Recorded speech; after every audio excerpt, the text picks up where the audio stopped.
Hi everybody, welcome to the sneak preview live stream. We're just going to be ready and we'll be ready in a few minutes. I hope you are excited because I am really goddamn excited right now. Because this is the sneak preview event.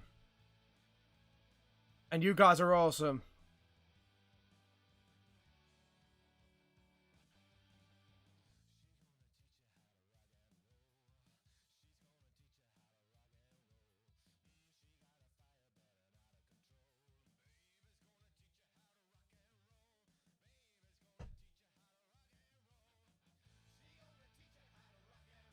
Welcome to the live stream, everybody.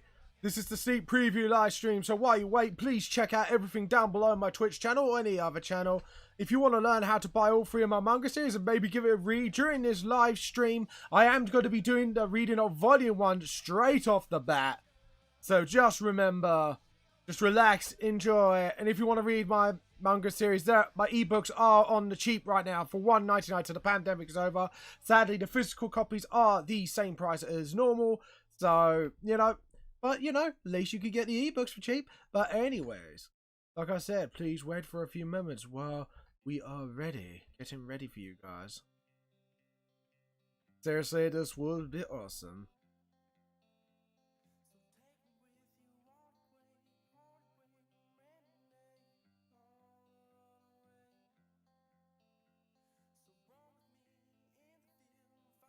Anyways, guys, remember, we do try and keep this a PG-13 stream, but due to the stuff we talk about, or what we might joke about, especially when you sneak preview the VTLS manga, some parts might go a little 18+, so keep that in mind. We're not trying to target anyone.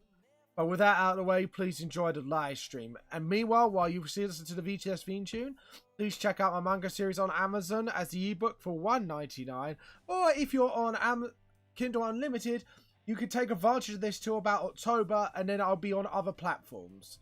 So anyways, the stream will start soon. Enjoy the VTLS theme song, and we'll be getting started.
Hi everybody, how are you all doing today? I hope you're having a wonderful day so far.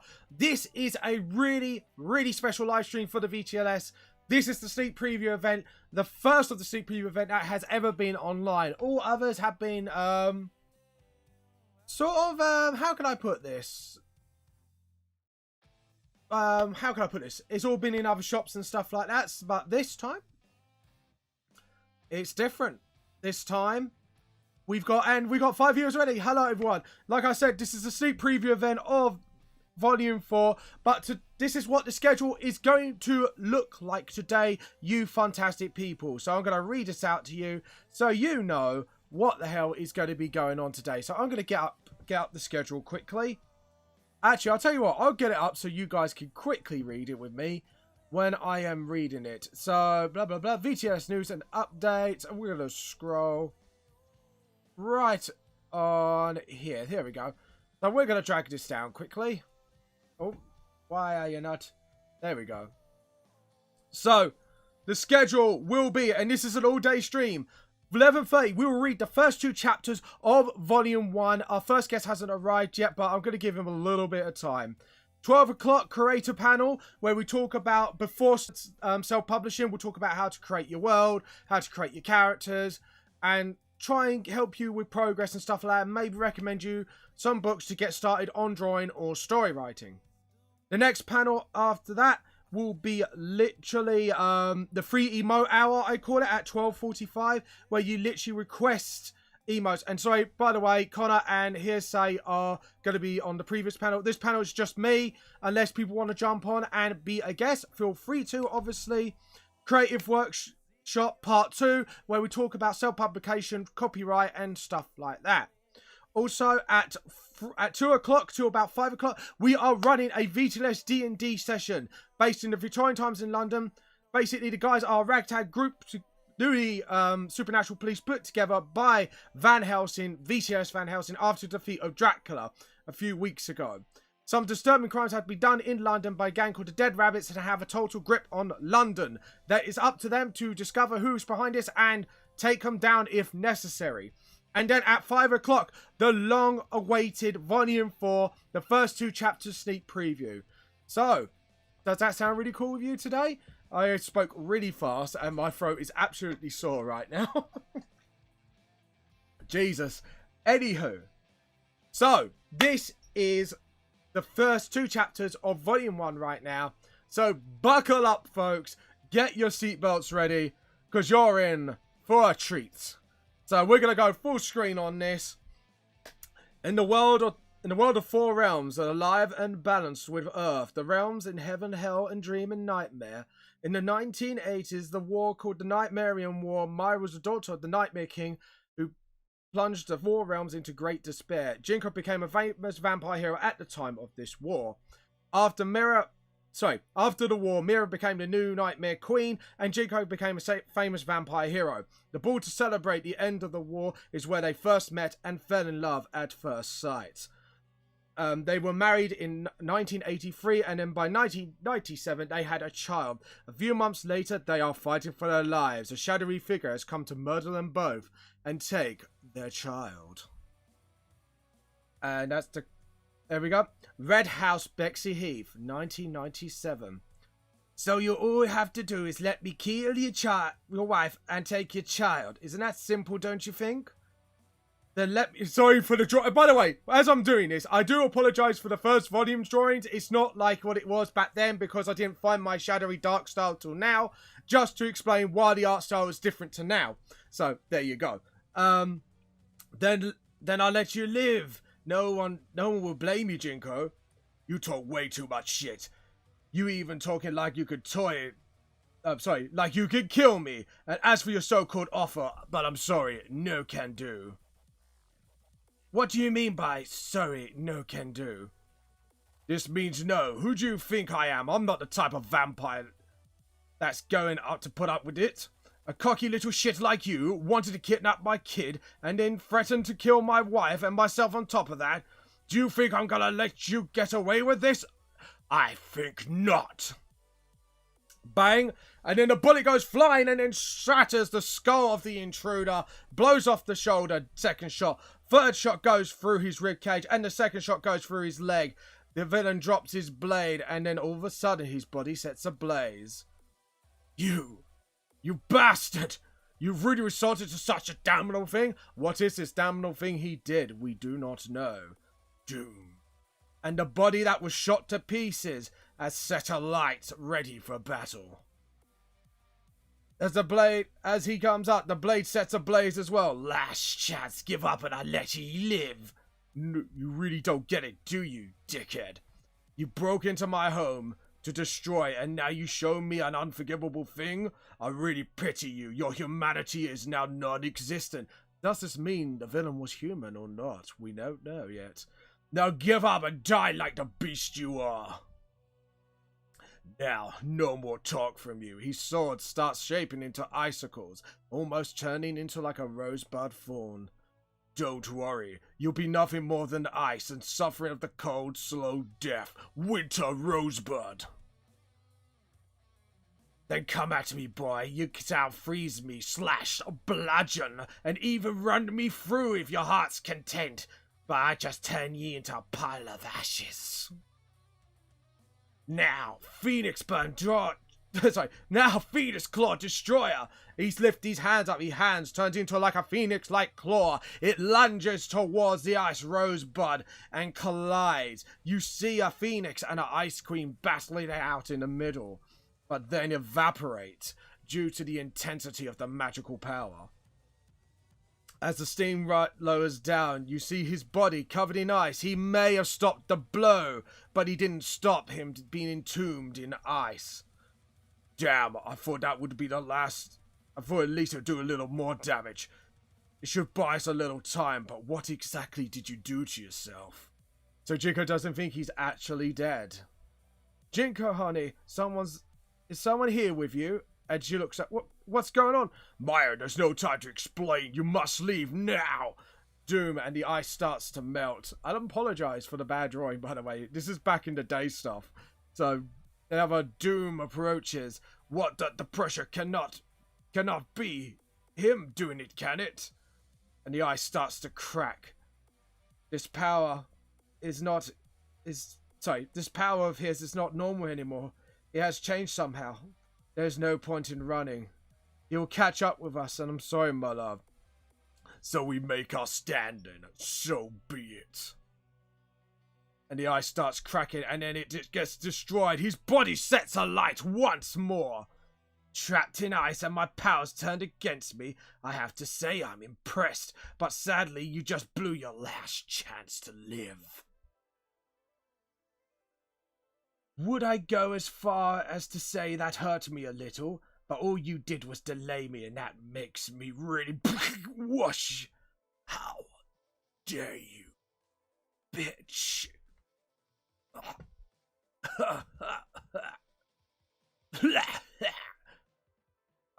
I'm now going to change the webcam so you can see my face as I'm reading this, because I forgot to change it. I'm sorry. This is the first time I've done such a thing, so you will have to tolerate some minor bits and bobs. Shut up, you fool. You really are starting to piss me off. Now I think it's time you really knew why I'm the Nightmare Queen. You see her spear pierced his body right through. Now look into my eyes. Let me see your darkest fears. See them now before your eyes. Nightmare level 1 is now in full function. Welcome to your worst fears. Our eyes turn black. His eyes turn black in the sight of his eyesight. Wait, no! What's going on? But how? That's impossible! No, it's a lie! Now I know! Jumia lifts his hands towards his face. What are you doing? Now I know it's a lie. It may look real, but you are lying. Stop it! Stop it! Stop it right now! He starts to put his fingers in his eyelids and eyes and push it quite deep in. Stop it! Stop it! Stop it! Get out of my head! I have no fears now! Stop it! And he pokes his own eyes out. Now I see no evil, foul bitch. They look shocked at what lengths this guy is going to kill him. Now I'm going to show a pair of you once and for all. Sorry. And now I'm going to show a pair of you once. You better, and you're going to love it. And his body starts letting a flame again, but just his arms this time. Something I learned not too long ago. Watch carefully, because this is the only time you will see this alive. As his arm starts flaming towards the couple, Jinko sees something's not right as Myra defends her defenses. Something's not right. No. No, he has more power than this. No. As he lunges towards Myra. Myra, stop! Run! Myra, you're only human! Myra, stop! And that is the end of the prologue.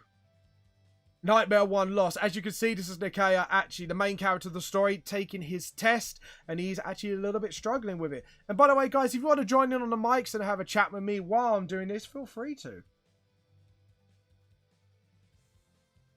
Come on, how can I have... Sorry. 13 years later, near Charing Cross Station. I'm sure everything will be okay. No, Nikaya, you need to be tested for dyslexia now. It's not normal for anyone to be this bad at spelling. Oh, come on. How do I have it? I can read. Nikaya Maya von Vamp, age 13, job, school student, blood group A+. You know that's not always the case. Whack! Ow! Jess Yinto, age 13, job, school student, blood type BA-. Nikaya's childhood friend / best friend. Notice. Something I've noticed. She really has a short fuse, in case you haven't noticed that yet.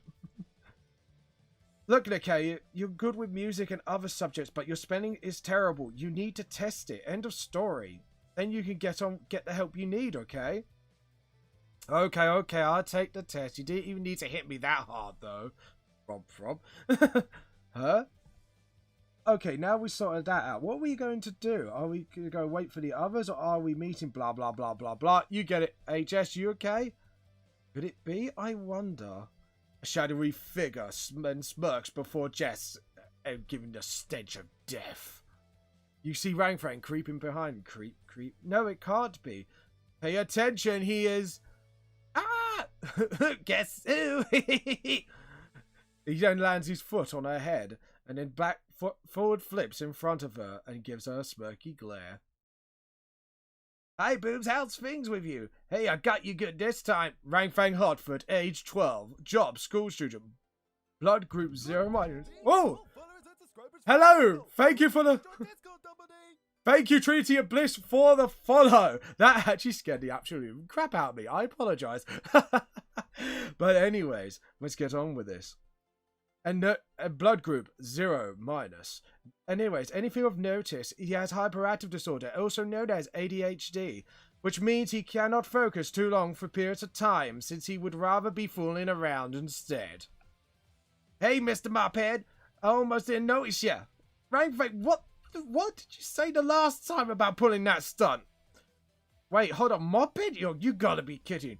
Why, you little, the talk. I'm gonna kill you. Nope, I forgot. Oops, sorry. Right, hold on. I have done something bad. Hold on, let me exit this quickly. I am literally... I don't know... I'm just not used to using this format. I apologize, guys. Let's get onto the page we were on. And enlarge again. I apologize once again for this. Right, there we go. Haha, Boobs gotta be faster than that to get me, and he gets whacked with a comic in the face. But speed is not everything, Rangfang. Anyways, I've just proved that with my reflexes and abilities that I can best you. Anywho, Jessinek, has he been fooling around again? Oh, hey, Kaz. Yeah, you know Rangfang's always up to no good as usual. Usual, huh? Rangfang, is that your comic? That's your comic, by the way. Kaz Smith, age 12, blood group 0-, job, school student, Nikaya's school friend, and good friend of Jess. Wait, oh, now I remember. Did you forget again? I can't believe he forgot to talk about grabbing people in private areas. It's not funny. Let's enjoy the rest of the evening anyways. Go on now, ye damned freaks of nature. Walk away from the Oblivion's gate now. It's all a matter of time. Soon I'll bring ye back.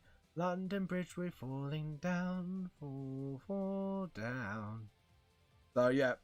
And then he jumps down into a crowd of people, then disappears. Meanwhile, there's someone standing up in the hoodie with a strange mask on his face, watching it all from above. So he's making his move. Well, wherever he's going to do now, it better let the others know and we make our move as well. Jess's house. I'm so bored, Mophead. How long is it gonna be? Rangfang, the girls are only saying they're gonna be in there. Just wait and chill. Hey, Mophead, maybe we should go with no, Rangfang. Don't even go there. Oh, no fun. Rangfang, we just heard you. Anyways, Jess, is there something you like to show Nick out? Come on now, hon, don't be shy now. Huh? So Nick, so what do you think of my dress anyways? Do you like it? They look at each other. The magic sparks start to fly. Well, in Jess's mind, that is. Well, you look awesome as usual, Jess. So these are your new clothes? As usual, you idiot. Ah! Jess throws him out the window. What did I do? And he gets splattered across the wall. And Ragtag goes, yay, 10 out of 10. And Kaz gets the shovel and goes, I'll help the poor lad. Twat. Meanwhile, in Welling, near London. I wonder who that ding dong. I wonder who that could be. We're not expecting anyone, and Nikkei's at his friend's house. Hello, my lady. There's something about your son I've been burning to ask you about. Hello, it's all good, man. It's Connor from CR, so I'll be along to chat later. That is fine, my friend. You are in the Creatours Panels, so that is fine by me. And thank you for the watch, man. Oh, yeah, I already did the line, didn't I? Blep, blep. And you see the house is on fire, but what caused it? Probably him. But no. And it obviously is him. Burn it all. Everything in a boy's life must burn. I must make ye suffer because of the shitty halfling. Come, boy, see the flames have run to save your beloved. I'll be waiting for you. Your soul shall be burned, your mind shall be scorched, and your body shall be ashes. Amen. I hope you're enjoying this so far, by the way, guys. And sorry, I need to do this because my voice is getting... My voice gets rusty from other voices, so I will apologise for this. Sorry. My throat's just absolutely... Am I on Discord? Or have I been kicked out of Discord? No, I'm still voice connected. Alright, good. I just wanted to make sure. Alright, cool. Alright, just want to make sure. Just need to check some stuff. Back at Jess's house. Well, you're trying to get go OTT. Ghost comes out of his mouth. You still look like a dumbass. Anyhow, what's some good old TV? This is, as you can see, I've referenced the BBC on this. This is the CCB reporter, Alice Smith. We're here in Welling just over an hour ago. A fire broke out right here on Wickham Street. Huge fire in Welling. Even the case of the fire is unknown, but one thing we do know for sure. All residents accounted for except for the owners of 327. No, that's chaos. This is very bad. Mum, Dad, where are they? I have to go now. Grandfay grabs his arm. Looks like they're both clocked onto something else. Something's going on. Nikea, chill and think. How can I when we all know, but you could... What can you do? Rainfang has a good point. I'm not staying here while my parents might be in danger, damn it. Nikea, don't be stupid. You're a teenager like us. There's nothing you could do. Even if they are in danger. I save them. No, I can't let them die. I can't. What's going on, Nikea? No, I won't let that happen. No way. Calm down, Nikea. Nikea, I feel strange. As bodies enveloped his shadows, he's not sure what's going on. He then, as he starts struggling to wake up, but realizes he's not in somewhere where he's before, and he's sweating. Where am I? How did I get here? No, this can't be. No way, this can't be real. Mum? Dad, what's going on? Who did this? Oh, but it's very real, boy. You did kill him? Why? Just need a reason to destroy a freak like you? I asked why. They did nothing to you. Oh, but they did, letting you live for this long. So what art thou going to do, boy? Come at me, tell. I'm going to Kill. Kill. Kill, kill, kill! And then, did you know, there was a language created for the story called Rendo. And Nikeo is Rendo for Nikki, or Nicholas. Half Angel was going to be the author's first title before he scrapped the idea. But did you know Nikeo was the original villain and the original hero was going to be Geminio before they both had total redesigns? Most of Team Lost Soul are either friends or family like Simon Ford, like the author's stepdad. There you go. And then that is chapter 2. Now, see, we've got a little bit of time left because I started streaming earlier than normal. Or earlier than planned, I should say. Do you guys want me to carry on with chapter 2? Or do you guys want to chat to me about things for now? Or maybe ask questions about Vamp the Lost Soul in general? But like I say, the art style in the first 2 volumes are a little bit different, as I say. Because obviously, I found my art style, like, literally... Like, volume 3, I would say, that was about 2 or 3 years ago, I would say. So, this is why the art styles are drastically different to what I have now. So, guys, what do you want to do? Do you want me to keep reading? Or do you want me to do a Q&A about volumes 1, 2, and 3? Like, feel free to do it. And by the way, guys, you can buy volumes 1, 2, and 3. By the way, guys, on... my face is just gone blank, I'm sorry. You can buy them on Amazon as ebooks for $1.99, or you can buy for full on £7. That does not include postage, so please be aware of that when you do shop. And make sure you select the right. Keep going, mate. It's interesting to see about the art style. I'll ask you about it in a bit. Yeah, like I say, this is the oldest art style, but the newest one is what everyone sees on the streams now. So, there you go. Come on, you freak, come and try it. Bring thy pain, get angry, give in to the blackness of your madness, so I can release you from the pain. Thy has finished, then amen, a new god shall be born. That shall be me. Nikeo lunged with the shadow magic towards his body, but Geminio blocks it with his blade, because his blade must be magical. That's it.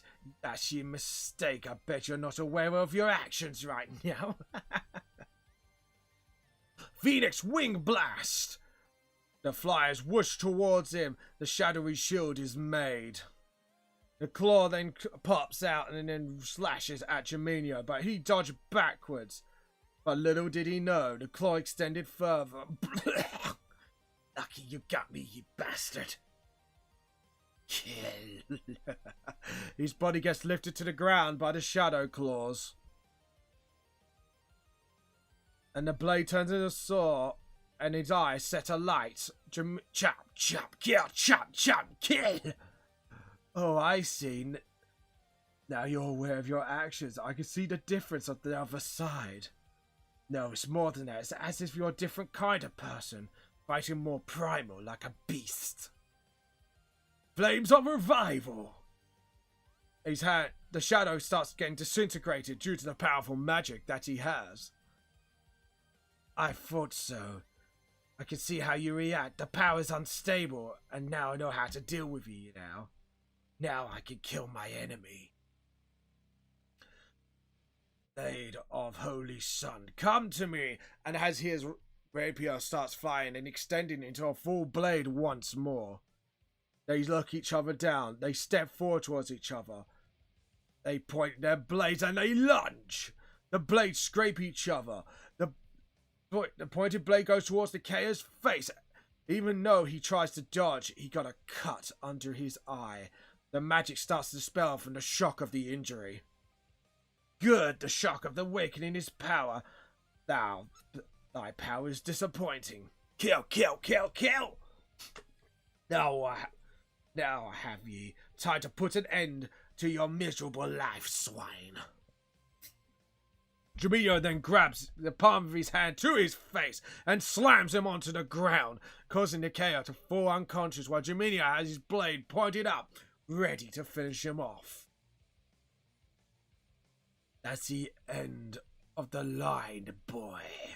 Geminio turns around, notices something is amiss, and suddenly a speedy smack to the face. Jamino flies back and slides back. What is the meaning of this? Now ye explain yourselves. Now! The meaning of this? Well, you just tried to kill one of my friends, and you look like some sort of emo priest jerkface. So yeah, it was kind of hard not to be tempted to punch you. Looking the way you do. That is Rangfei, but this time something's different. He's got a fluffy tail and ears. I wonder why. Looks like some more ass kicking is in order, don't you think? You think you can kick my ass? As one says, bring it on. This will be fun. To kick a pup like you around. They both look each other down the eyes. Oh, believe me, I'm not a puppet. You'll see soon enough. Juminho readies his blade for battle. Juminho slash, but Rangfang is too fast for him and jumps into the air and then punches the ground.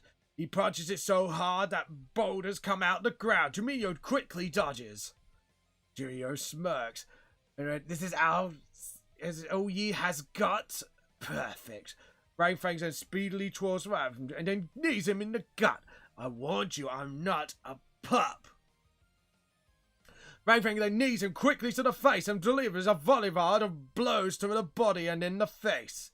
Is that all you have? Oh well, I guess you're just a pup after all. All bark and no bite, how sad. Shit, not good.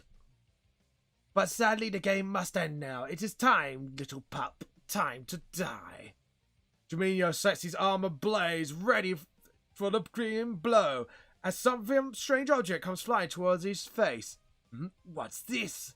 Oh, you'll find out. This is our way of saying thanks for the fun.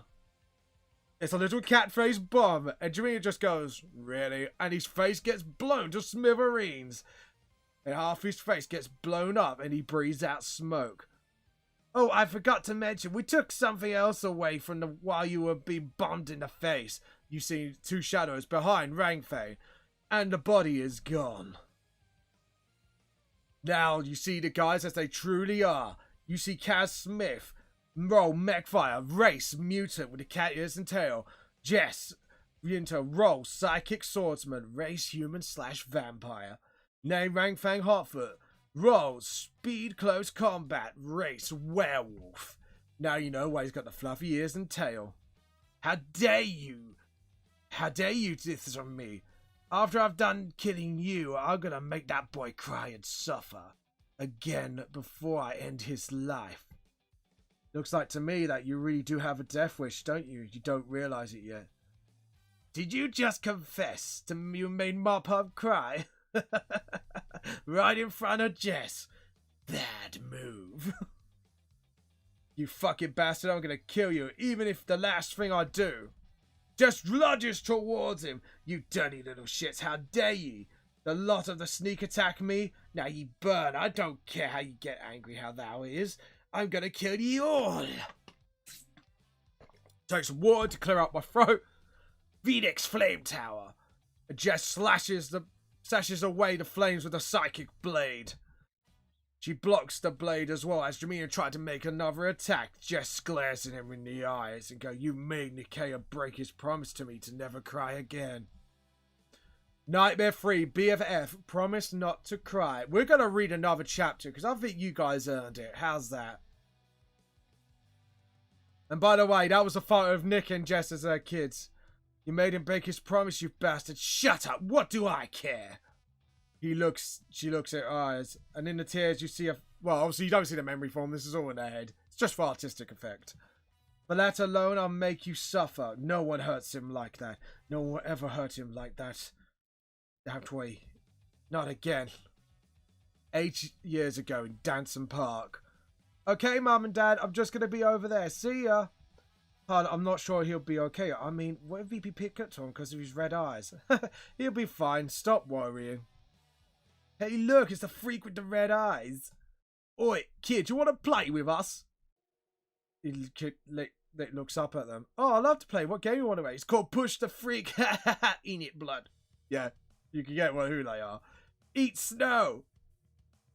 This used to happen to Nikea all the time. Even when we were children.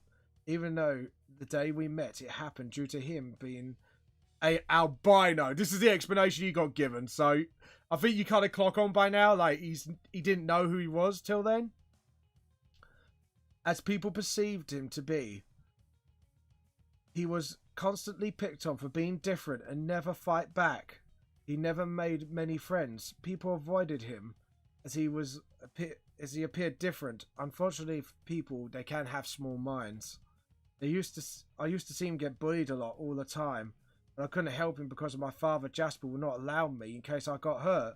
However, that day we met, I couldn't stand by watching him cry any longer. All I wanted to do was make friends. Nothing more, nothing less. How could I not help him? How can I not be there for him since? I'm glad I ignored my father for one. These boys needed to be taught a lesson they won't forget. This is the day Nikea made his promise to me that we became best friends. You see a quick kick to the face. The Chad boy steps back, and then you see a pair of glowing evil eyes looking at these chavvy bullies. Bitch, why do you let me beat you up then, blood? Bring it on, little man. They punched the little girl in the face. Is that all you got? This is like just his Amos temper kicking off.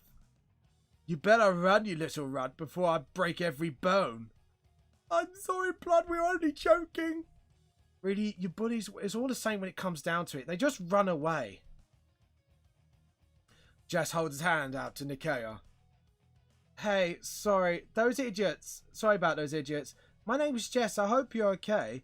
What's your name? Maybe we can play. Do you want to make a snowman with me? And don't you dare sing the Frozen song at me. I know what you're going to do. Meme.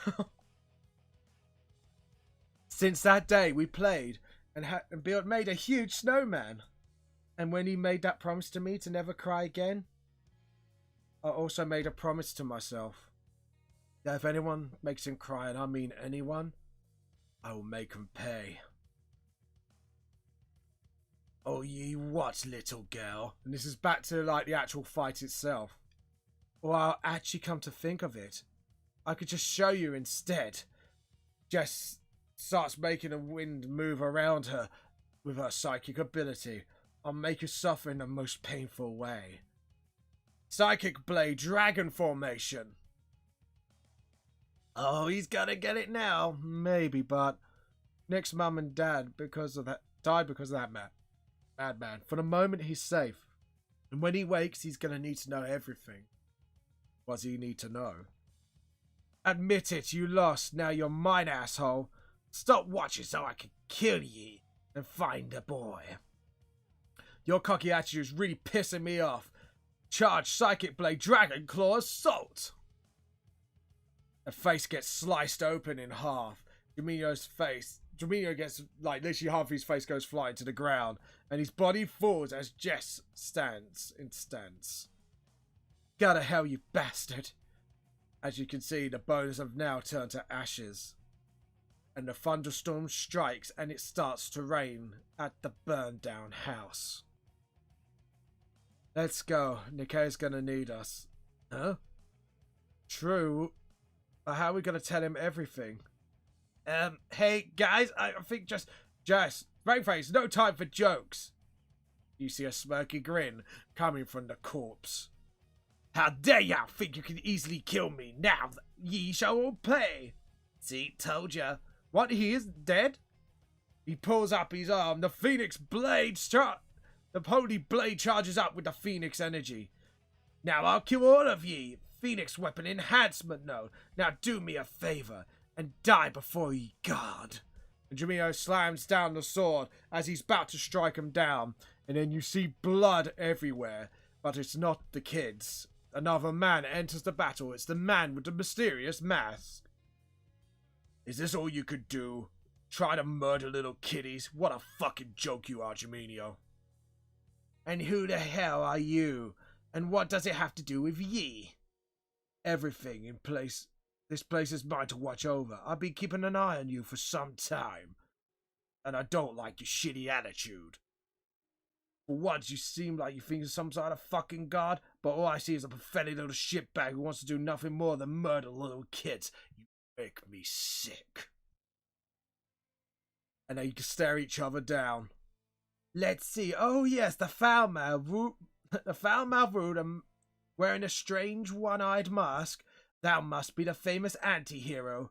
I will kill ye for interfering with me like this. I'd love to see you fucking try shit bag. Bring it on! And then the next chapter is anti-hero. As you can see, I made a reference to a comic book thing. But anyways, that was 4 chapters. I just need to check the timetable quickly. Because obviously I don't want to run over, then I necessarily have to. Where are you? New unreads. Oh, that's just the thing. Yeah, VTLS news and updates. So yeah, at 12 o'clock we have got the creators panel. So, right, Connor, I believe you will be due on. So, if you want, we can have one more chapter, but I don't think we really have time for that. Or we can have you on right now, Connor. And feel free to share this stream, by the way, if you want others to watch it. So,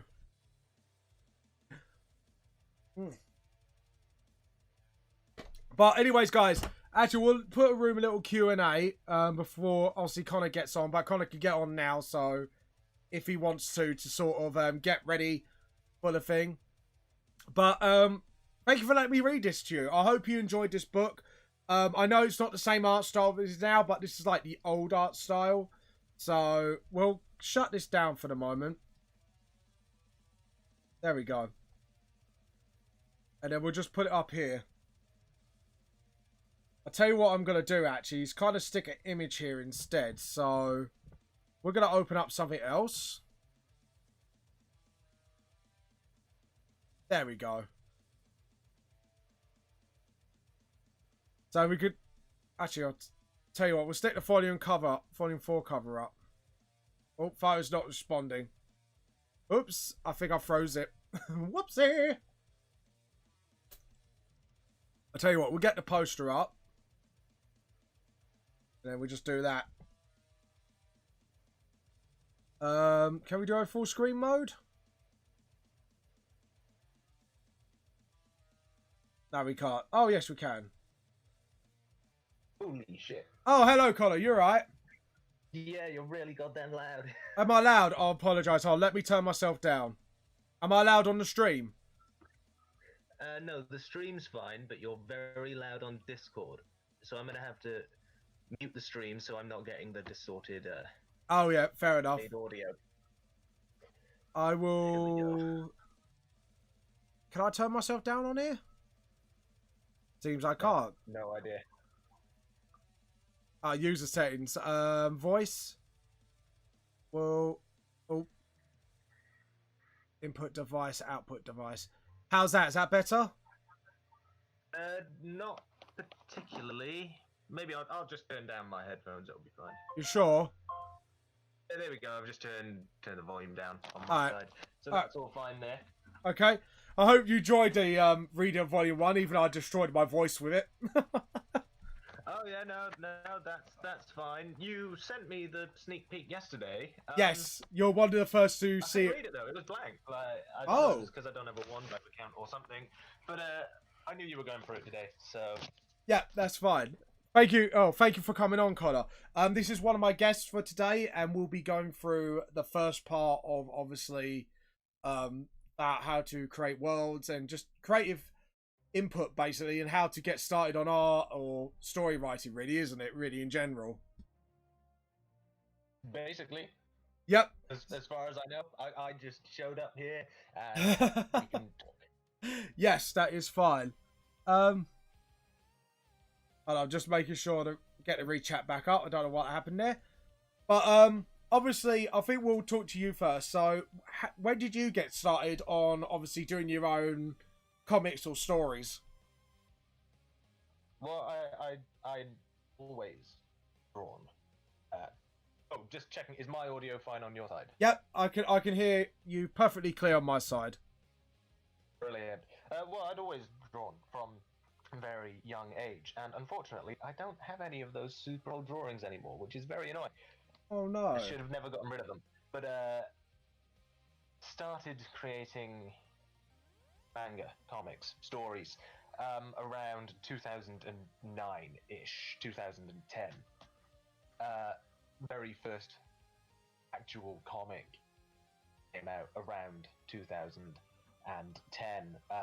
It was pretty damn long. I think it was about 100 pages long, and that's 100 A3 pages because I drew on A3 paper back then. A3, Jesus, I drew it on A4. I know. I know, they were A3 pages, it was 100 pages long, and they were all coloured. Oh, God. Pencil. It took a while.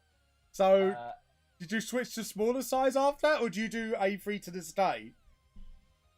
No, it's A4 now, but I continued A3 way up until, I think, 2012 or something like that. Because that was my comic making career split into like two halves.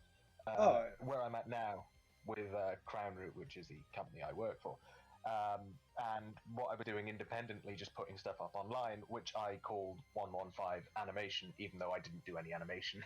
The irony. I know, and that was a whole bunch of different comics, and my last one in that group ended up being 200 A3 pages long. All right. And I started doing digital as well. So I've been making comics a while. Oh, bloody hell. So how did you get started, if you don't mind me asking? Like, what inspired you to start creating comics? Or manga, I should say. Oh, interestingly enough, my style, I think you've seen my style. It's more traditional anime sort of looking manga style. Yeah. I'd never drawn that before, and the reason I started was, I remember I was bored, I was on YouTube. Yeah. And I found an episode of Strike Witches, and I was just like, I'm gonna watch this. I watched it, I was like, oh, that was pretty fun. And then in the little recommended sidebar, there was a how to draw anime video, and I watched it, and I tested it out, because as I said, I'd always drawn, and I really enjoyed it, and then everything spiraled from there. Yeah, I think that's like the stories we usually hear, because for me it was, obviously, it's quite weird story actually, because I got inspired originally by Stan Lee, with Spider-Man. Okay. And I know it's weird, right? Right, with my art style now. But, no. I'm imagining that's an inspiration for a lot of people, is Stan Lee. Yeah, so I started creating like mini comics in secondary school. They're really bad, called Master and Changes. I couldn't find them today. Oh god, yeah, it was really dumb. Basically, it was about a like overpowered shape-shifting character. And because of obviously I didn't learn to accept help with spellings at the time, you just couldn't read it, and the drawings were absolutely horrendous. And then you still have them? I have them somewhere, yeah. They're literally stapled together, like proper like kids making comic books. It's just, oh my god. That sounds awesome. You should put them on. Just put them up on the Discord. I'd love to have a look through those at some point. Oh my god, they're bad.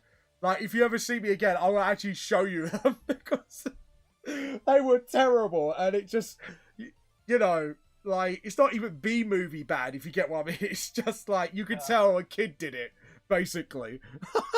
And it had like 3 comics, I think.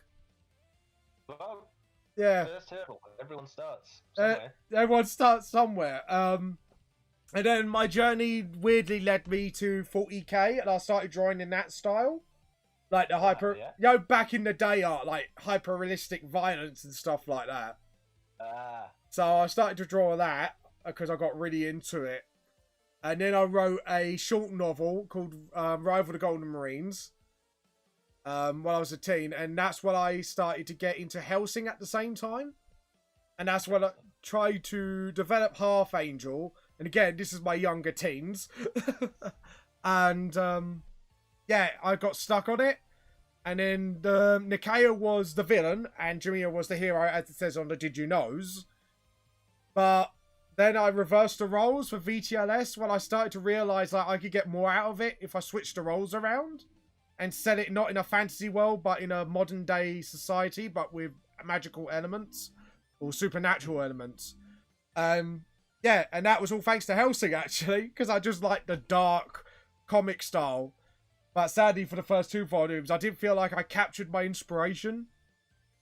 It, like, if you look at it, it looked pretty generic for its time. And I will probably have to go through volumes 1 and 2 again at some point and do like a revamped, without the pun. Revamped edition. Vamp the Lost Soul. We've got a similar thing. We call them reduxes. It's like my first chapter was redrawn twice. Yeah. It might have even been 3 times. Because there was a time when I was really figuring out, you know, my art style, just constantly improving. It was at a point where I was finishing a comic. By the time it was finished, my art style had improved. So there was literally, chapter 3 of my comic has a version of it which was never released. Because the art style improved before I released it. Oh, God. It's so weird. I remade it again. Because I've noticed with a lot, especially with actual professional mangakas and comic people as well, when they first start out, you can see their obvious flaws, and then you see them improve as they go along. It's like Helsing definitely had a big change by volume 3 as well, which is weird enough, because volume 3 here in my hand right now, like, you can see like the art style just pretty much changed severely. So it's just like... Oh yeah, I was having a look through. I think it's volume 1 of yours that I actually have. Yeah. I think I first read it when I first bought it off you, which was a good few years back now. I think you actually met, I reckon. Yeah, that was at what's it called? It was at a London con, yeah. Yeah. Because there was one page in it which really stood out to me. It's just I really liked the design. It was pages 47 and 46. Was that the double page? Yeah, it looks so sick. It's just a really cool design to me. Do you know what? I would love to, 46, 47, 2-in-1 delay chapter page. Yeah. I definitely would like to do I'll tell you what, one stream maybe, I might have to do a rehash of that and see if I can make it look more badass. It's the arm. It's almost Lovecraftian. Yeah. I probably would keep that, but just up the colours a little bit and just get it in proportion. I have to admit, anatomy back then was really bad. As you may so notice on some of the pages, people, if you were watching. So, yeah, that was it. I'll tell you what, we've gone down separate routes, though. So what is it like to be with a publication? Well, it's really good in knowing that there's that security and that stuff will get put out there. Obviously, there is restrictions on what you can create, but ultimately, I feel those restrictions are good, because recently I've gone back and had a big, long look over all of my older art. I spent like a week scanning all of the art I had, which came to well over 880 individual pages. Oh, God. I know, it took a while. And as I was looking over them, I was like, I wouldn't draw this stuff now. That's weird. Wouldn't draw this now. And it's also like, I don't know how it is with all the publication companies, because Crown Root's the only one I work with. It's a very good learning and sort of betterment thing in the realizing what you're writing, why you're writing it, how to better your writing overall. For me, it is mostly to do with the writing and tones and learning how to do character and portrayals and stuff like that. And it really does help me out there. Makes me realize a lot of stuff. So, and then of course on the actual side, there's actually putting the comics out there, which is always great. Oh God, yeah, that's like the favorite part, especially when you go to cons and then meet new people and then they become like new fans and stuff like that. That's like the most nicest part of it all, I think, especially when they come back to see you. Yeah, no, definitely. I've currently got a thing going on my DeviantArt where there's a guy who's really into my comics. He's like read all of them twice, and I'm really happy. And I'm like, yes. Is that the Trinity Riches? I'm assuming. Yes. Yep. That's the one. Chapter 4 just came out a few weeks back.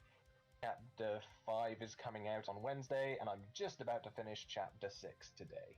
So, what is Trinity Riches about, to explain to everyone? So, the way I often describe it, it's imagine... Have you seen Madoka Magica? yeah.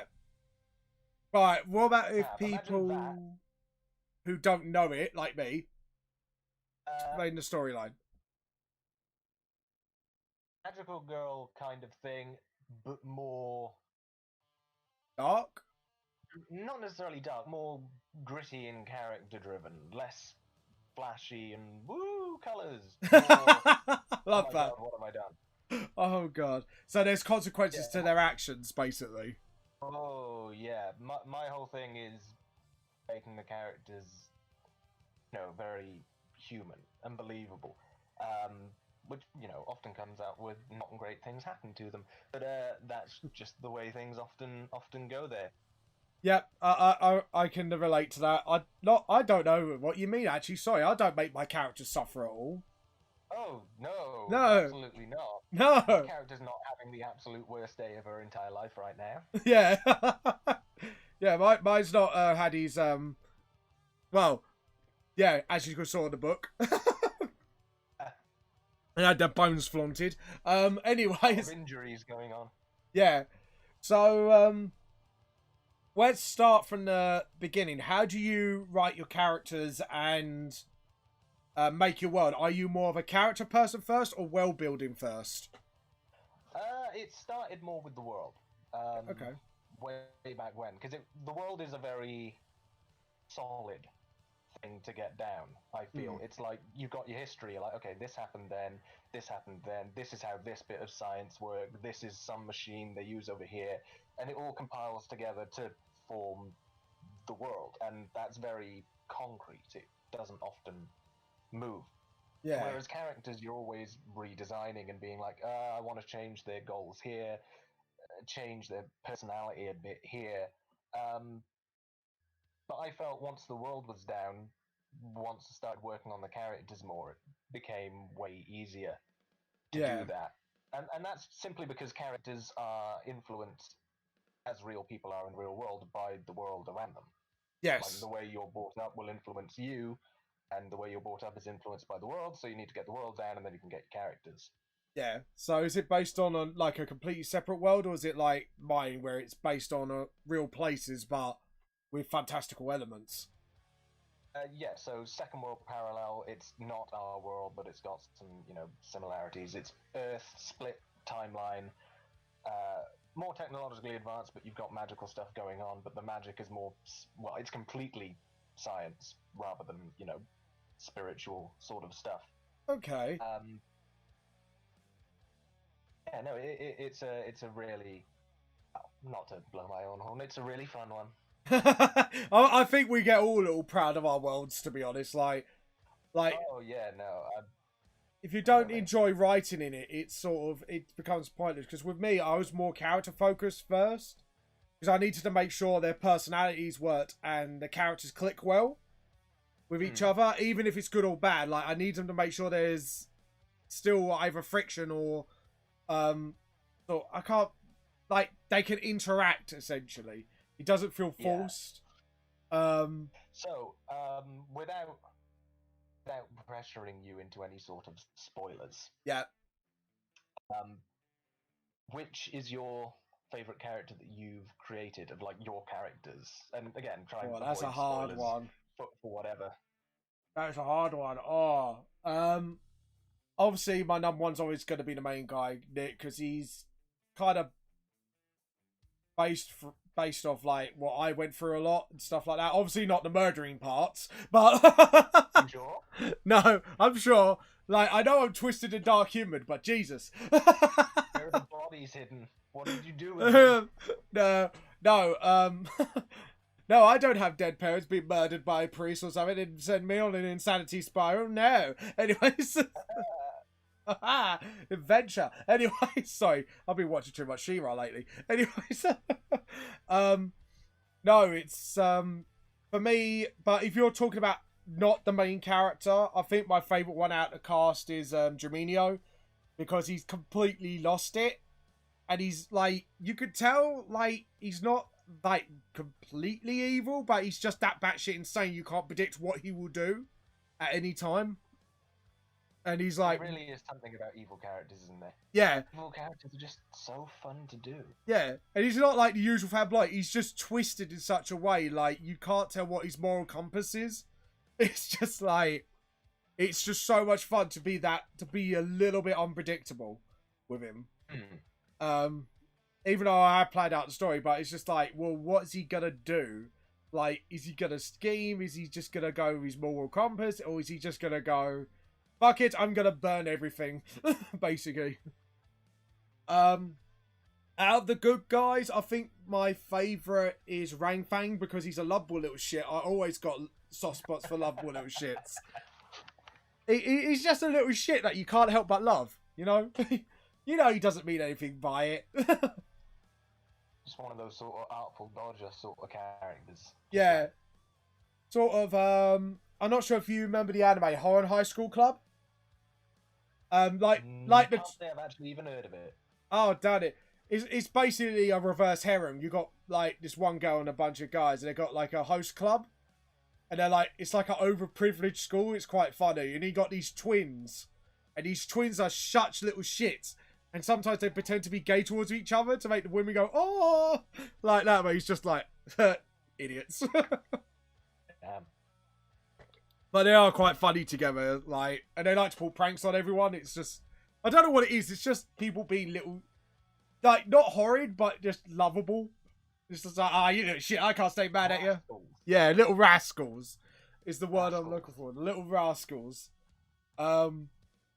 It's like, I'm thinking of a... I'm posh when I say that, rascal. Oh, you little rascal, you. Oh. It's like, almost like Snapey. One Weasley, stop being a little rascal. But... Oh, God, not that video. You got your little soul. Oh, God, that cringed. Oh, God, damn it, YouTube, for spoiling things like that. Anyways... But, so who's your favourite character then? If we're going to go through all the characters you created.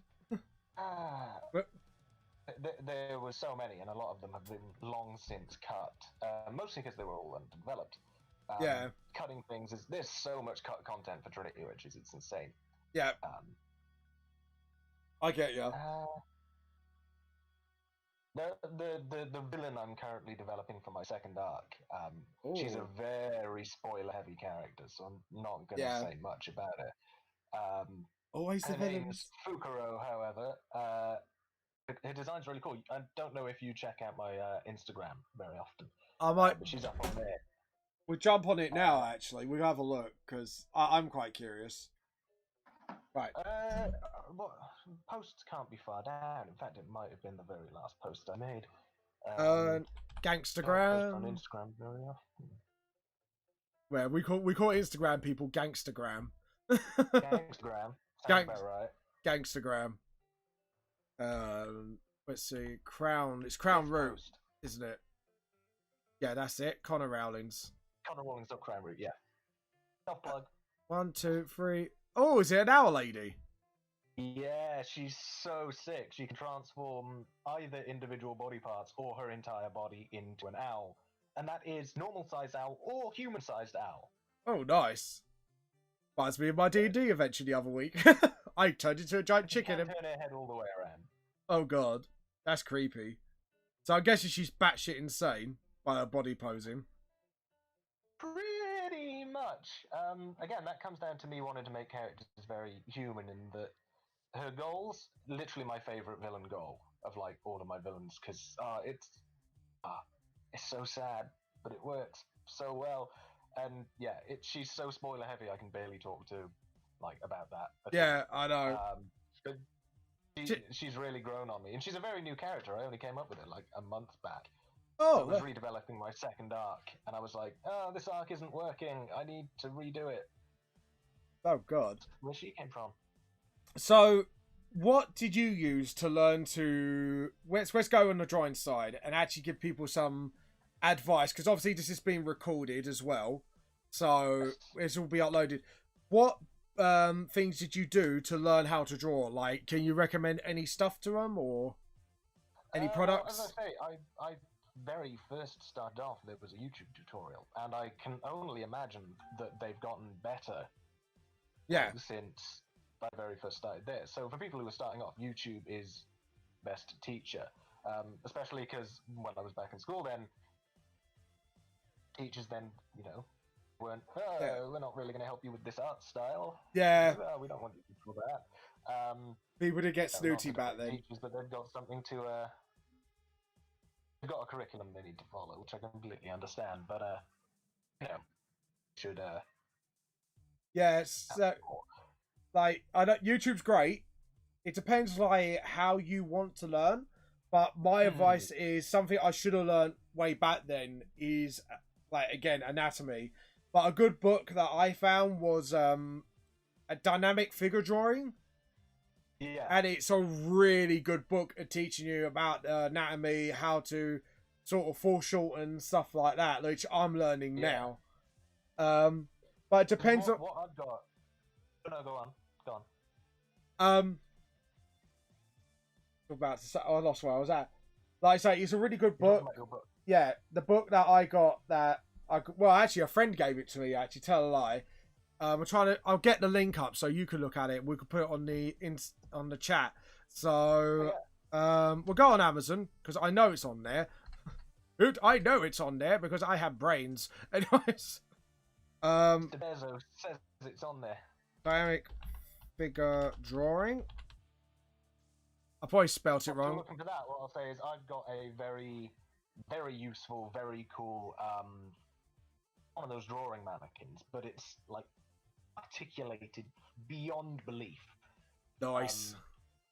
It's insane. There's so many parts to it. Like I think they only make like 100 every year because it's so complex to put together. Is it? Jesus. Yeah. I've got it wrapped in bubble wrap in a wine case because if anything happens to that, I will die. But it's very useful. What I do is I pose it how I want, and then I simply get my phone and get the angle and take a photo of it at the angle that I need. All I'm right. trying to crouch down and get the angle with my own eyes, and then draw from whatever strange contortion I've ended up in. Doesn't really work. But taking a photo with the angle really does. It's incredibly useful, and I use it on everything from like little individual panels in a comic to like some sort of poster thing. Always works very well. How do you spell dynamic, by the way? I got the spelling wrong. The D-Y... Dynamic. Dynamic, yeah. Like dynamic angles. Dramatic entrances. Sorry, go on. Dynamic duo. Yes, that's the one. Because Amazon's not correcting me well. Oh. Drones come to your house. Yep, the drones have come to my house. There's a dyslexic here. Do not give him what he wants. Those big Amazon airships. Yeah. It's D... I know... Is it D-Y? Or D-I? D-Y. D-Y. N-A... M-A... A-C, I think. Yes, I got it! We got there in the end. So we're going to get this on now so people can buy it if they want it. So, control paste. Oh, V? There you go. I've just put it up for people to get now. So, if you click on that link, it's the book that I personally use to learn. And a good series, if you want to learn anime, is... It's too bad it's been discontinued now. It's How to Draw Manga series by Manga University. I'm not sure if you remember them. Like, do you remember them, Connor? There used to be quite a big book series at the time. I'm gonna see. Rings a bell, but I can't really say. The one I way back when that I was using a lot. I'm pretty sure you probably mentioned before was a guy called Mark Crilly. Yes, I heard of him. Yes. Really like his style. It's just not my style now. But he was a very big help back then. I think the thing I got out of him was inking with fine liners. Nice. Oh no, I'm just looking through Amazon now because they had it as well, but they're like very rare. I'll put Battle and see if that will come up. Yes, this is the series. It's got these like really old looking covers. It is literally old, so this is showing my age now. So, but it's these one as well. This is one of them, and that's the Battle one. And they do couples. They do everything. So, I've actually got that one. But yeah, you got they did a side series how to draw anime. Yeah, here we go. Major martial arts. They do plenty actually, couples, things like that. But it's that series because I know by the logo. Rings a bell. Yeah, it's literally, it used to be quite the big manga books to get it from. I don't know why, but it is, so. But yeah, so. Because I've got those books sitting up on my shelf over there. They're more just a collection thing. Yeah. I virtually never open them to use any of them, but they're just a cool little thing sitting up on my shelf. Oh yeah, but trust me, when you get these books, they are very handy because there might be like a specific reference you want, and they're actually quite good with them. So yeah. That's probably one of the best advice. Yeah. That I think can be given is don't be afraid to reference. You don't always have to use your own brain to try and figure this out. No, and always. Like, oh, okay, that's what it's supposed to look like. I see. Because the thing is, I can easily give the advice of practice, but if you don't know where to start, and this is why I think this is a good thing to do when you do these videos, is sort of like say to these people, yeah, no, there are ways around this, people. Here's like the starting points, and I think these two, that book and the series, is a good starting point if you could get your hands on them. There was another really good one, and I don't have it anymore. It was like comic book stuff, like Spider-Man style. Oh, right. Like, and it teaches you how to do really dynamic comic book look things. But yeah, don't be afraid to ask references. If you've got an art friend who's really good at drawing, don't be afraid to ask them to teach you certain things, because there might be certain ways of learning that I might be able to do and Connor might be able to do, but maybe another person can't for some reason. So it's all. Everyone's style's different. Yeah. So it's what I would say though is get the absolute art basics down and get your art theory learned. So learn about the color wheel, learn about anatomy. Learn to draw from life as well. It is an essential skill because you actually learn how to do different lines and shading, I've noticed. And it teaches you a lot if you draw from life. And then after that, start developing your own style from there. That's what I would say. Because then what it's like music. You learn all the rules, and then after you then can throw the rules out the window, but use what you learn. If you get what I'm saying. Yeah, you have to understand the rules before you can break the rules. Exactly, and it's the same with music. Actually, being in a band myself, was in a band, I should say. You do learn this quite earlier on. Is once you learn it, then you can. What's my brain going to say? I literally, my brain just went. But yeah, you've got it.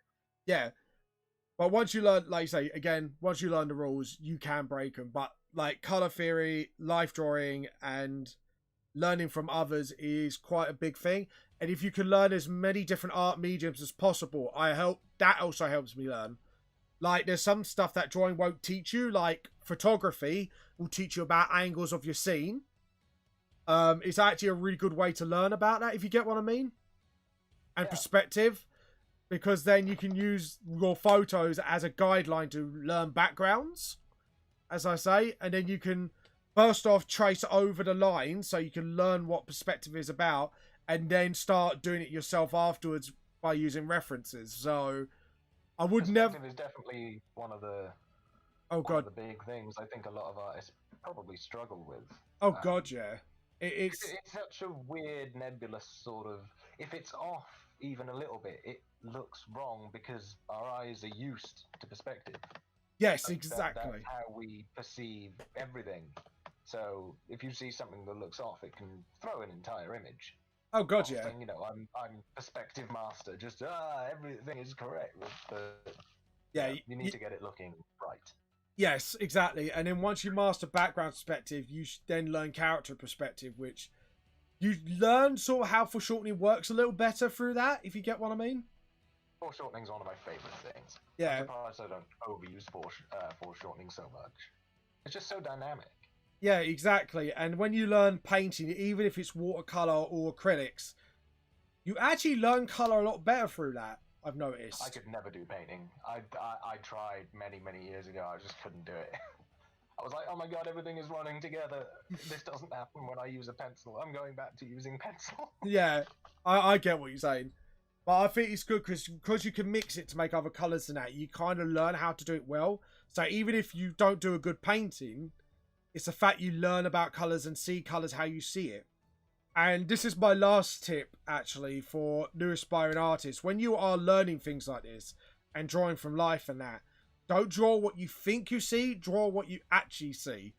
Because you can have templates and body mannequins and all that, but once you get down to the actual drawing itself, you need to draw what you see and not what you think. And it's a lot of people, including myself in the past, got into that really bad habit and kind of seen imaginary lines, if you get what I mean. Yeah, I can see how that would happen. I'm trying to think if that really ever happened to me, because way back when I started my like after the initial YouTube phase of learning, which was kind of the introduction, a huge swathe of art came from image tracing, which I think a lot of artists, especially early artists, probably go through. Yeah, I've gone through that phase myself. I think is a very important phase. You can learn a lot from doing that. It's just obvious you've got to wean off it. Yes. Eventually, once you've gotten all from it that you can. So I'd say don't be afraid to trace there. Just obviously make sure you're always saying. Yeah, you always credit where you traced. Learning something from it. Yeah, exactly. And if you do upload any trace images for your studies online, please, this is a mistake I made when I was in my very early years, is always credit a thing you traced from. Just so you can say, this is my study session, this is the original image, this is the original artist, enjoy. Because I say, I'm currently putting up all of my old art on DeviantArt. That includes a load of those traced ones. Now, unfortunately, they're all so old that I barely remember where most of them are actually from. But where I do remember, that's going in there. Yeah. So, obviously, do that. I think, really, like, when you talk about... We've already done all the art stuff. I think the only thing I think we will talk about is panels. Because I think that is a really important thing. Because when you're ready, when you've done all that and you got your art style, or you roughly got it and you're ready to start your comic or manga, flow of panels is so important to learn. Because if you got my books, volume 1 compared to volume 3, my volume 1 paneling, and it's not being horrible to myself, is very hard to follow. If you can sometimes really mess up on your paneling, and one of the worst things to use is arrows. No one wants to use arrows. No. So what I would suggest when you start paneling is do a little test with yourself, and if you're digital, you can do this like without marking your paper. If you do it imaginary line. Sort of, if I get a page up from my book actually and show what I mean, because I think it'd be better if I show it, don't you think? Yes, no, go on. So we're gonna open. We're gonna use one of the chibi pages as an example, I think. One of my most recent chibi pages. So as you can see here, we're gonna read backwards. So if we create a new layer, and what colour shall we make the line? I think we go for like an absolute saturated red so you can see, and make my pen. So when you're reading backwards in a comic, it needs to have a flow. So when I do this, if I could draw a straight line without getting confused where to go, that is how you create a comic panel. Do you get what I mean? Yeah, definitely. The thing to ask though, your comics read Japanese style, don't they? Yes, backwards. That's right, yeah. So even if it is the other way around, it doesn't matter what way you do it. It's still very, very important as you can see here. Yeah, no, I followed those panels perfectly even before you drew the line. Yeah. But the old panels I used to do, undo. Let's cross that. No, I don't want to save. So if we go for an older one, Chibi Fun Time Season 1, maybe? This one is a prime example of how bad. So it's simple at first. So we create a new layer. You go to this panel here, and then this panel. But because there's two other panels next to it without a separation, do I go here or here? So it's just makes it wrong, if you get what I'm saying. I'm still waiting for it to come up on the stream, but I'm sure I'll see in a second. Yep, go on. I'll wait for you a couple of seconds. We close that down now. There we go. Yeah, I see. Do you see what I'm saying? So to eliminate that, my tip is if you've got like multiple panels, what I would do, especially on pages like I have, instead of making that separate, you make that a whole block, and then you could have separated there, if you get what I mean. Because then you would have had a lot more easier time reading it. So yeah, a little trick I like to use. I don't really have anything I can show you or bring up on the screen or anything like that. Yeah. But it's differing the widths of the panel breaks, sometimes by a fair amount. yeah, that can also help. I've got a load of pages sitting over here. Let me see if I can find an example to describe it more. Not really in this comic, I don't think. But it's, say you've got 3 panels which are a bit difficult to follow. If you put a much wider panel break between the second to last and the actual last, Yeah. naturally your eye's going to skip over the shorter distance to the next panel in line. Yeah. Go over the larger gap to the third panel that's supposed to be read. Yeah. And of course that can also work, because panel breaks are just fine. That's what they are in a comic. It's full stop. If we translate it to a writers or music term, for writers, it's like a full stop. For music, it's like having a slow down in a fast song. I think that's the best way I could describe it. If you get what I mean. No, definitely. That's why I like to use wider panel breaks just regularly, but then when something happens instantly after, instead of actually a gap, it's just a singular line. Yeah. There's no actual gap, it's just a break in the image. And I love panel breaks. Panel breaks are the best. Yes, they are. Panel breaks can really help the flow, because it then instantly leads from one image directly into the next one in continuity. Yes. Definitely. I'm just flicking through the first edition here, looking for panel breaks of VTLS. Yeah, see, that's what I mean. My paddling is absolutely terrible in the first volume, I have to admit. Like, this is... But then again, that's when I was a newbie and I fell into these traps by myself. Because even though you can learn how to draw, there's so much you need to learn. Like when it comes to world building, or when it comes to like general stuff like that. And actually, moving on to world building quickly, because we are running out of time now, is the first thing you need to do when world building. I think it's important to have history first and the map of the world, because they are the two like most important things you start building. Like, what does your world? Even saying that you are building a different world to have a map with. Yeah, but even if you use modern day, remember, like, you still got history of the characters. You still got, if you got a hidden world history, stuff like that. So you still got all that to. I think the best example of that is Hunger Games. Like, based on our world. The first film, and even then, that was many years ago for a media studies class. Yeah. I've not actually read any of the books, so I don't know. I haven't. I've seen the films, but when you build a world, they kind of mentioned a brief history of how it came to the way things are. So that's what I'm saying. So when you're trying to build stuff up, like, you need to consider history in mind and how your world is going to look like. If it is dystopian, if it's modern day fantasy like mine, if it's another world entirely, you know, it's really important how. And I think also Ruby, when you got their world building videos, which came a little later than the actual story, is the another good study for how to build your world up. Really, I would say in its history. My world building inspiration has actually come from things like Fallout and the Elder Scrolls, because I just absolutely love open world games like that. Yeah. So a lot of my world building goes way too super in depth. But a thing I'll say, an important thing to remember is people don't really like exposition. They don't like the story just stopping and being told this happened 1 million years ago and it's important for this reason.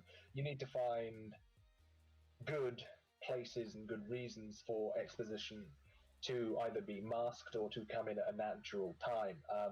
A good way I like to do it, and it's actually what I was working on before I came on stream here.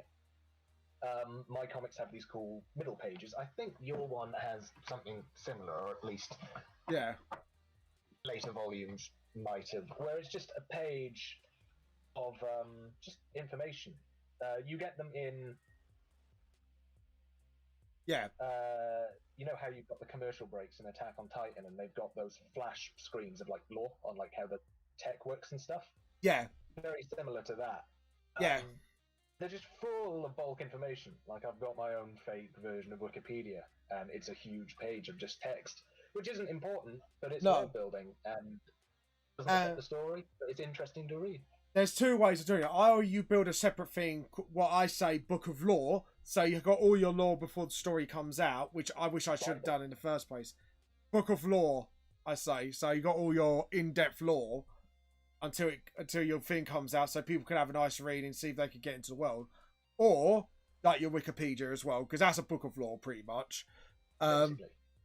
Or you kind of do it like you said, build it as you go and try and make a natural flow where explanations get put down, because I think that was my weak point at first, and now I've kind of learned when to put them in. So like, I think book 1 is a big offender of that. Like, sometimes I'll put it in at the wrong moments. The other one, which is very important to know, is characters in your universe will know more than the audience does. Yeah. So often characters explaining things to each other can fall flat when those characters should logically already know that, and the explanation is only coming for the reader, which can feel very jarring. It's a very important thing to work around there. I think a good way to smoothly transition stuff for lore and that wise is, I think Dragon Ball Z is actually a good reference, because they actually explain things, and because these are real fighters, they should know this, so they'll be explain it, and you got like a dumbass there that basically doesn't really know, if you get what I mean. Yeah. So that might be why, like, it's like the vaguely newish sort of anime style where it's like, help, I've ended up in another world and I don't know anything. Yeah. I don't really like those ones, but no, it's an interesting way of doing world building. Yeah, it's sort of, if you had a character there that doesn't know anything, like Nick, world building, that's actually good opportunities for world build as well. So I did a flashback, I think, in book 2 about psychics, which was a lot more smoother transition. Obviously 3 months have passed, so he would have learnt a few things since then. So yeah, but I'm trying to think. I'm just checking Facebook, sorry, quickly, just yeah, no, that's fine. That's fine. Sorry, because I don't think my thing's picking up commenters. No, alright, it's just me. It was just me being absolutely paranoid. But yeah. They're watching you. It's the Illuminati. They're here. They're here! They're coming to arrest me! No, but when the Amazon drones. The damn Amazon drones, stop stalking me! Anyways. But, yeah, that is the most important thing when world building, though. It's the history, make sure your lore's on right, make sure you get everything there and then before it all comes out. So basically you got a time to explain it, or you do like Connor does, Book of Lore, for your actual stories. I'm trying to think, right, what else do we need to do? Like, I'm trying to think, like, what is a good reference for world building? Because I never really use a reference. I had to learn on the go. and that's the problem. Yeah. It's I was But yeah, as I say, inspiration is always the thing there, because my Yeah. ones, as I say, Elder Scrolls, Fallout, which are just lore upon lore upon lore. Yeah, big influencer. It's like, this is how this happens, but I don't necessarily need to tell the character this here. I can put it over here, and blah blah blah. yeah. It's sort of I'm hoping this actually helps everyone, and it's quite informative of how we do things. If you get what I mean. Because I think it was most important to have this chat, and it was too bad I couldn't get other artists or musicians and that to chime in, because I think there are a lot of similarities of how we construct songs, construct stories, you know, or games. You know what I mean? It's very. Yeah. Well, the motto we have in Crown Root is we all make stuff. Yeah, we all make stuff. It's always good to learn from your mistakes, so don't try and be a perfectionist. And the one thing I have learned over the years, I think people need to learn more than ever, is how to criticize yourself properly. I think this is the major thing, and sadly we only got 2 minutes now before we do the free request hour, is you have to learn the difference between good criticism and bad criticism. Bad criticism is when you go, oh, you're shit for no reason. Oh, yeah, no. A good criticism is like, yeah, this is good, but XXX needs to be worked on because of X reason. Use this reference to help you get better. Yeah. And the exercise... There's not a single creator who doesn't want that. No. And it's literally like in detailed criticism can actually help a lot more than just screaming at them, basically. So what I recommend is a little exercise, because I know people criticize themselves quite harshly, is say one good thing about your work and then one bad thing about your work and then how to improve. And then rinse and repeat those exercises every time you do a new artwork. And then you learn to be hard on yourself, but not too hard on yourself. Because obviously, us artists are our own worst enemy as well. I think that's the good way to put it. So, the amount of times I've finished an image and then immediately being like, damn, that's wrong. Yeah, I get that. Happens all the time. I've done that, and sometimes I feel like I've made 3 steps back and gone, no, this is not any good. But there's always something to learn through each art piece. Even if you've done this like masterpiece of artwork, even the best artists have to criticize themselves, if you get what I mean. Definitely. But you said we're running out of time there, yeah? Yes. Let me have a look.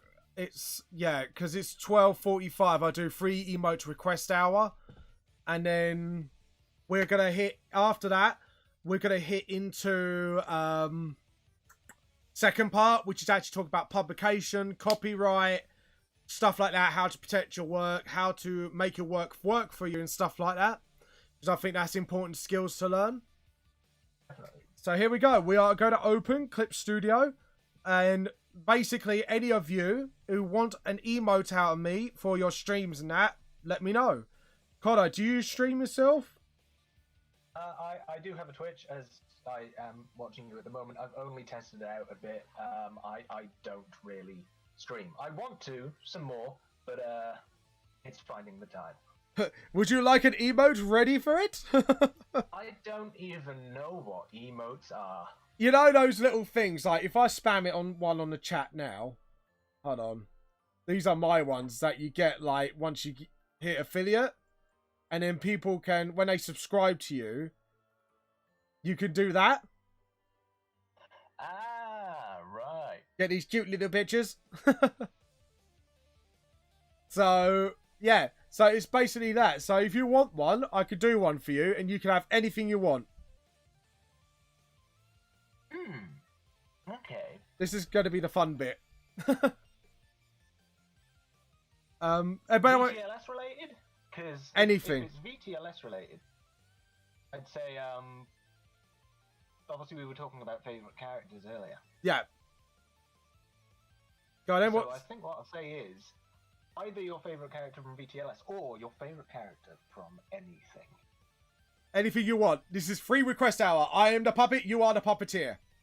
Your favourite character from anything, just your favourite character in general. Mondo, this is the character.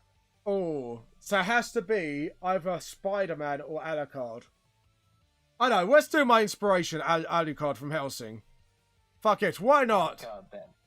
With a cup of tea, because obviously my in-joke here is we are the tea cult, I mean club. We're not a cult. We don't sacrifice tea bags to the great tea god. No.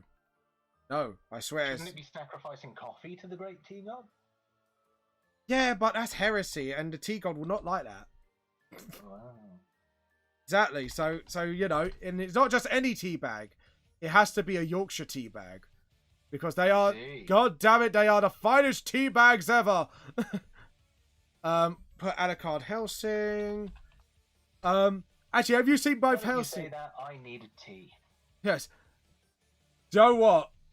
I've got the perfect image. So we're gonna make a new, because I make another canvas for references. Paste, edit, transform, scale, and rotate. I do love Helsing's color palette as well. Like, especially... I will be right back. I need to make a tea. I'm going to steal your tea when you come back, you know that. Good luck. Anyways, he's just going to get a cup of tea. So, yes, so we are going to draw a card from Helsing with a cup of tea. Because why the hell goddamn not? Because obviously, hold on, and... Boop. Nope. I was going to boop up the chat. Where's the chat? Boop. And can we have the Twitch, please? Thank you very much. There we go. So. And it just like. Just do the face thing first. Because the Dominican face. So yeah, this is like free request hour. So if you want your emotes, people, come and get it right now. So, exactly. I have returned. You have returned, and what tea do you have? Is it Yorkshire tea? It's boiling right now. It's boiling! But what tea bags are you going to use? Are you going to use Yorkshire? Or are you going to use the heresy that is Tetley? No, it's M&S. Oh, okay. Okay, you can get away with that. Just daily sacrilege. And by the way, if you want to be part of the tea cult in general, just go on Discord. Seriously, we've got... Put your artwork on there. We've got a bit of everything, really. I'll tell you what, we have a lovely little community right now. Like, you know, we have people on there. Right, so we got a cuppa there. You know, he's going on a moonlit walk with a cup of tea in his hand. Okay, so we got that. We got the basic body.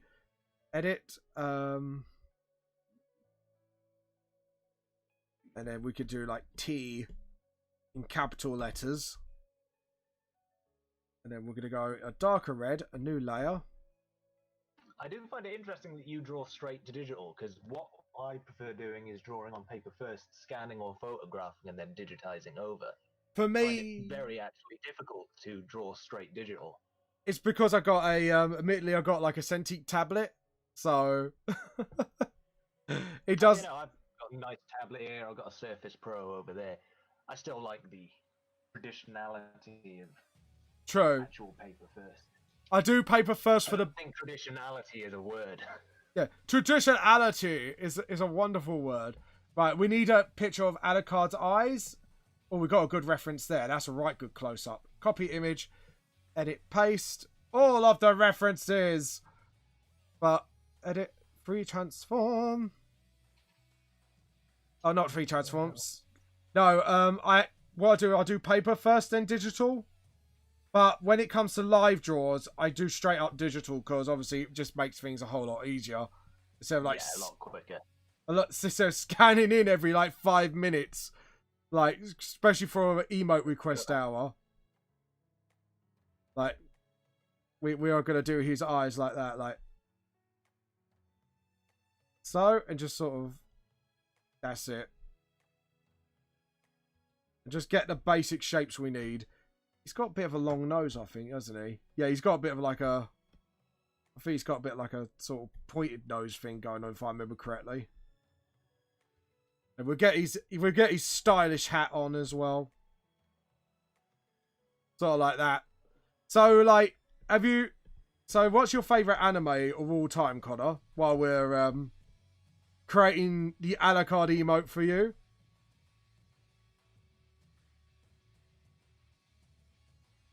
I think, is he gone? I think I lost him. The tea has returned. The tea has returned. Yeah, with the M&S cup of tea. The poshest cup of tea you can get.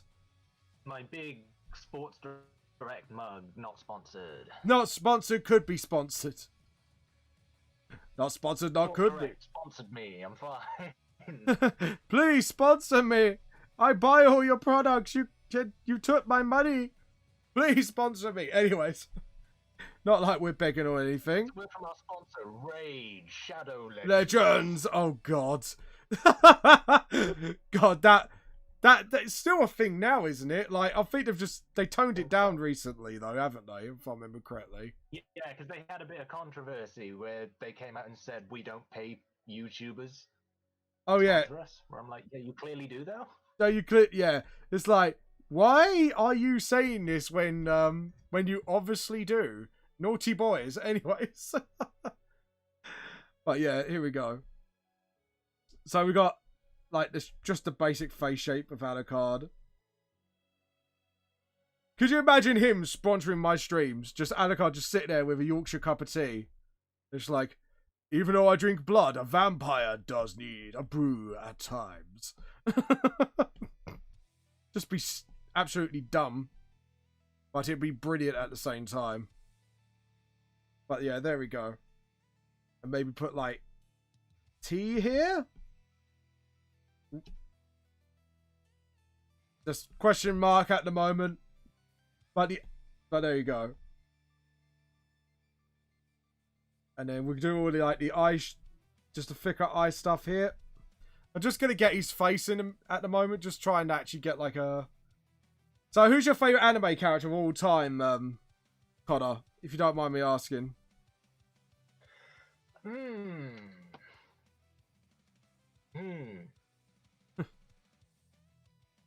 It's something to deeply think about. This is like. Because I'm trying to decide between like the character I actually like the most and just I really like this character, or the character I think is the best written character. Well, alright.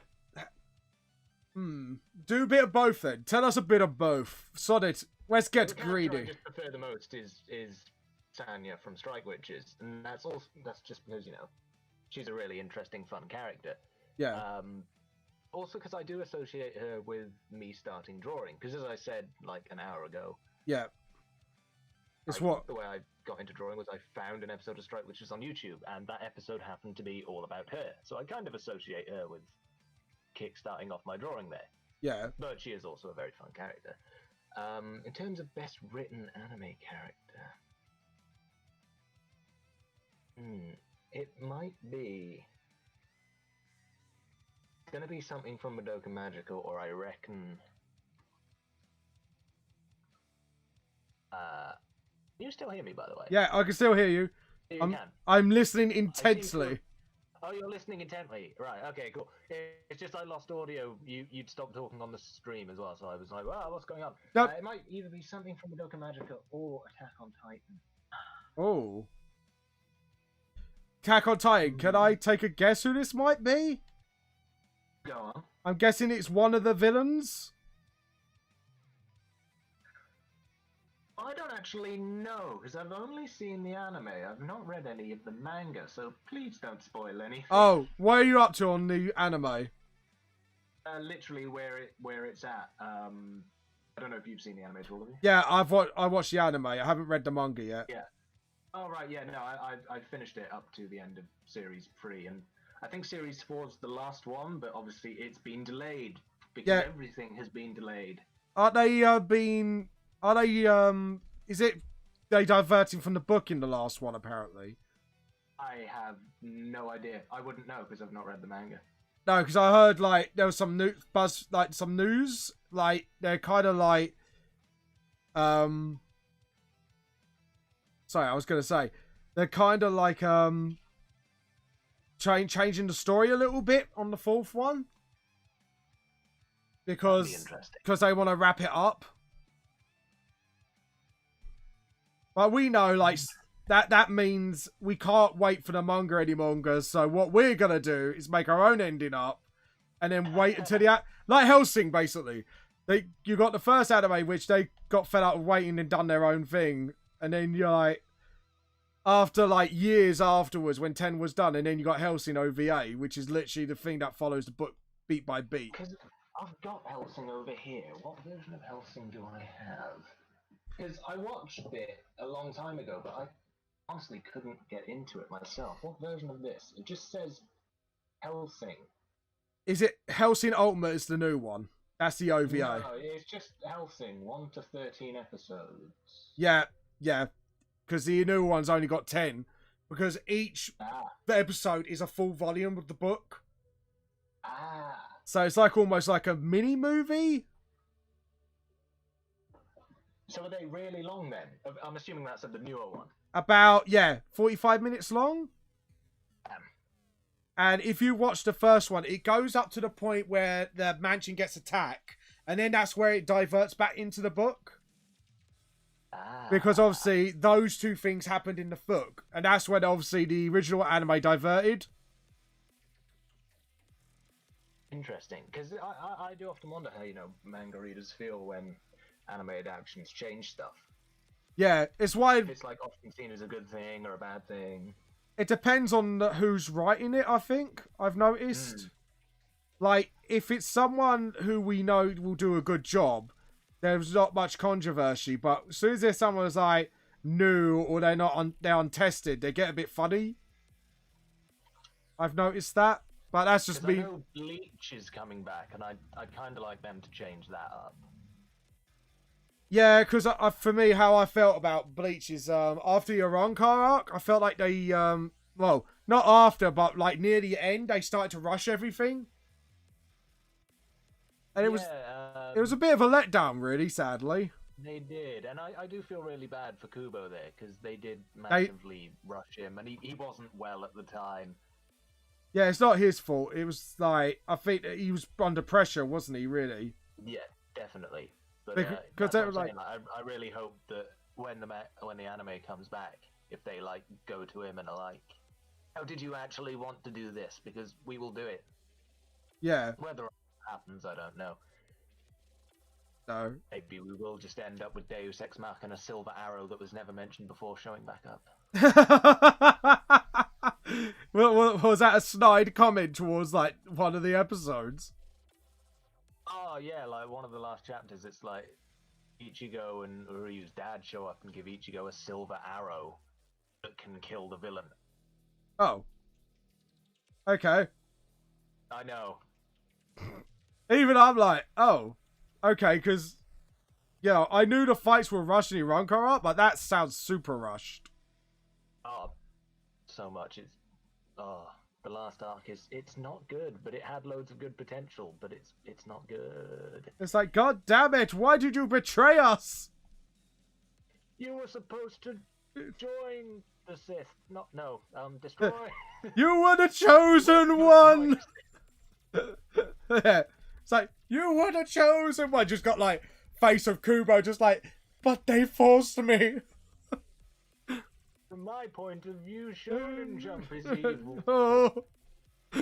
Oh God. They forced me to do it, I swear. I saw him killing younglings. Yeah, it's just like, you got like Shonen Jump as Anakin Skywalker. Oh God, that'd be quite funny. Not just the men, but the women. And the children. Think of the children. There you go. So we got that done. And right, we had to be careful how to do this one, because if we do it purely black, it won't show up well as an emote. So this is where emotes kind of like diverge a little bit because of the whole thing. So we're gonna go with a grey black, I think, like sort of like near blue, but edit, undo, layer. So would you join this little drawing I'm doing for you at the moment? This little emote. Looking good. He's got a How do couple. you like your thickening black line work? Yeah, when you do emotes, you need to do thick lines because it's small and you do detail lines, it blurs out and it makes it look really ugly. If you get what I mean. I can imagine.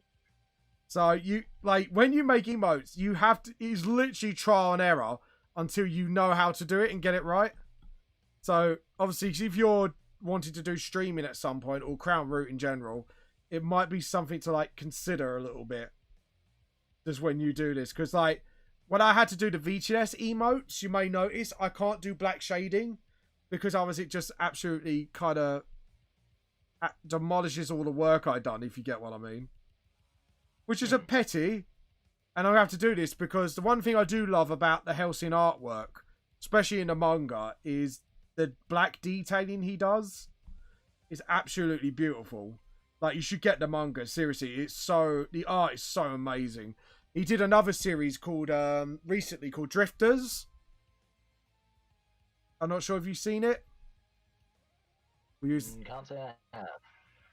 Well, it's about I'm trying to think how to explain it. Think Hunger Games, but with armies and heroes of history. So you got characters like Nobunaga. Okay. But it's like I say, they kind of get chucked in, and two of these entities are battling for something, but we don't know what it is. Huh. It's just a big action bloodfest, basically, but it's so awesome to watch. Especially some of the characters' personality. Yeah, Bill and Ted's Excellent Adventure. Yeah, basically. Because when a hero dies, they get sent into like some sort of like battle in the afterlife. If they get chosen. But that's all you know about it. Like, other than that, you get sent to this other world and everyone has to duke it out, if you get what I mean. It's quite a weird thing. Yeah. But it is absolutely awesome. It's just, and the art in it is just, again, it's like Helsing Ultimate. It's just beautifully done. I cannot recommend it enough. It's just, oh my god, it's beautiful.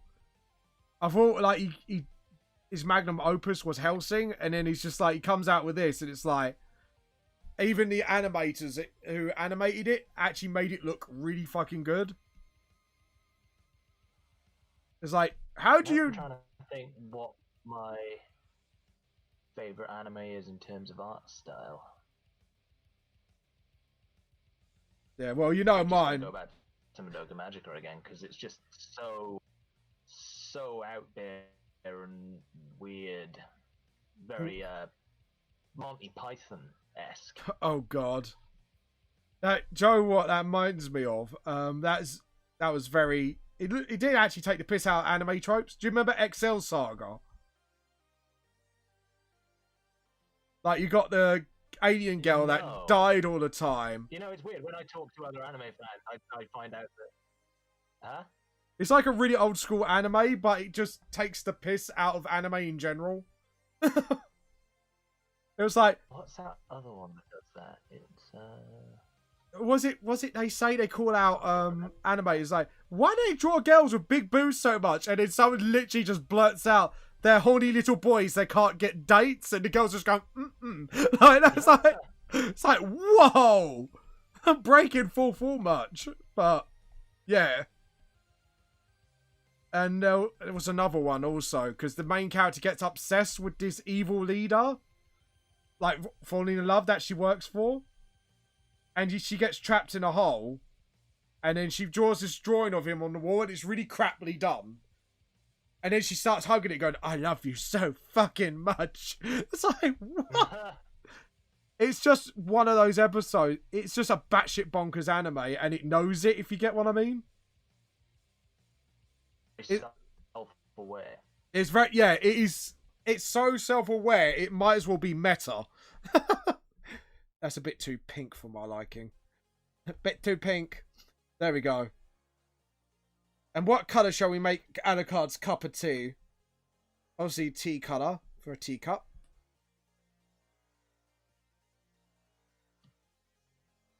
There we go.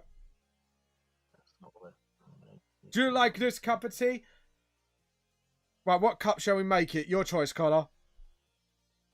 Well, I need to wait for the stream to update. 1 second. Yep. In terms of the mug, though. What mug shall we have? It's going to have to be my trusty Sports Direct mug right here, isn't it? Right, while I'll do that, I'm going to do the T letters. Oh, there we go. The tea is being filled in. Nice. Breaking news.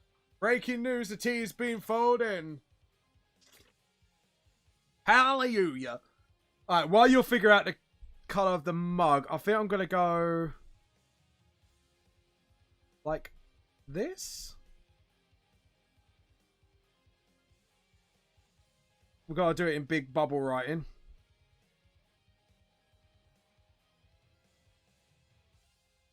Tea! Just why not?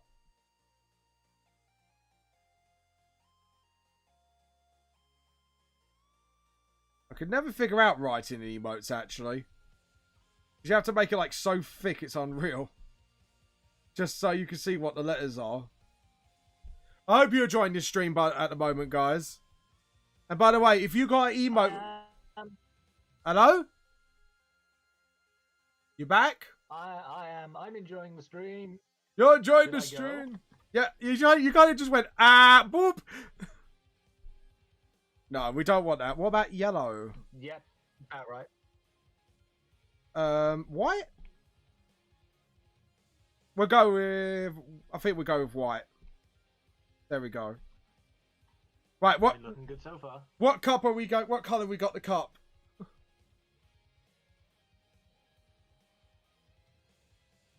Blue? White and blue. White and blue. Is that your favourite colours Blue. then? Are you going to have it in... No, that's the colour of my Sports Direct. Are we going to have it in stripes? Mug. Hello? I think we're losing him. Hello? Here you go. I think I'm losing you as well. Hello? Hello, I'm Dr. Evil. Hello, can you hear me at all? Yes, I can hear you. I can hear you 100% now. Yeah. Do you want stripy blue and white mug like this? It just looks like something out of a Tetley advert. It actually looks like something out of a Tetley advert. Right, layer. Again, waiting for the stream to update. Yep, go ahead. I'm just going to do all the all the colours, all the dark and fun stuff. Jesus, I'm laughing too much. Right, so his hair, I think we're going to go with a blackish green. Like that, and then fade it. There we go. But yeah, here we go. We're going with the shading now. Like I say, we can't go too nuts on it, but we can try and just sort of... There we go.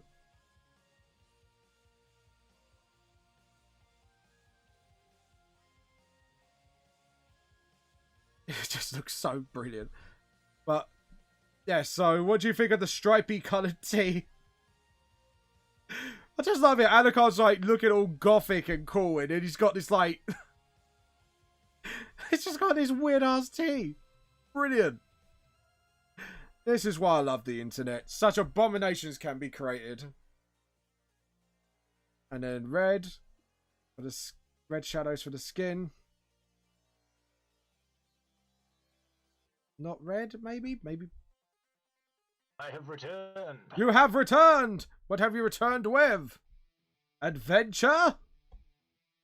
No, a working voice connection. Yay! Yay! There we go. It's me, Mario. Anyways, we're doing the shadows of Alucard now on his face and that. He's on a moon. Looking good. Yeah. It's just that cup. It's just like the most un-Alucard cup I could think of. It's brilliant. It's like you could tell he's been forced to sponsor somebody. My name is Alucard, and I've been sponsored by Tetley Tea. We know this is heresy to you, but it's the only way we can get money for the Helsing organization. After that zombie attack. Yes, you too can have a disappointing cup of tea. Sorry, I'm thinking Helsing a bridge version of him now. Just like, I can imagine he just like rips into the cup of tea. Did I take the piss enough? You cannot tell by my overly sarcastic tone. And it just sort of, there we go. It's looking good. That's all we can say right now. Right, so as for, we're going to go for more of a purple shadow on the shirt, I think. No, maybe green? Maybe a bit more grey. Bit more dark. I now need to duplicate a line I'm drawing over here 58 times. Oh god, why do you have to do it 58 times?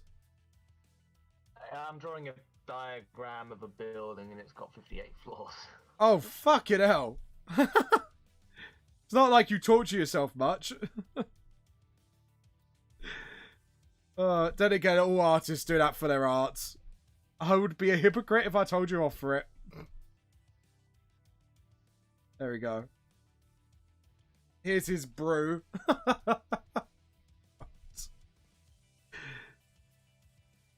Like that. And then we just do a shadow for his... Knowing my luck, I'm going to miscount and... Yeah. Draw the wrong number of floors.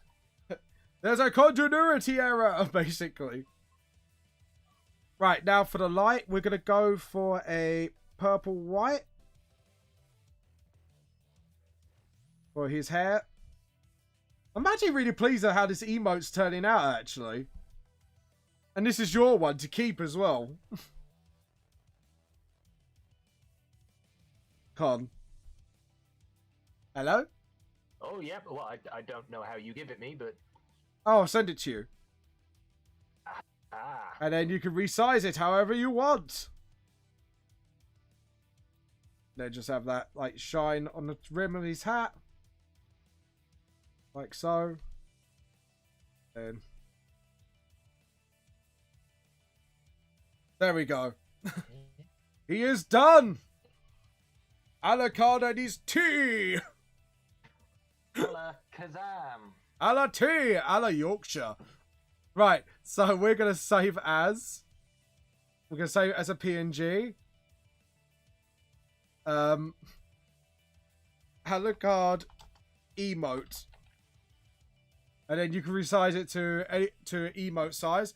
So what we're going to do is resize it ourselves and do a little test. No. Edit. And we want that bigger, please, because I want the tools. Where are you? Edit. Change canvas size. I'm keeping an eye on the time. Pixels. So, 150. Oh, that's crop. Cancel. Cancel. I want to change the image size. Change canvas size. That's the one. I think it's 150 at smallest. No. Cancel again. It's not canvas. Sorry. I keep doing this. Why do I keep doing this? Edit. I want to change image resolution. That's the one. And trying to think. Is it 75 at highest? We'll go 150. Let's see what happens. Looks good. Smaller. So, save as. Oh, 1112. Right. Edit. I now know the cat. So it's 11122. File. No. Edit. Undo. Edit. Again. It's not canvas size. You goddamn numbnut. It is image resolution. Here we go. File. Save as. Oh no. Right. Edit again. It's 112. See, this is what you got to get right first time round. 112. There we go. Edit, undo. Again, it's not canvas size. It is image resolution. No. There we go. This is like the bit where I tell myself off a lot because this is like readjusting, adjusting. Save as. PNG. Alucard emote. Save. There we go. So now we're going to put it on. We're going to go for a test run. And then I will take it off because it is your one. No, it's not that. It's the settings I want. Where are you? There we go. Server settings. Emotes. Emotes. Emojis. There we go. We're going to upload this emoji. Or emote. A la carte emote. There you go. Don't need to upload anymore. And then we're going to test it on general and just sort of... You're going to see it in a moment. You're going to tell me what you think on Discord. We're going to do it on general chat.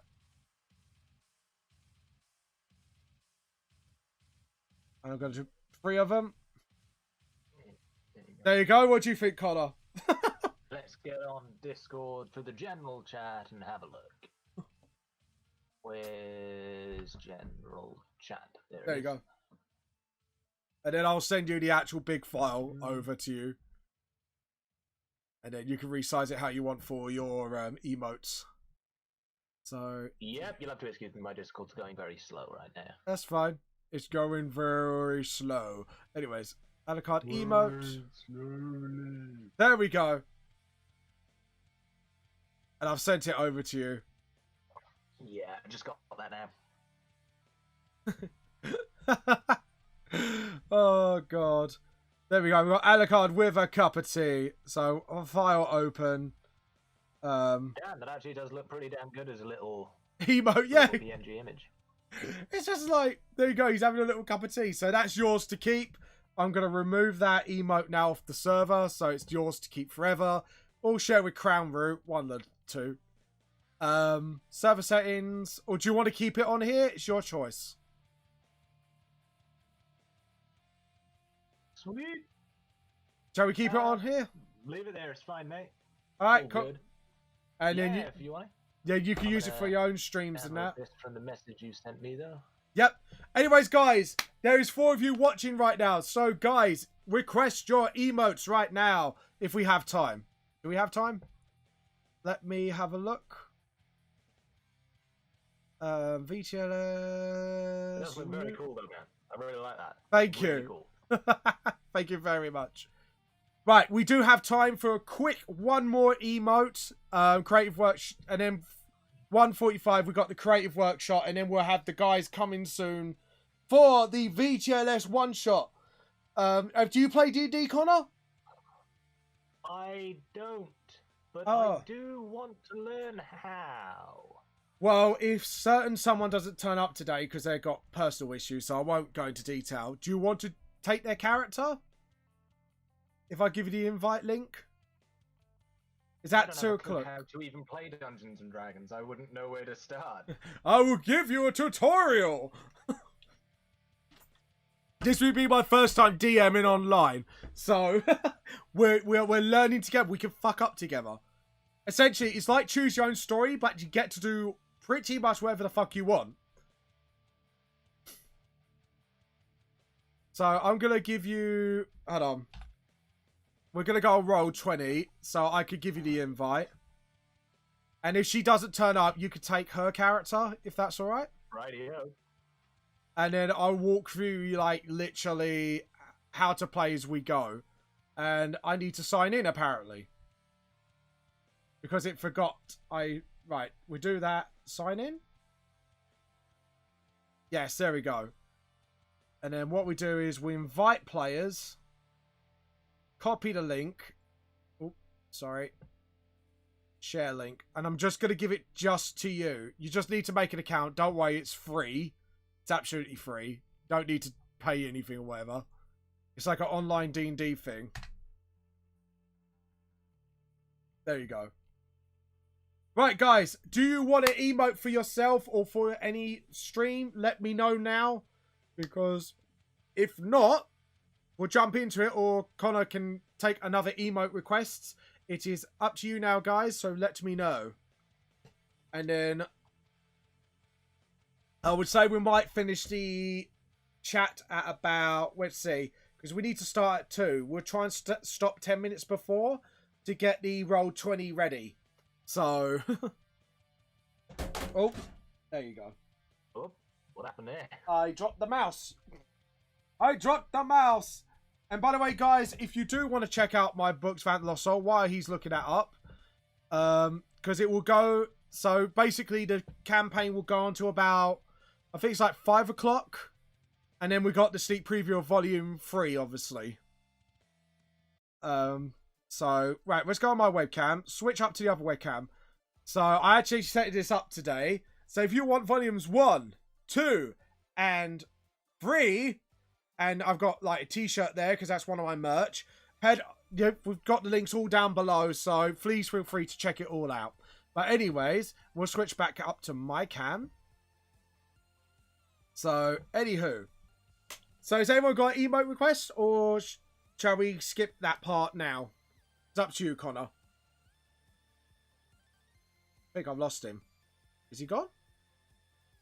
I think I lost him. Is he still on the chat? Let me check. Are you still on the chat, young man? I think he's concentrating. So what we'll do is, actually, I'm going to just quickly set up something on the D&D thing, because it's quite easy to do.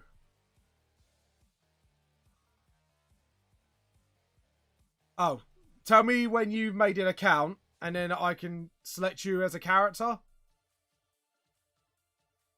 Connor? I think I've lost him. There we go. Alright, guys, so since there's no emote requests and Connor seems to disappeared for now, I'm not sure if anyone's going to jump on. But anyway, so we're going to have a quick chat until someone either suggests an emote if we have time, or if we're not, then we're going to jump straight into the sort of copyright workshop. So, or we just jump in Q&A about VTLS in general. So, like I say, I am excited about this event.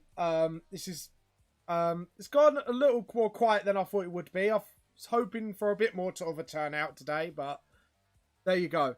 So, what we've done so far, I've done one emo. I was hoping to do a second maybe before we had to finish up. I'll tell you what, we'll do another emote while we're waiting. So, what emote can we do? I know what we can do. We could do a Spider-Man one, and then we could do like a Spider-Man emote, T-emote. We're going to go a little thinner with the pen this time, just to template things out.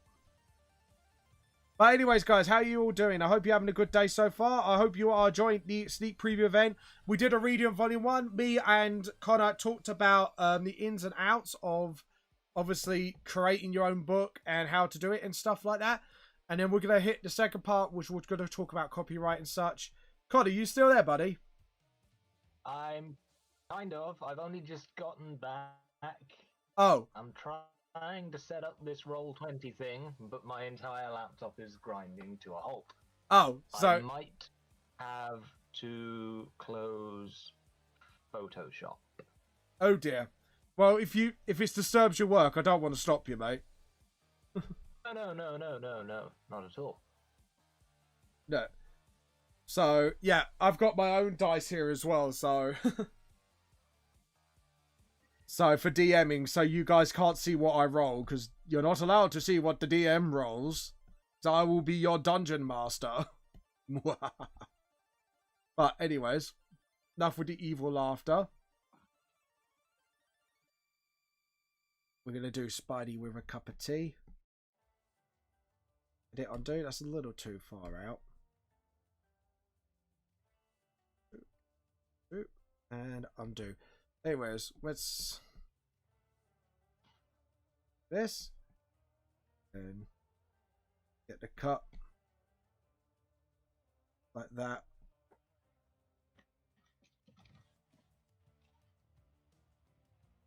That's it, and then edit, and we're gonna transform that. We're gonna make it a little bit bigger because emotes need to be as big as possible. Not even joking, like the bigger it is, the better it is. There we go. And then layer, new raster layer. And like I say, I'm going to carry on. I'm going to do an emote for myself because why not? I'm going to treat myself to one. It's nobody's, because nobody's around. Yes, because nobody's around to do it. So I'm going to do Spidey with a cup of tea. Because why not? It's the tea cult way. And then we could do like the mask, like sort of lifted up from his mouth. Maybe. But Make him upside down, sipping tea from a straw. What? So you got like a coffee cup sort of thing, but it's tea. All right, we'll do that. We're gonna hanging upside down with a straw. Because obviously we can't do the whole body, but what we can do is rotate it and just sort of. Okay, Roll20 has been set up. Good. So you're on there now, quickly? Because if I launch the game, I should be able to give you that character privilege. So journal, Zombra, characters. I believe you click on edit, and then Trinity C. There we go. In players' journals can be controlled by Trinity C. There you go. Save changes. And I don't know why that is on the end there. So you can control Zombra now. Players. So if you want to know your character sheet, there's a on the top right corner it says journal, and your Zombra should be on the top corner of the screen. Top right says journal. Yeah, where you got like a chat box almost sort of thing on the right, and then there's there's icons on the top, and it's the third one in. Once you hover over it, it will tell you it's a journal. It will tell you it's a journal, and it's a trap. So we're going to do tea with a lid. And then drawing upside down is going to do my brain in. But why not? And then just sort of. And you know what? We're going to do the Spider-Man eyes, but we're going to do like he's actually happy about having a cup of tea. Like that. That's it. And then we're going to have like the love line for like the mask. Oh yeah, so we could do it around his neck like that. That's it. I'm going to have to like, I'm going to have to turn the canvas upside down because I'm getting confused. Which is not that hard to do, to be honest. There we go.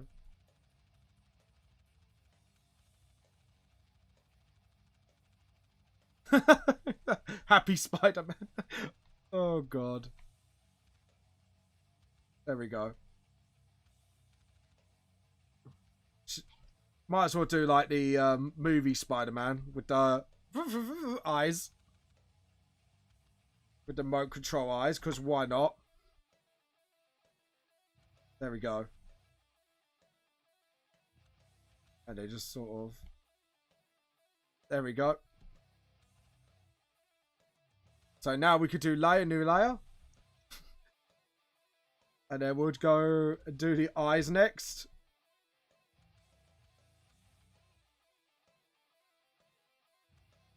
And then just do the whole... Hold on. Edit, undo. Happy eyes thing. And then...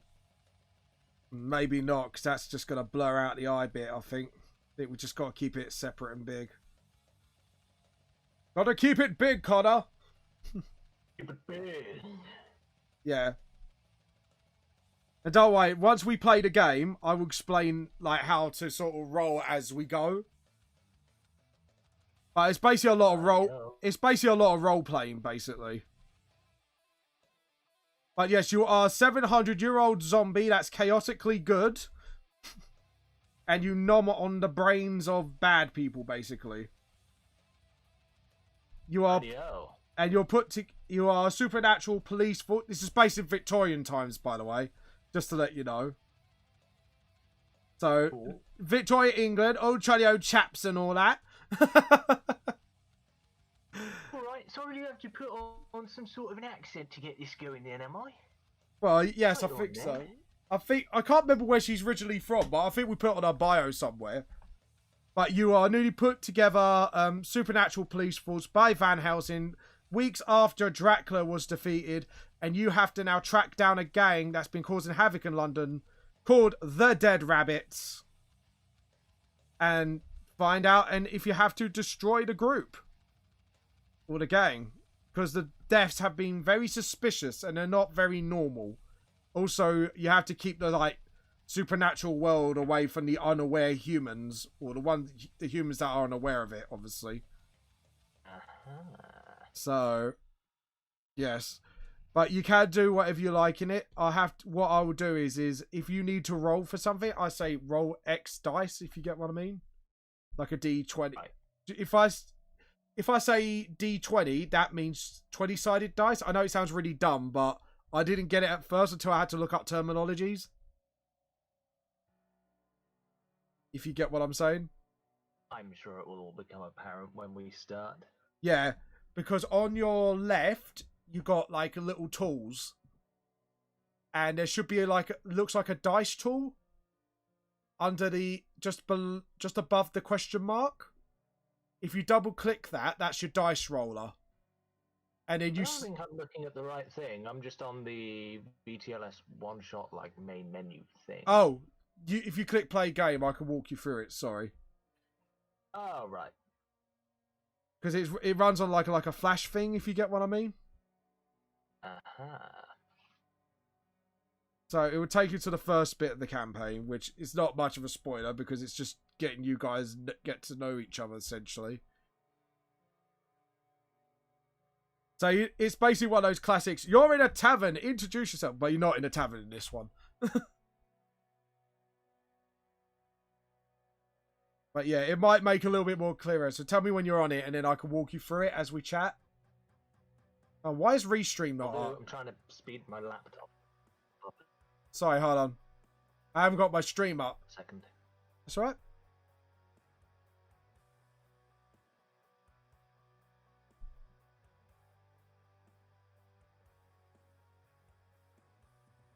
Yeah, I'm just making sure.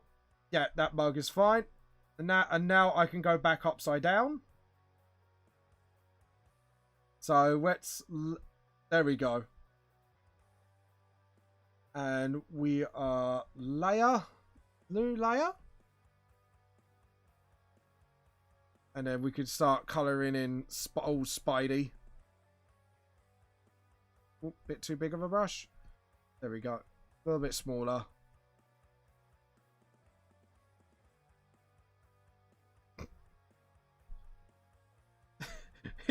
The emote looks so bloody dumb, but it's just so brilliant at the same time.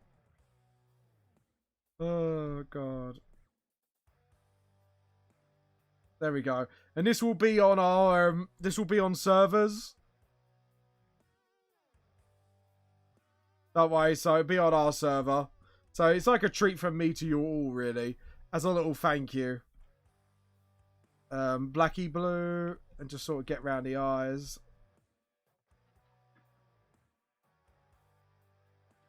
Like, just tell me when you're sorted and I could slowly walk you through things. Just doing some stuff to make everything run a bit faster. Oh.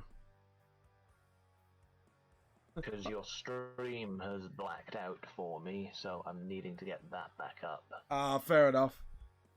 If not, what I'm willing to say is when it comes to the D&D... When it comes to D&D, you won't necessarily need it for that, if you get what I mean, the stream. So you should be fine without it, hopefully. Because obviously you'll be seeing everything anyways from the game screen, so... Here we go. We're colouring in Peter Parker now. I just love that little... Photos of Spider-Man! Get me photos of Spider-Man! Yeah, pretty much. Why is he drinking tea? Because he is.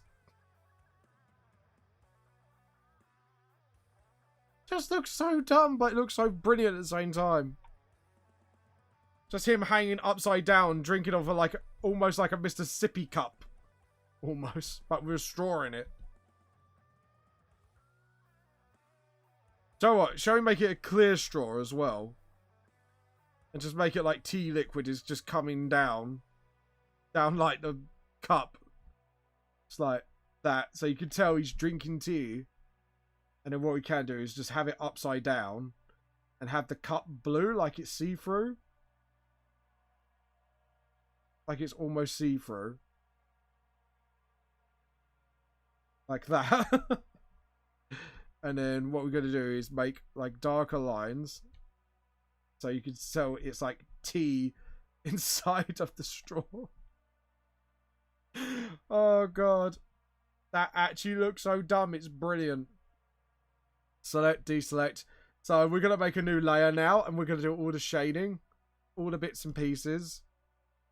And then we're going to do dark. We're going to go purple. We're going to turn that light into obviously hard light. Not hard mix.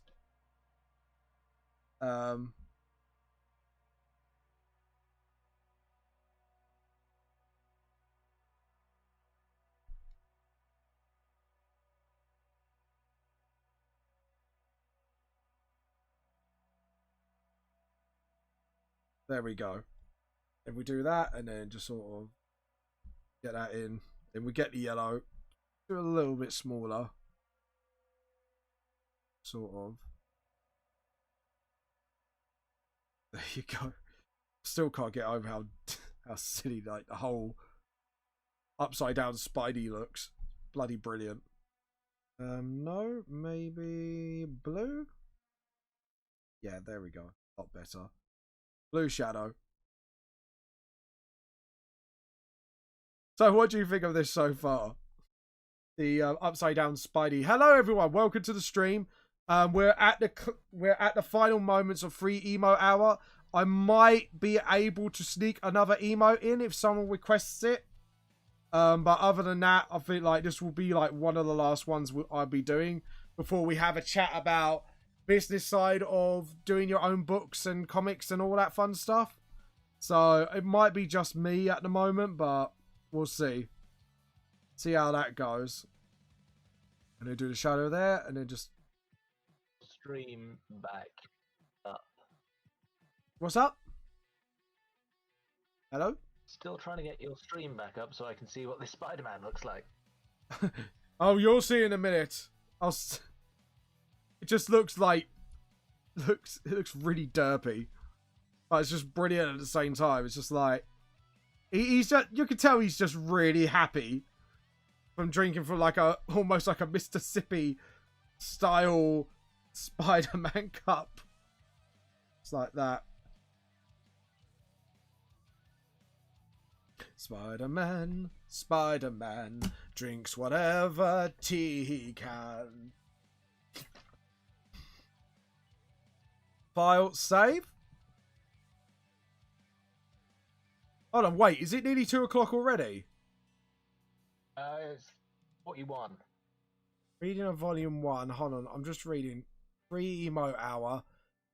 Yeah, so we're going to have to make this the last emote, actually, and then we'll be doing the talk on copyright and stuff. So we're going to save it as Spider-Man emote, and I'm going to put this on after it's done. So, Spider-Man emote. I know I spelt it wrong, but sod it. It's Birdman. I'll send it to you, Con. Birdman? It's Birdman. I don't know why. It just is. And then I'll give you... But there you go. It just looks so dumb. But there we go. So we're going to close all this. And then we're going to get maybe the image... Maybe an image backup. Actually, I'll tell you what. We'll do it on here. So it just makes things easier for me. And I think we are going to get one of the concept art up before we start having a chat. Lost Scent, The Lost Soul, blah, blah, blah. We're going to do this really quick because we need to we're running a little... No, we're not even running behind. We're running a little early, actually, which is not too bad. Manga Volume 3. Where are you? Concept art. There we go. Let's go over with the most recent. We're going to go to Zombra. So Connor can see who he's going to be playing as later. So anyways, now we are on to the next bit. Connor, are you still with us? Or shall I talk through... I think he's poofed. He's poofed for now, so we'll get this chat started. So the next part is basically talking about the business side of creating. So once you created your comic, and once you created your or manga or music or whatever, like how do you go forward from there? Do you just look for a record label or comic publisher or whatever? It depends on what you want, and you have to do your research. And when it comes to being published with a company, different companies have different benefits and flaws. Sadly, Connor's not. Hopefully, once he's back with us, he can interject and actually talk about it, because he's in published, but I can only talk from a self-published perspective, where and stories I heard from friends, like when they go to bigger companies with designs, music and stuff like that, a lot of big companies, and I'm not saying obviously Connors actually treats their workers quite well, and obviously the smaller companies, but the bigger companies, they do like to try and screw other artists over if they do, from the horror stories I've heard. And they try to sort of take your work and use it for themselves without the copyright. And this will lead to my first suggestion is copyright is a really important step before you do anything else. Before you get your IBSM number for your books, before you have to do all the necessary bits before you release your album, your books, or whatever. So once again, I have returned. You have returned! Welcome back. I am now on my phone because the laptop does not want to work. No, that is absolutely fine. So we're talking about the business side to it first, and I'm saying I'm only self-published, so I can only speak from that side. But I have heard horror stories where big companies, obviously not yours, but big companies like to screw over artists of any genre, like comics, music, and stuff like that. Like they would have to make sure you get your copyright straight first before you approach any publisher. Would you agree with that, Connor? Well, I've not had any experience, as I said earlier, with other publication companies. No, but yours treats you fairly well, though, don't they? Oh yeah, no, definitely. The copyright is through them. It's an interesting thing. We often say after conventions, have a lot of people ask us about stuff like copyright. It seems to be something a lot of people are very scared of. It's scary, but if you do your research, you'll know how to protect yourself as an artist. Yeah, so yeah. The first thing I do, I know people use this advice, but it's very outdated. Sending a letter to yourself with all your content on it, you can't do that anymore because it doesn't have the date stamp on it anymore. So it can't be proven in court, if you get what I mean. So I wasn't aware people used to do that, but that's a very interesting thing. Yeah, and I used to do that with our band and stuff like that. But obviously now it's an out-of-date thing. They don't really do that anymore. They print the date stamp on there. So it was one way to foolproof it. But another way is if you look up your local government website, they will tell you everything about copyright laws. Another way of doing it is you could pay to get it patented. So every time you create something, you can send it to the patent people. And as long as it's original content, they will patent it to you. So you got proof in court. For us self-publishers, or for yourself, Connor, actually, you may not have known this. Once you, before you self-publish, get an IBSN number. Obviously, you know all about that, don't you, Con? No. No, you don't know. Right. So Not a clue. IBSN number is really important because it registers your book with NISLAN, which is like an official registry for books. And then in English law, this is why I say, if you're not from England, look up your local government website to see how you could copyright. Because even though it works here, it may not necessarily work in other countries because all laws are different. And I'm a Welsh boy. Yes, but obviously you'll be England, so you'll be good on this. You send a copy to the British Library. I think obviously Crown Root knows this. It's actually law. You have to send one copy to the British Library, and they will register your book on their systems for you, and then they send you a letter to say thank you for registering your book with the British Library. I have the original volumes 1 and 2 on there, and revamp because of the spellings of 1 and 2 in there with volume 3. And I've got all the letters. So if someone tries to fraud your books and try, oh no, I'm the original creator, you could turn around and say, well, actually, I got official, like, British Library, because it's a government library. So it is official. So I've got this official letter from the official library, the Great British Library, to say I have copyright to this. So that's one of the freest ways you could do it. But also get it patented. I think there are copyright UK websites out there, but do your research on the company and make sure they are official before you do it, because last thing you want is signing off your rights to somebody and then somebody goes, oh look, mine, ha ha ha, got it. You know what I mean? Yeah. Definitely. So that is the most important thing to do, is make sure you copyright things before you do anything. If you want to do it the British Library route, if you're an English citizen, it is actually important that my brain just stopped.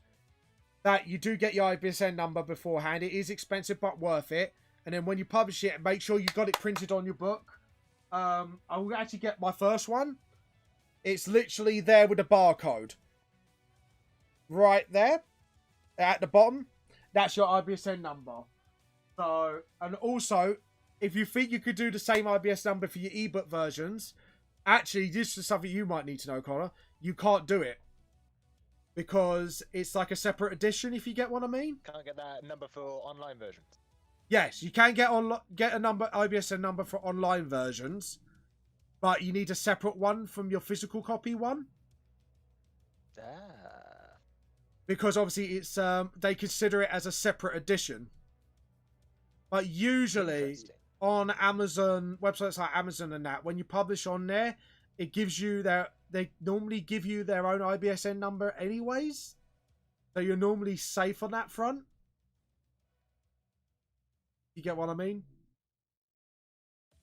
Also, if you do revamps, small edits are fine, but any major, and I mean major edits, you will have to get a new IBSN number for the re-release.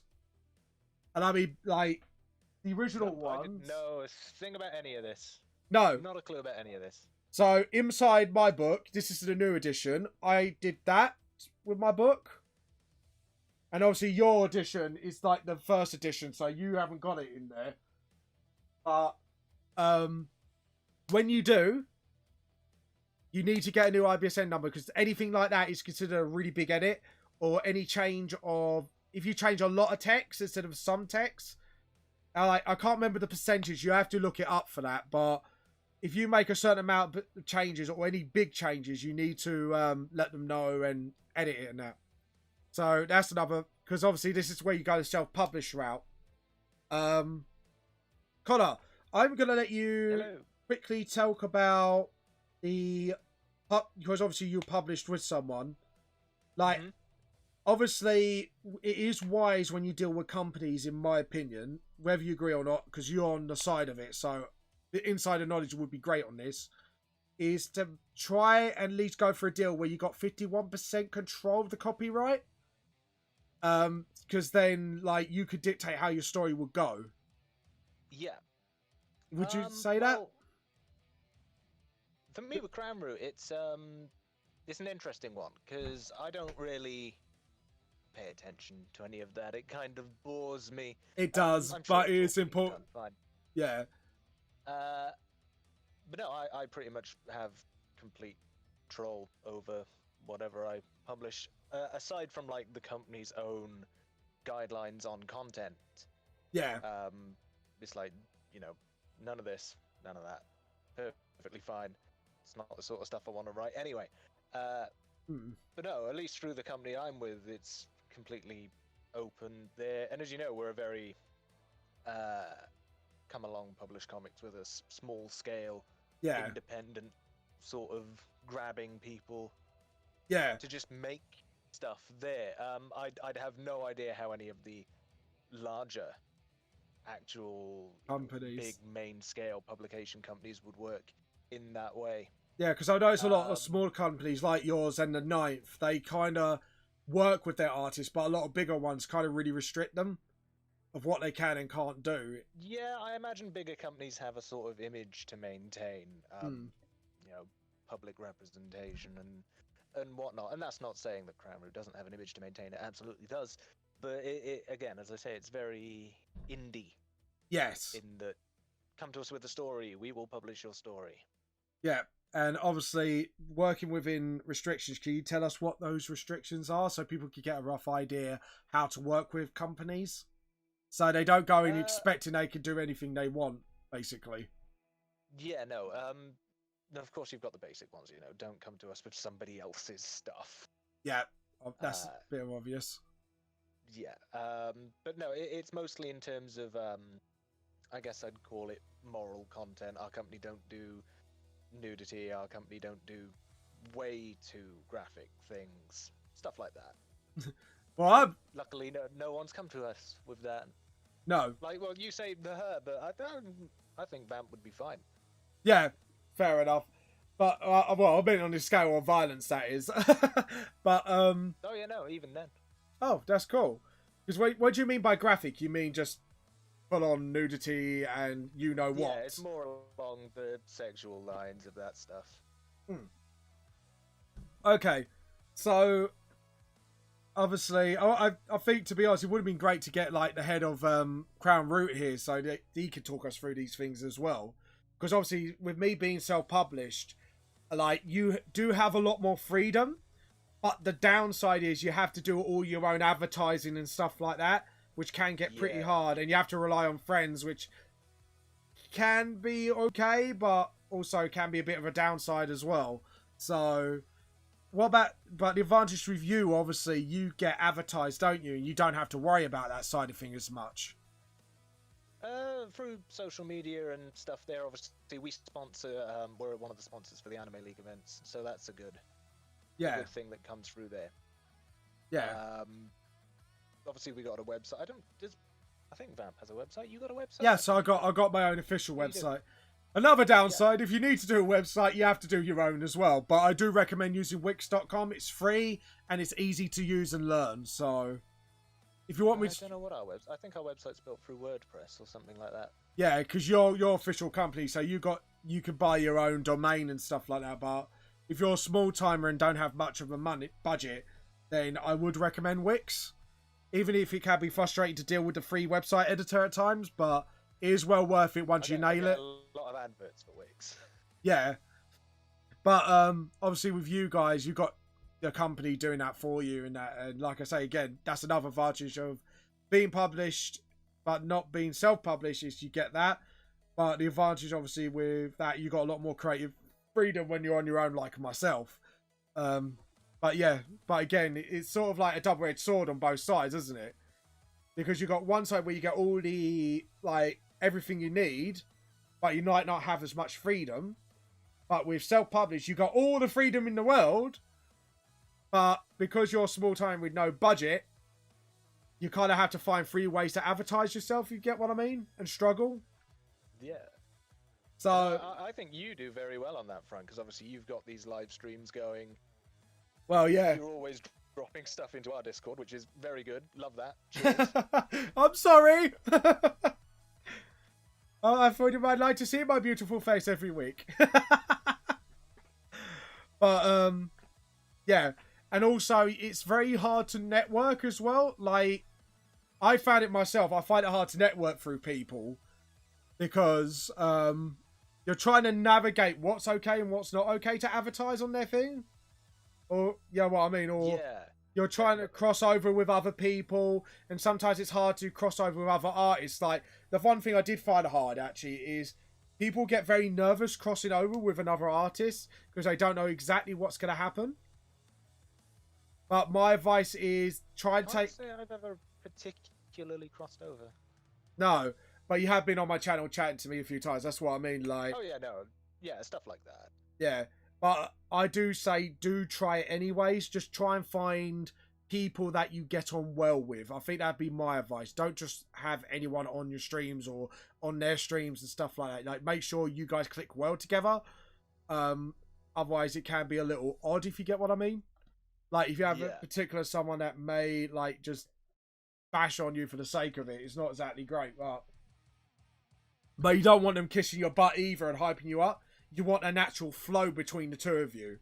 So that would be my advice, is make sure you got that natural flow where you can talk about things, have a laugh about things and stuff like that. Okay, I think we are ready for the D&D session now, and I'm going to get the boys up. I'm going to go on the general chat. Interested to see how this works. As I say, I've never actually properly played D&D before, so this is going to be interesting. Because this is going to be 2 o'clock now. Like, I did time that a little wrong, to be honest, so I should have realised, like, we only had 15 minutes to chat about this sort of thing. But if you want to have more of a chat, we will set up a stream where we go deeper in depth, I think. And I think if I could, I'll do, like, a little bit more research on my side. And maybe next time we could bring the head of Crown Root, maybe, to have a chat with us. Because I think, like, he might have a good few things to say. Like, I could see if he's available. Yep. Okay, and good news, I have sped my laptop up. Yes! And,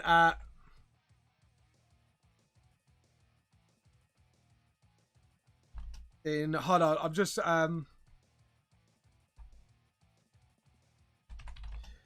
getting them on, and then while we're doing that, we are going to set up the D&D session, because then that would give us time to sort of sort ourselves out, really. So we're going to drag this down here. I'm going to close that down now. So yes, this is the D&D session, people. Don't allow, obviously, because we don't want double miking. We do not want that, do we, Connor? Right, so we got... You mean you don't want to hear me twice? What? You don't mean you don't want to hear me twice? No, what? Who, what, where? Right, we'll close that. Cracker. Hello, you're right, guys. And is Scott on the mic yet? Nope. Give him a minute. Don't worry, we will. So we're just setting up the game now, and I'm going to set up, because I've actually got physical dice to roll, so you don't see my DM rolling, basically, because there's one rule of DM, do not show your rolls, and I'll go through it later. Obviously, I'm not sure if, I'm just seeing Athena's turned up. Nope. So, obviously, Connor, you will resume control of Zombra. So... Okay, I hope I don't massively mess anything up here. Well, like I said, you're a 700-year-old zombie who wants to make her own hair dye company, but you're joining this group because, you know, you want to do some good as well and make some money beforehand starting your own company, and you nom on the brains of bad guys, so... I'm probably going to step into every single trap in existence and die instantly, but okay. It's all going to go so horribly wrong. So horribly wrong. But like I say, but the thing is, it's about having fun. This is the D&D thing. It's all about having a good old chuckle. So we got everyone on. A couple of people that have no idea how to play D&D as well, so that's really going to be a step up. Joe, what? I'm just gonna chat invite Scott, so it just makes things easier. I don't even know what D&D means. Dungeons and Dragons. No, I do. That's a joke. I know. I know. I was just being pedantic. Because why not? It's not Rad Overkill. It's Rainbird. Why is it not showing up? Oh, I see. Because... Rainbird, get your butt on it. Could you... Is he getting confused how to get on, James? He's not getting confused. He's probably just setting shit up. Because bear in mind, he takes a bit of a while to move around the house due to the disabled thing. Yeah, that's fine. I just wanted to make sure... I was just making sure he's all right. So that's the only thing. Be calm with the cripple, all right? Controversy, people. Don't get people triggered straight away, James. Jesus. You get letters to Ofcom. Yeah. Ofcom. Yeah. Fuck off. Cancel culture activates, essentially. Can't cancel me. I don't have Twitter. How do you know I've been holding back this entire time because I normally swear like a fucking sailor, so I'm very glad that someone else has showed up that I can relate to in that manner. As I said before, me and Scott haven't played any like tabletop games for about 4 years, so Yeah. there's going to be a lot of swearing on both of our ends if we mess up anyway. So, So it's going to be hilarious. I'll try and ease people into that rather than going head first, but I can't guarantee that.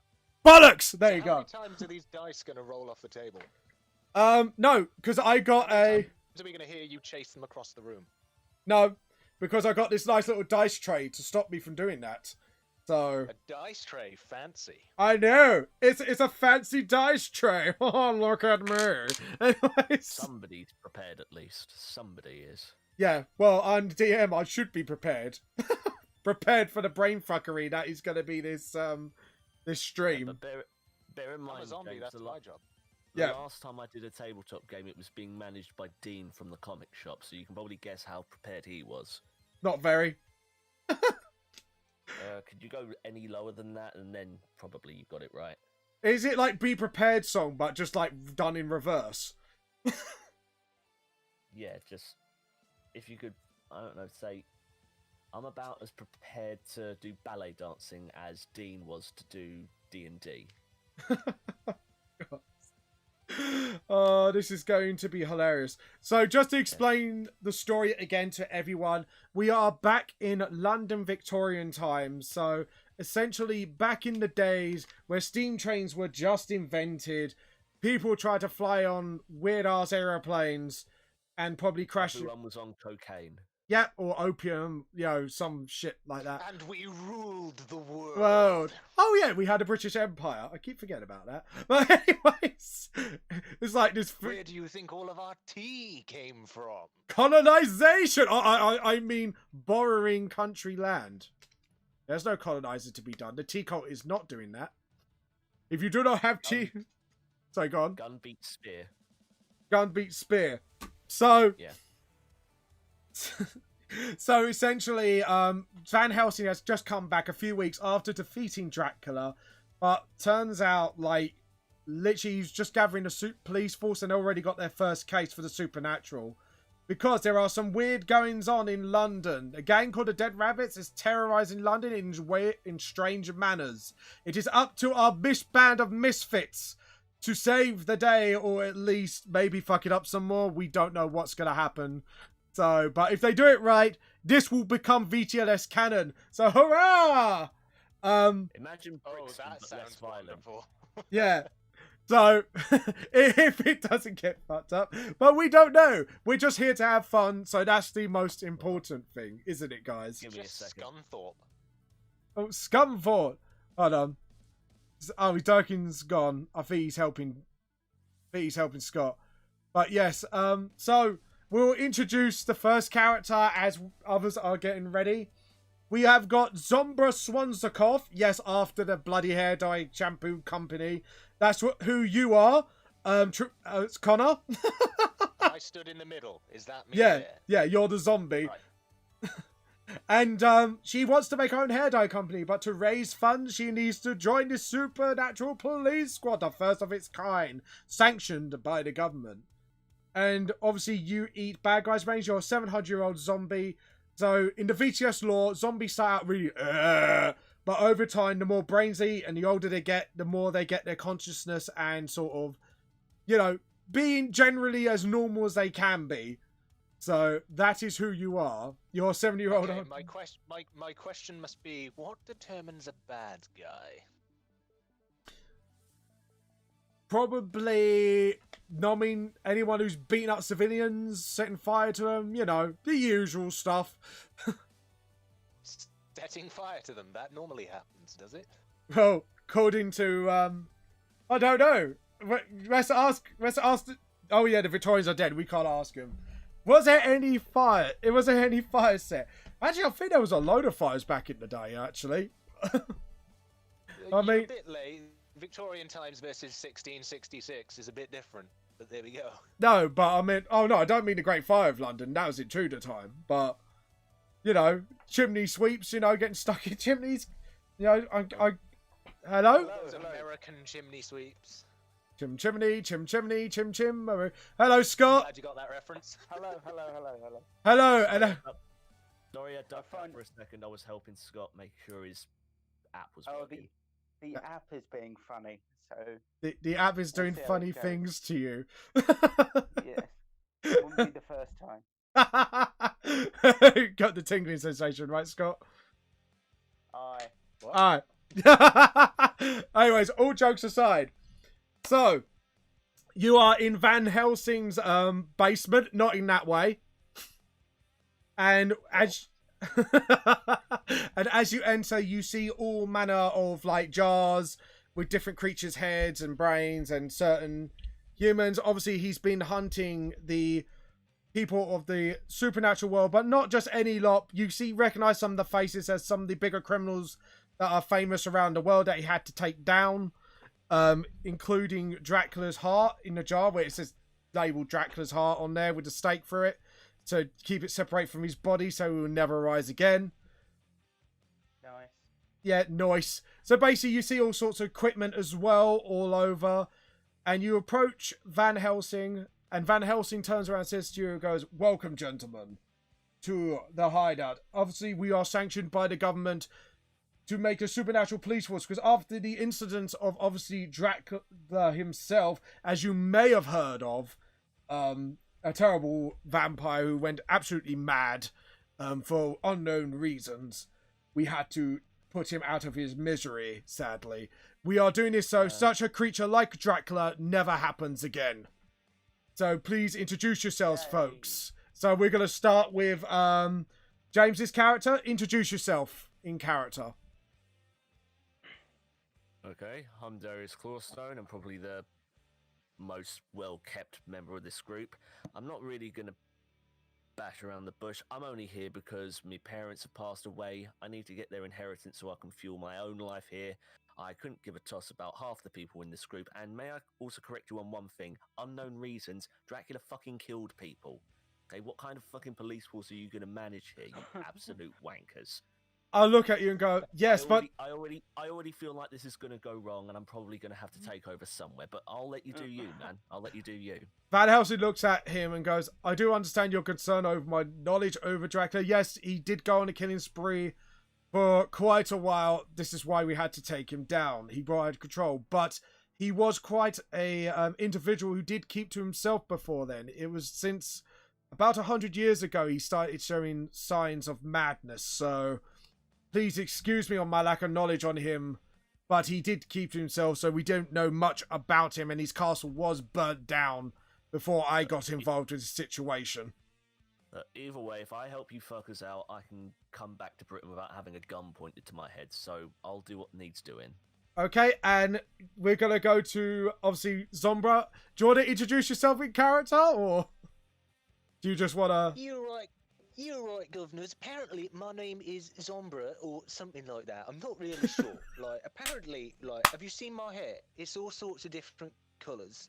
And I've joined this group, right, because I need the money to start up this hair dye company. And I realise it's like the 1800s. But I think hair dye, it's really going to pop off in the next few centuries. Right? Now, that's why I'm here. But I got some questions for you, Mr. Vanhelsing, if that's who you really claim to be. Because you claim to be working for the British government, correct? To get the funding we need to police the world, yes. Why does someone who works for the British government have a German name? I think you're not really Van Helsing. Met the royal family, dude. You know what? That's actually a really good fucking point. You know what?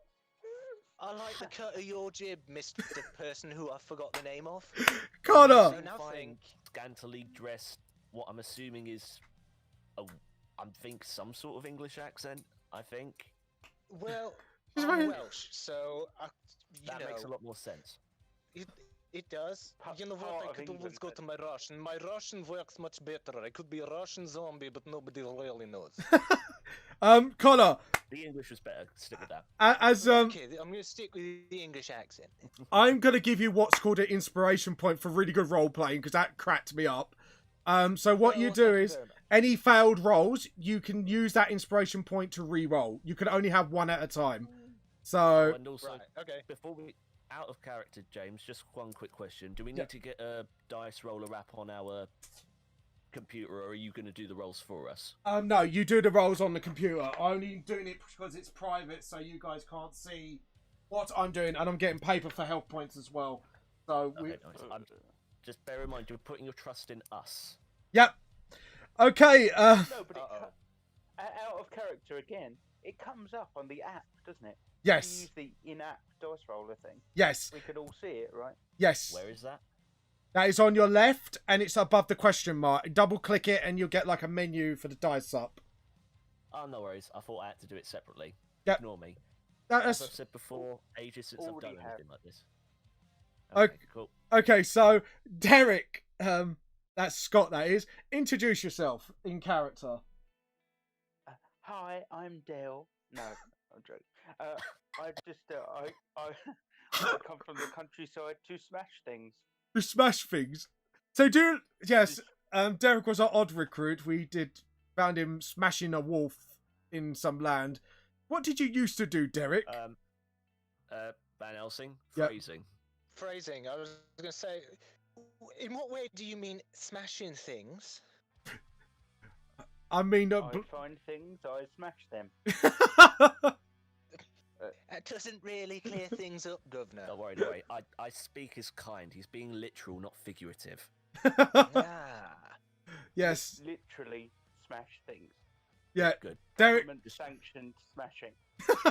Basically, you. Scott, give yourself a fucking inspiration point as well. Thank you very much. Sorry. Don't worry. He That- seems fine. I'll get to him if he needs to. I used to be a farmer. I smashed a cow. Left farm. Came to city. Smash things. Oh my god, I can tell what time game this is going to be already.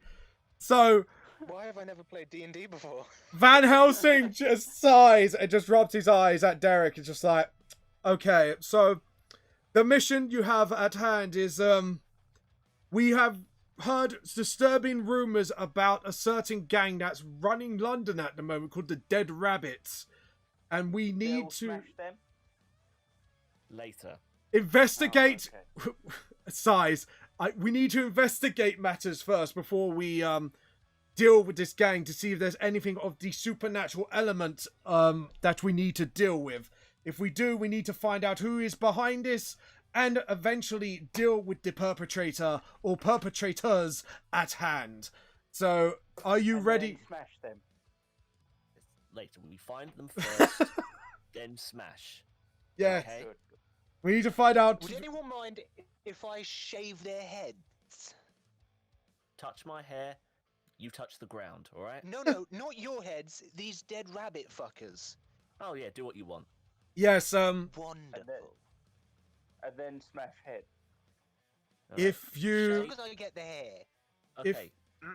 She shave, you smash after, okay? They'll Phrasing. understand. They'll understand. So, anyways, just looking at you lot and go, of course, we need to be discreet, obviously hide the truth from the unaware humans of our, obviously, quiet world. I am human myself, but I have been dealing with the supernatural for a very long time now, so I don't think I count myself as one of those humans, sadly. So, shall we be off to the crime scene, or do you want to do anything first? Or any questions? Yes? You say we need to hide. I'm a fucking zombie. Do you have any way for me to, like, wander around without, like, instantly having a burning, like, people coming after me with stakes and burning sticks? Just say you're from Newcastle. You know what? That works. I just look at you and go, so you haven't been using any magi technology to hide your presence among the humans?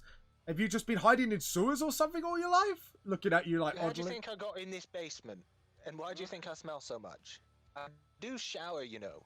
As if you. I'm going to roll an investigation check for Van Helsing. Shouldn't have done that. Character sheet.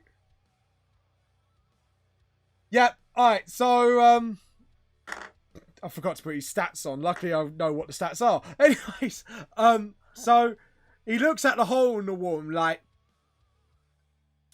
okay, and he's like, thinks to himself, how the fuck the British government got to you? I do not know. Anyways, Okay, so we're a police force being led by someone that wasn't able to notice a zombie running around London for the past 200 years. I think this is going to That's go what I'm swimmingly. saying. I don't think I know. it's Do you unreal Vanhelsing. I just look at you and go, Love. I agree with you. do Don't worry. you think I'm a human such as myself has got the capabilities to know every single supernatural creature there is? I do know not all of them are basically sociopathic killers, like Dracula, for example, or whoever is running this show with the dead rabbits. I only just heard about you, mate. You're not making a good impression. I agree. Well, you could look through my journals and that if you want, but I'm not here to prove my... Dell cannot read. Someone can read to Dell. Read journal to Dell. Read journal. I'll read them to you before bedtime, all right? You have nice voice, Dell like. James, Okay, give I'm yourself an glad you inspiration did. point as well for that. Yes. Because Um, if I don't calm him down, he might get bored and smash us. Dell already angry. Dell's always angry. If that happens, some of my limbs might fall off. Alright. Dell's Enough- been on enough- Tumblr. I Dell s- angry. Okay. I know how to calm this down. Enough of the sarcasm. Let's just get this done, Mr. Right. Helsing. Where do we need to go? Mr. Helsing. First off, I clap a wrist device on Zombra and go, use this to make yourself look like a human. It's like a... I don't know what they say, but the Rendos say it projects some sort of projection on you to sort of make you look human. So, Magic. Dell thinks Got it. it's some sort of glamour. yes, some... You know, from Some sort of- established law. Yeah. Magic light box from Yes. the future? It's actually full of, like, who's got the highest arcana, guys? If you look on your journals and click on your character sheet. Actually, I Where's think... that? So you got the to your right, that where the speech chat is. You got art library. You got chat, art library, and the next one is your journal. And then you look on your Yeah. character sheet. Yeah. All right, tell me if you're on your sheets. I don't think Derek's definitely not gonna do it, unless Derek. Dell frightened of magic. You Del- said Arcana. yes. No. If you not, what's Arcana under I as? don't have Arcana. Okay, it still means you can still do it. What's Arcana under? Intelligence. Who has the highest intelligence? And I think it might be Zombra. Dell have 0. I've got 6. I have 16. What's your Uh, modifier, James? Because you got the big number, which is your total, but your small number is your modifier to your roll. So, what's your 3 plus? Big number is 3. Small number is 16. Yeah, big number is your modifier. That's what you need to do. And it's on the left of your character sheet. Connor. 4. 4. All right, 4 so over 18. 4 over 18. Do you want to roll me 1d20 plus your bonus? So if it's plus 4, you just click the plus up to 4 and then click roll on your dice roller. I'm doing it on my stream just to walk you through it. And on the left side, you should have like a picture of a dice or a 20-sided dice near the bottom. Uh-huh. Have you got your dice roller up? Oh, you have rolled? You're rolling... Oh, God, you're rolling like 4d20s. Oops. Just, when it says roll, it means the amount of dice you roll. So put 1, and then obviously select the type dice, d20, and then the next one is your modifier. So you put plus 4. Ah, okay, I see. Yep. So I just do that. Well, you got 4 dice at the moment, so put it to 1 roll. Where So- are these Alright, have you... dice at? So to your left of your screen, there's a little question mark, isn't there, in a toolbar. Above that is your Yeah. dice. Double click that. Uh-huh.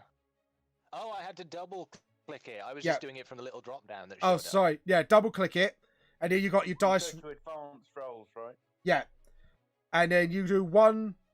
You do one. Roll one, d20, and then +4.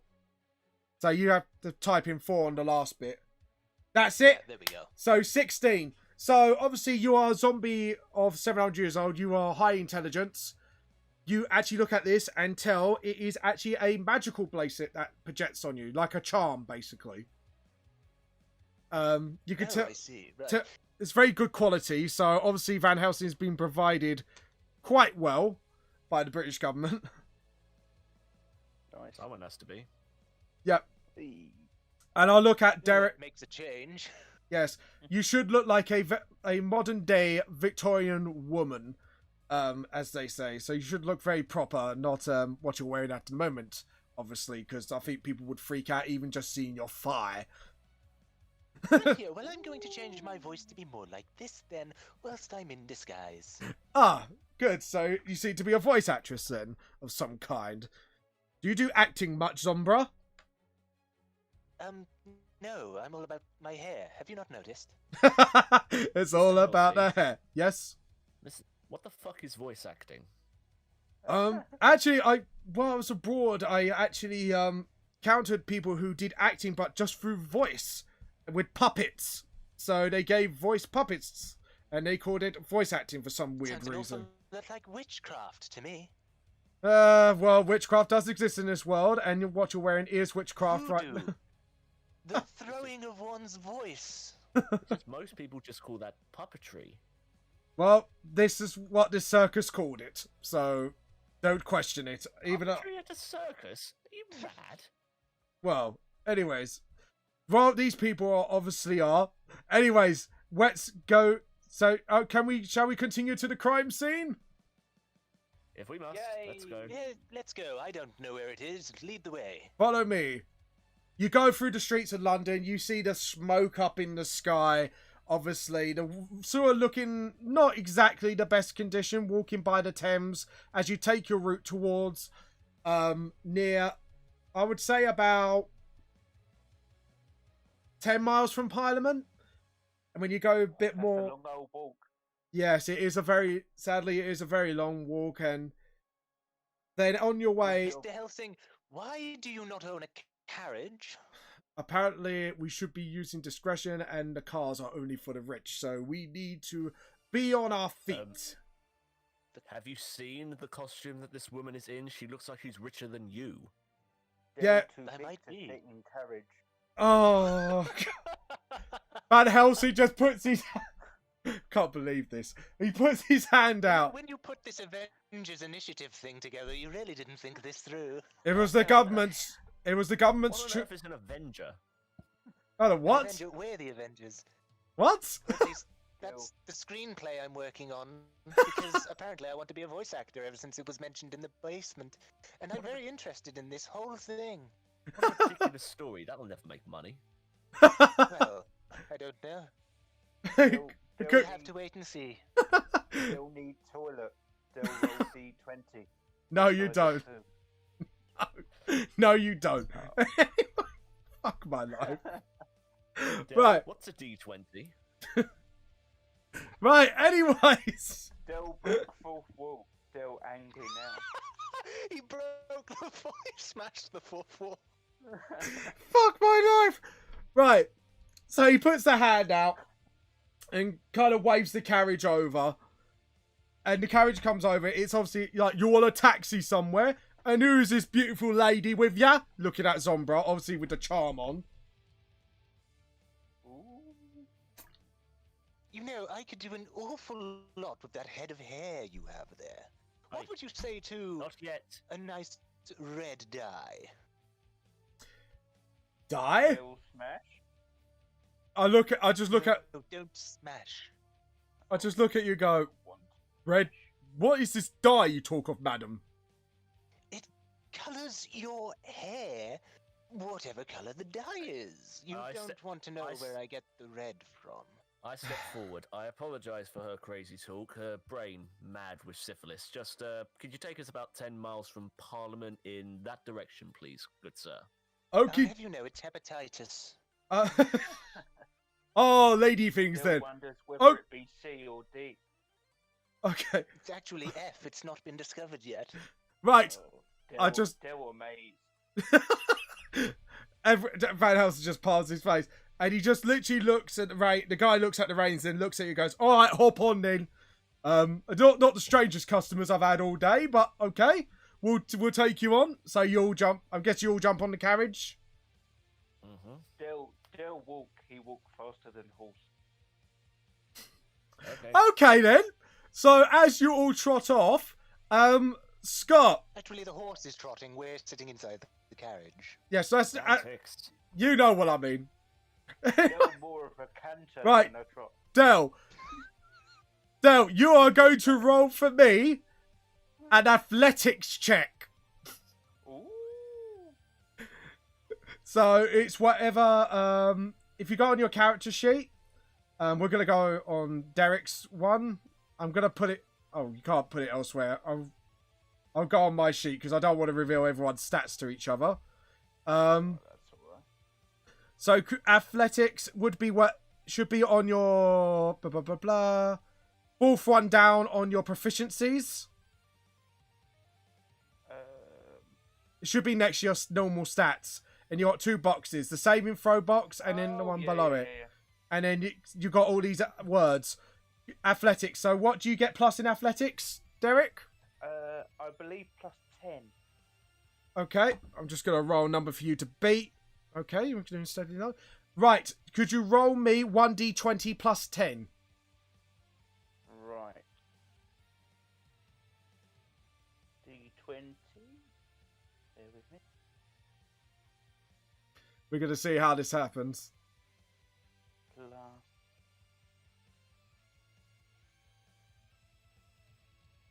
Roll. What did you roll? Let's have a look. 16! 20. You keep up with the horse. I thought I rolled a 20. Oh, you put plus 4, not plus 10 for your athletics. Alright, well, plus, I could do the maths anyways. It's 22. You are more than keeping up with the horse. You are literally jogging alongside the horse. And the man's just giving you this weird fucking look like, how can you be so athletic? And- He wasn't Hey, I joking, just- was he? I Yeah. just remembered in my storage bag, I've got a coconut. Give me 1 second. Clop, clop, clop, clop. Clop, clop, clop, clop. Keep up. Clop, clop, clop, clop. Del Is it approves carried of by a Monty swallow? Python. Del wonders what sort of swallow. African or It's a European? I European wouldn't- swallow. I don't know. I carried it in my bag. Shut up about swallows. And then Derek explodes. So joking. Just Monty Python reference. Anyways, so He basically, got better. yeah, he got better though. Fuck my life. So I'm gonna roll again.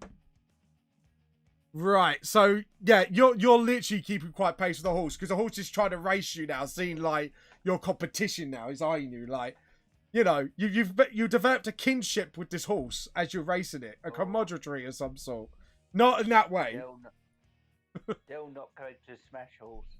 Del friends with horse. Sounds stressful. So you finally arrive down a pub called the Sovereign Arms, and then you find a little alley where the bobbies are, like literally next to the pub. You see an alleyway. You see a bunch of policemen sort of standing around, and do you approach these policemen? What do you reckon, chaps? Del reckons someone should do perception check. Okay. Del, since you announced it, do you want to do this perception check?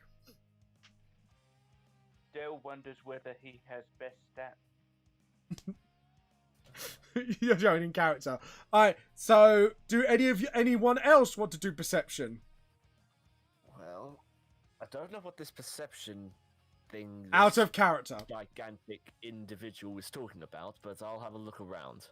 I'll see if these people actually know what the fuck they're doing. Okay, so Del actually humongous, not gigantic. oh my God. If anyone else wants, whatever floats your boat, my friend. everyone can roll perception if you want. You go on your character sheet. Next to your main stats, you've got your 2 boxes, your saving throws, and then the one below it, it's got all your listed proficiencies like Arcana, Athletics, stuff like that.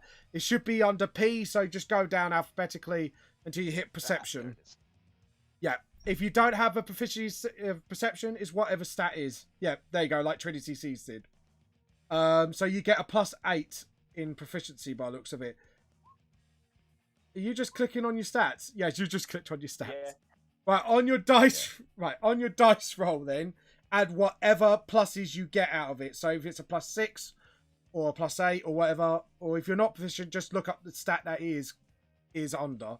So you rolled a natural 1.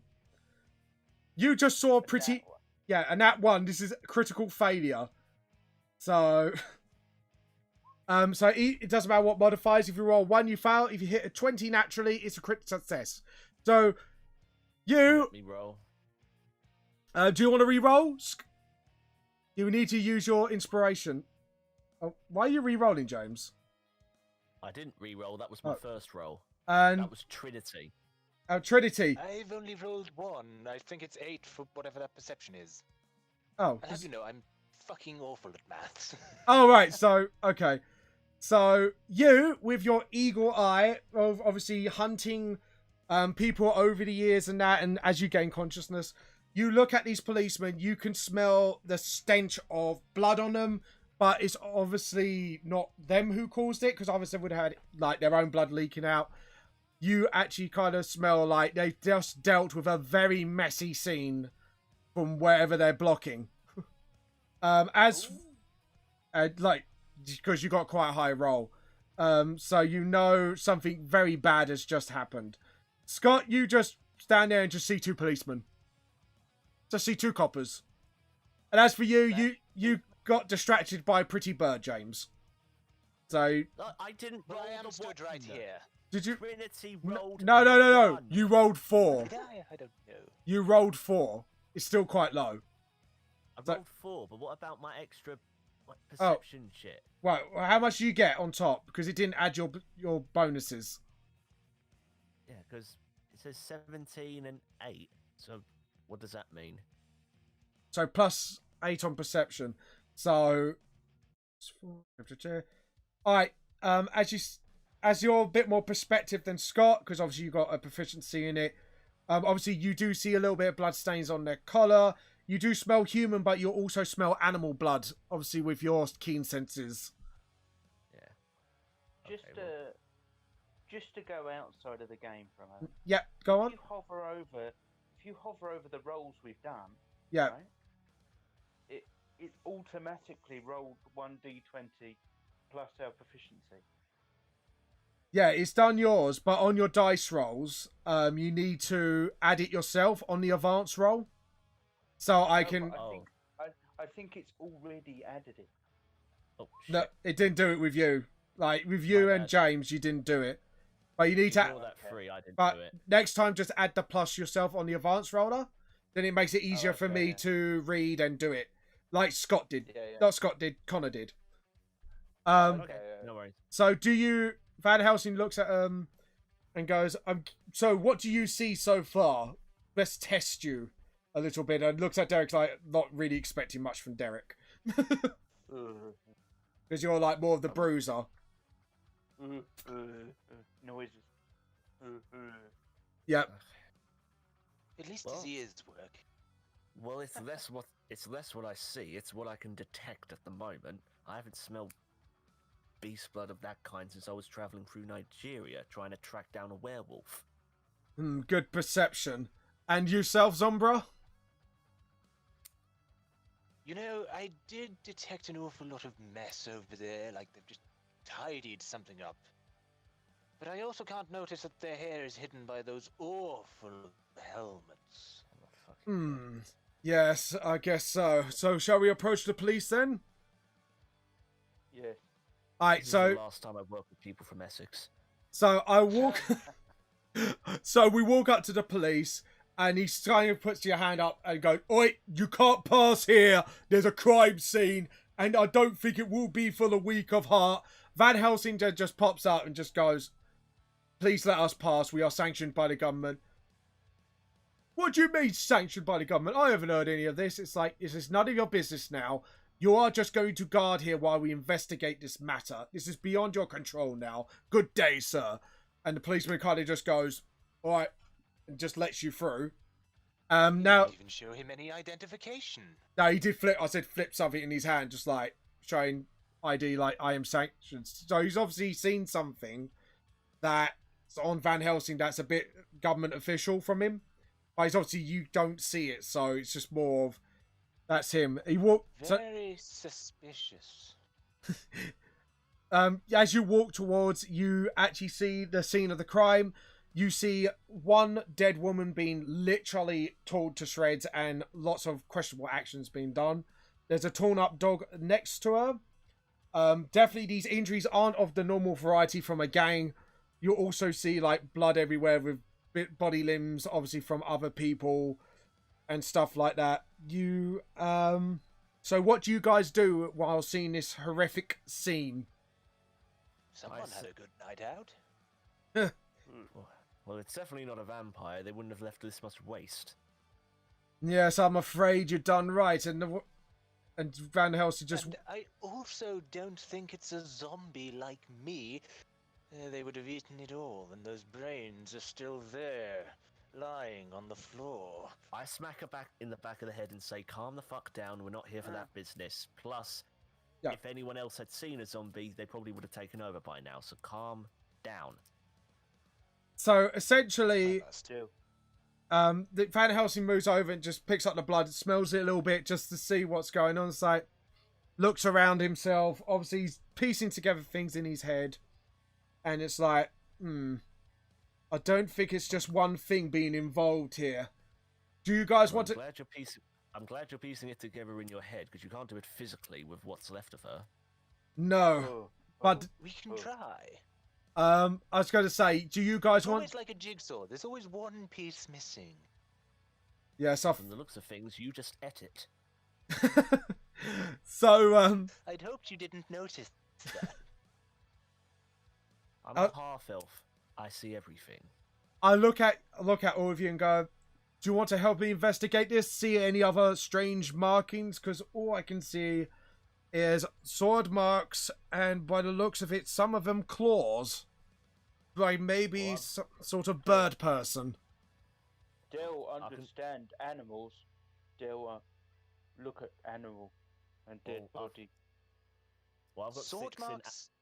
I've and got six in animal animal handling, and I've got 8 in investigation. All right, so Dell's gonna look at the wolf. Do you want to roll an animal handling check to see, you know, if anything about the wolf? You two, could you both roll investigation for me? Right. Hold on, I need to find what my investigation is. Yep, that's fine. And remember, on your advanced dice roller, don't forget to add your proficiency bonus. You don't have to click on it to show me. Don't worry. No, it's not to show you. It's just so I know what dice roll I've got to do. Yep. So, 14. So I just do a d20 plus 8. Yes, d20 plus 8. There we go. Okay. Okay, we'll just do the last of the rolls, and then we'll go one by one. Okay, cool. 11. We're going to start with the lowest. So Why are my dice rolls are so goddamn terrible so far? don't worry. So you look around, and obviously you have seen animals being killed, like for food, for this, for that. You can tell these kills weren't necessary. They were absolutely just for shits and giggles.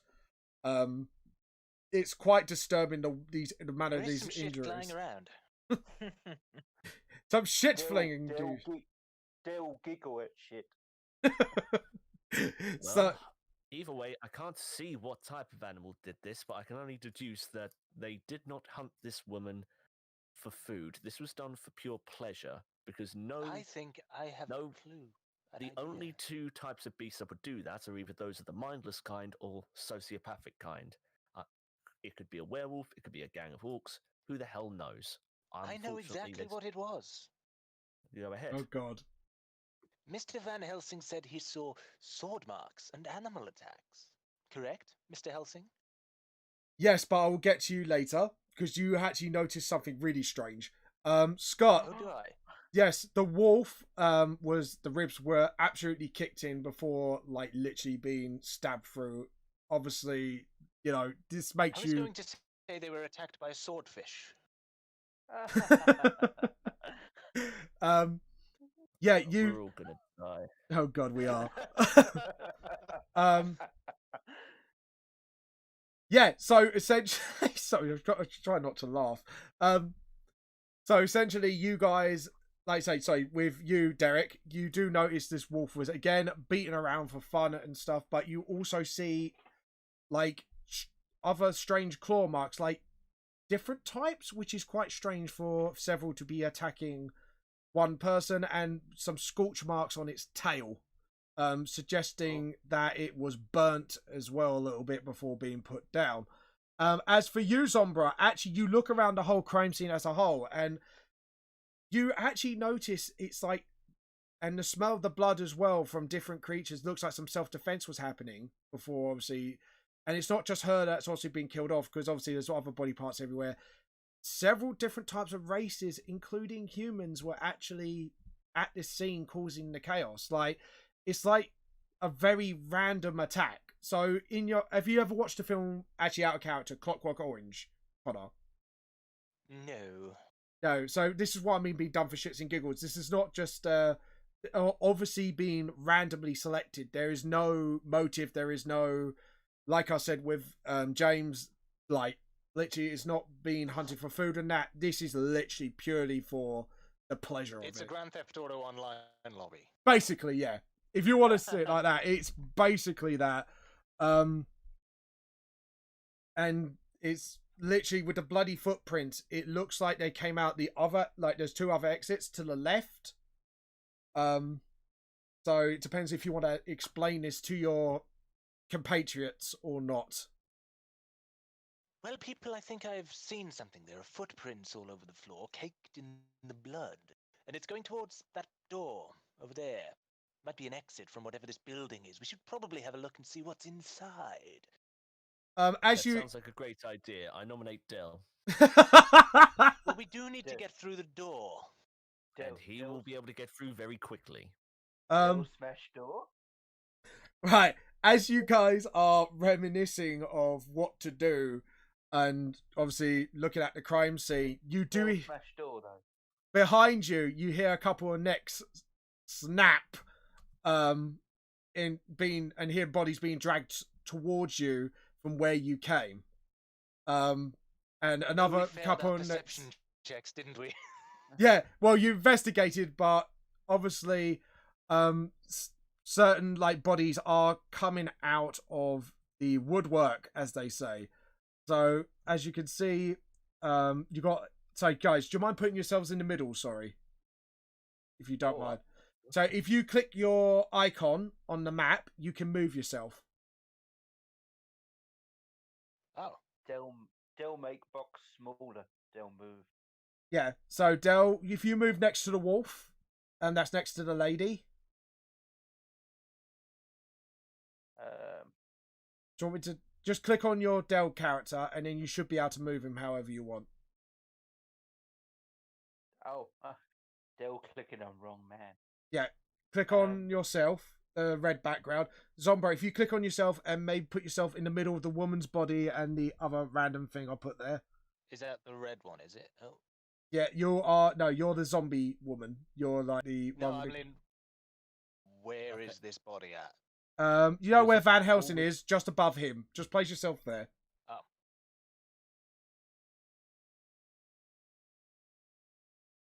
Right. Dude, I think we've got a different map to you. Because we're still in the we're basement. in the basement. Yeah. Oh, Yeah. that's strange. All right. Do you see a blue paper up in the right next to your map? Like a blue called page toolbar. I don't know why it didn't take you to that. That's weird. Is it not on there or? Page toolbar. Page toolbar. Yeah, should be a blue James's page. Let's all look at James's Discord when he actually shows us. Actually, I'll move you myself then. How's that? Then Oh yeah, yeah, that'd be a lot and probably go on the Twitch stream so you can actually have a visual representation. So, okay, so if I move you guys there, I'm sorry. Like, normally when I switch pages, you should be able to switch with me, which is quite weird. I don't know about you guys, but it feels. I know we're stood in this alleyway, but it really does feel like I'm still back in that basement. It was such a wonderful place. I don't know why. It does ring quite a few bells. But yes, Go Do you know what toilet also again. rings quite a few bells? What? The Houses of Parliament. I've, Well, technically, it only rings one bell, but well, actually, I don't know. Is there only one bell in Big Ben? I think there might be. I've not been up there in a while. oh god. Bill thinks there's 3 bells. There are 3. I see. I couldn't give a fuck. We need to find out what's killing everything, so could you stop nattering and look? Okay, I agree. We should look for these bell ends. right. Anyways, so as you see one biggish guy, like almost ogre size, who's coming up from where you came from, and he's just I'm dragging still in these the 2 basement, police. by the way. You should. We all are. I was gonna say you are, but somehow you're not switching to the map. I'm gonna see if I can page settings. No, I'm just seeing if I could actually pop you guys in. Not duplicate page. Nope. Okay, it's not. Is it switched now? Because I've double clicked on it. No. That is weird. Also, I may have to leave soon. I need to go and get some food before the shops close. That's fair enough. Okay, guys. So, all I say, if you watch the stream from here, we'll describe the map. I'm very sorry this hasn't happened, but it should have switched, but I don't know why it hasn't. So I apologise yet again. No worries. So He's fucking everything up. I know, but it should be simple to transition. So you guys, as you can see on the stream, you are in the middle, and then you got these guys that are literally popping up from 2 sides of you. With a bunch of actual, like, sort of biggish wolves. They're not actually, like, they're not normal wolves. You could Get out tell. of here. Supernatural wolves. And you got this, Bill sorry. smash. Yes, this is going to be smashing time. You got this ogre that's come from the bottom, dragging 2 policemen, throwing it at these 2 pet giant wag wolves, and eating it, and goes, "Oh, so you come here for the party as well?" The boss is going to be pleased we've had more fun this evening. And then you got like other people, like a couple of one human, one merfolk as well, and a kenku standing amongst them. And obviously we're just looking for the wolves. Where are the wolves? On here. Guys, I think these may be the killers. No, shit, Sherlock. It's like Yoga just calls you out, basically. You know what, just give Wait, us. Sherlock, he's around the corner, isn't he? I can go and get him. Oh my fucking god. We close to Baker Street. The Might be. the ogre just looks around and goes, "Where? Where's old Sherlock?" Like he's actually looking confused. And Vanhelsing just palms out his face. Right, everybody, roll initiative. So what you do, you roll 1d20, and your initiative should be on your character sheet. I'll tell you where it's located. I'll just get the Vanhelsing one up. It should be next to your armor class in the middle. So Okay, yeah.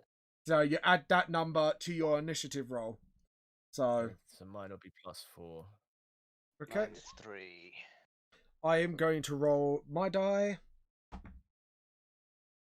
Shit. Right. If you want to use your Oh, damn, Scott. Yeah. do you want to use the inspiration for this?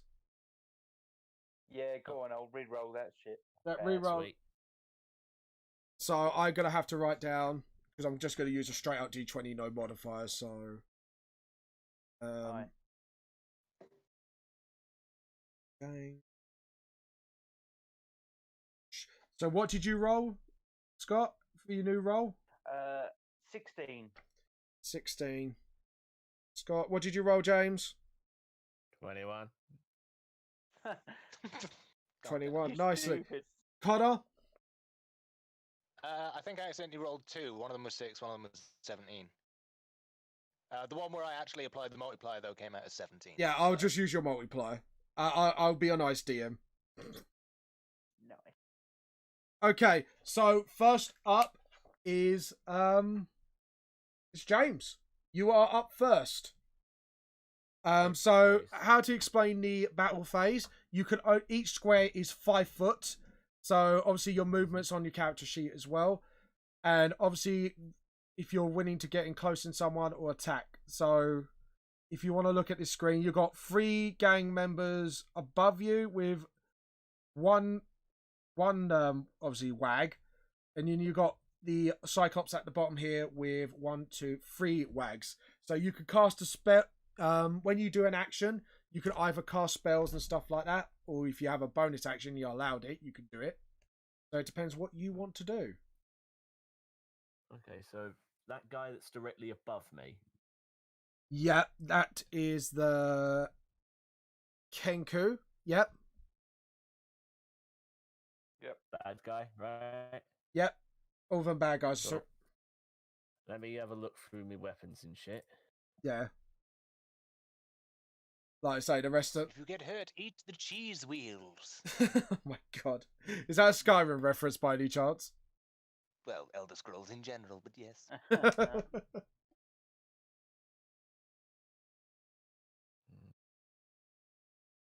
Okay. By the way... So go on. I take out my dagger and try and stab that bad guy directly above me in the So neck. you're going to move... Yeah, because that guy's dead, sorry, right in front of you. So you want to move directly with these guys, yeah? Alright, so that guy above me's dead. Yeah, he's another body. He was just... There's just Ignore limbs that. everywhere. Ignore that. Alright. Ignore that. I was misunderstanding. Alright, that's my bad. Now go back to where I was. Yep. I think you can move up to 30 feet if I remember correctly. No. Put me back. I know, I'm just trying to think. Fuck it, I'll try shooting them. What do you want to shoot them with? Well, if they can be damaged by normal bullets, I'll do me standard 45 caliber bullets with my revolver. And you're not going to perform any magic? You're just going to shoot. Straight up shoot. Yeah, shoot first, ask questions later. Now, if I remember correctly, because I custom made it for you, it requires a dexterity, doesn't it? If I remember correctly, and you're proficient in the weapon. Yeah. So if you look at your character journal, we're going to go Vanhelsing again. Below in the middle should be a name of the weapon, attack, and damage type. So can you see it? Yeah. What do you? It should say like plus this much to attack with the revolver. Okay, attack is +8, and then damage / type is 1d8 + 3 piercing. Okay. And the dexterity is big number 4, smaller number 19. So you add your weapon proficiency on it, because let's see. Yeah, I'm trying to remember your weapon proficiency now. I think it's +9 or something. It should be a +9 or 8, like wherever your proficiency is to attack, because the damage comes after if you hit. So I'm trying to find. Do you want me to help you? Yeah. All I heard was loads and loads and loads of numbers, and I'm like, Right. what? Okay, I'm going to go on your character sheet. I know I have to reveal your stats, so I apologize. So, Don't worry. your revolver, where it says ATK on the line, that's what you do to attack. And then after that is your damage if you hit. Okay. So it's +8 with your revolver. And where are you aiming, by the way? The closest motherfucker to me. That is still practically to Kentu, and your weapon range. If I click on your weapon, oh, no, sorry, ignore that. What range did I give it? It's 40 to 60 feet, so you're well within range to shoot it. Okay. So you roll. Ignore that. That was me rolling for you. So ignore that. So +8 to hit. Oh, did you roll already? I haven't rolled already, so roll a d20. D20 +8. D20 +8. You got 6 shots per round. 22. 22. Okay, I just need to read the armor class because I've got these cards here to help me with creatures actually, so I don't have to go through the book every fucking second. So, as for speed, AC, yeah, you definitely hit. You definitely hit. Could you roll your damage, please? Okie and that's 1d8 plus Yeah. plus what? Plus your damage modifier, whatever that is. So it's 1d8. And then it says plus on after that, so it should tell you how much to add. I believe that's your dex. Yeah, you add your dex on top. Just your straight up dex. Sorry, I just need to do HP for this character quickly while you do that. So 1d8 plus, it says plus 3 piercing, but do I plus 4 instead? Yeah, you plus your dex, so it's plus 4. And it's piercing damage. Yep. Sorry, Dexterity. And that's 7. So you do 7 damage to the Kenku. Yeah. So you actually hit him in the beak, and it's kind of broke a little bit of his beak off. He's going ah, screaming at you. Dickhead, dickhead! He screams at you. I just say open wide. So, anyways, so the next. Okay, guys, that was a really nice shot, but I'm afraid I actually have to leave now. Goodbye. Okay, see you later. If you come back on, we'll initiate you. But I will play as Zombra for now. Radio. I'll move her back to wherever she was. Radio. That was actually very fun, as well as the talks we were having earlier. Thank you, James. Thank you. Yeah, that was very fun. I'm assuming this is recorded and will be yes, going up somewhere. This will be on YouTube. Yes. Cool. I'll have to check that out and see how this little campaign ends. But, yes, will do. See you later, Jay. See you later, Connor. Bye. James, you're saying goodbye to yourself. Oh no, I'm saying goodbye to myself. Me. Yes, sorry. My brain just had a little bit of a slippy moment. Oh, you're both called James. I'd only just Yes. noticed that. All right. One So of them really should change. They should. You should change your name. Radio. Cheers, guys. Bye. Bye. See you later. So Bye. this is going to be the enemy's turn next because they're next on the initiative list. So Oh no. the Kenku is very pissed off. Runs up to you and tries to stab you with his. Hold on. He's going to try and shank you outright with his short sword. What's your armor class? Mine is 15, as far as I can remember. He does not hit you. Yay. So he's just like, he tried to stab you, but you kind of just stepped aside. And so did Vanhelsing at the same time as you. Like, obviously he's a quick little fucker, but you're quicker reflexes. Right, next up will be the merfolk. He is 1, 2, 3. Joe, what? He's gonna slither over to you and literally like body slam like with the bottom of the body because they don't have legs. So if you get the whole fin thing, just slams it into the wolf's head, like literally smashing it to pieces, being next to you. All right, so for you, she is going to use her spear to run you through.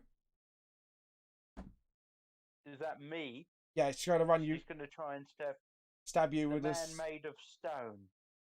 Yeah, well, they're not clever, these folk. Remember, these are like cottony bloody thing. Right, so what's your armor class? You will want my armor class. Yep. And of course, that little window has disappeared. Yep. Just put it up. So your armor class should be in the middle, next to your initiative. 21. Yeah, that does not hit. 21 plus 3. 21 plus, yeah. Well, you don't need to add. The rock skin. Oh no, it's already To added. get the rock skin. No, I said plus 2, but it's already been added on. I just put it on your character sheet, so that's your total, Cool. including your bonuses. Okay. Right, the Cyclops tries to run up to Vanhelsing and literally try to smash his face in. Roll. And yeah, he doesn't get through. He just literally, Vanhelsing just literally, like, for an old man, he actually quickly dodges and just looks up at him like, I've faced worse than you, monster. The and the next up are the wags, as I call them. The first one, the bigger of the lot, comes up to you, James, and tries to. Oh fuck! He's got multi-attack. Right, he's gonna attack with its beak first. Okay. Plus 7. What's your armor class? Mine's 15. 15. Oh, I haven't got any music on. Sorry, my bad.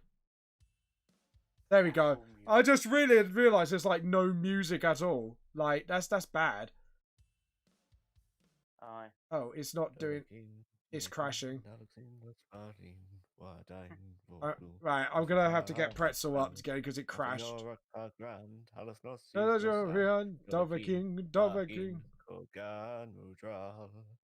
Isn't that sad that you know that as well? To a fucking T. It's been out for 9 years. Shut up.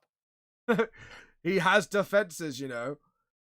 Right, so what's your armor class, James, again? While we're waiting for this music to come 15. up.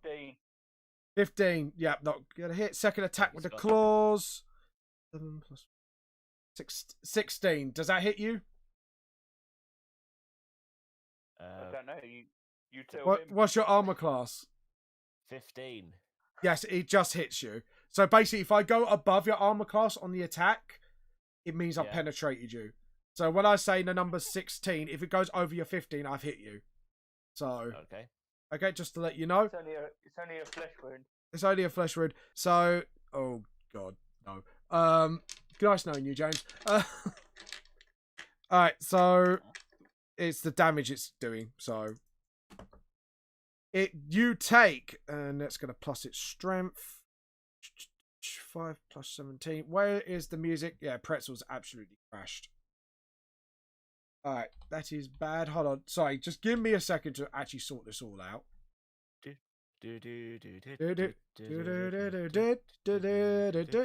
13 damage to you. Oh no! I love your shriek. Oh no! What are we going to do? Like almost like Bane-like. Right. Yeah, Pretzel ain't loading, so that is not good because that is copyright-free music, and I can't use it at the moment because Pretzel is being a bit of a douche right now. So we're gonna play the VTLS theme song on quiet then, because we got no other choice at the moment till I get Pretzel up again.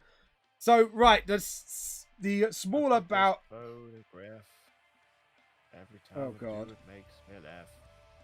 The other one, the other wag is going to attack Derek.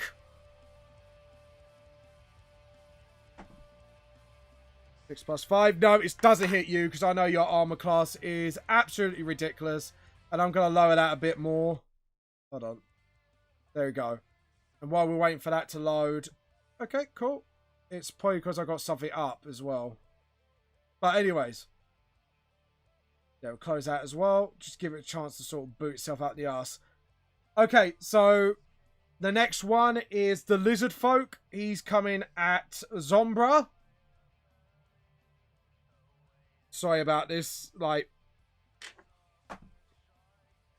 9 plus 2. No, I know that's not going to hit. So every single one of them has failed miserably to hit you, apart from the owlbear.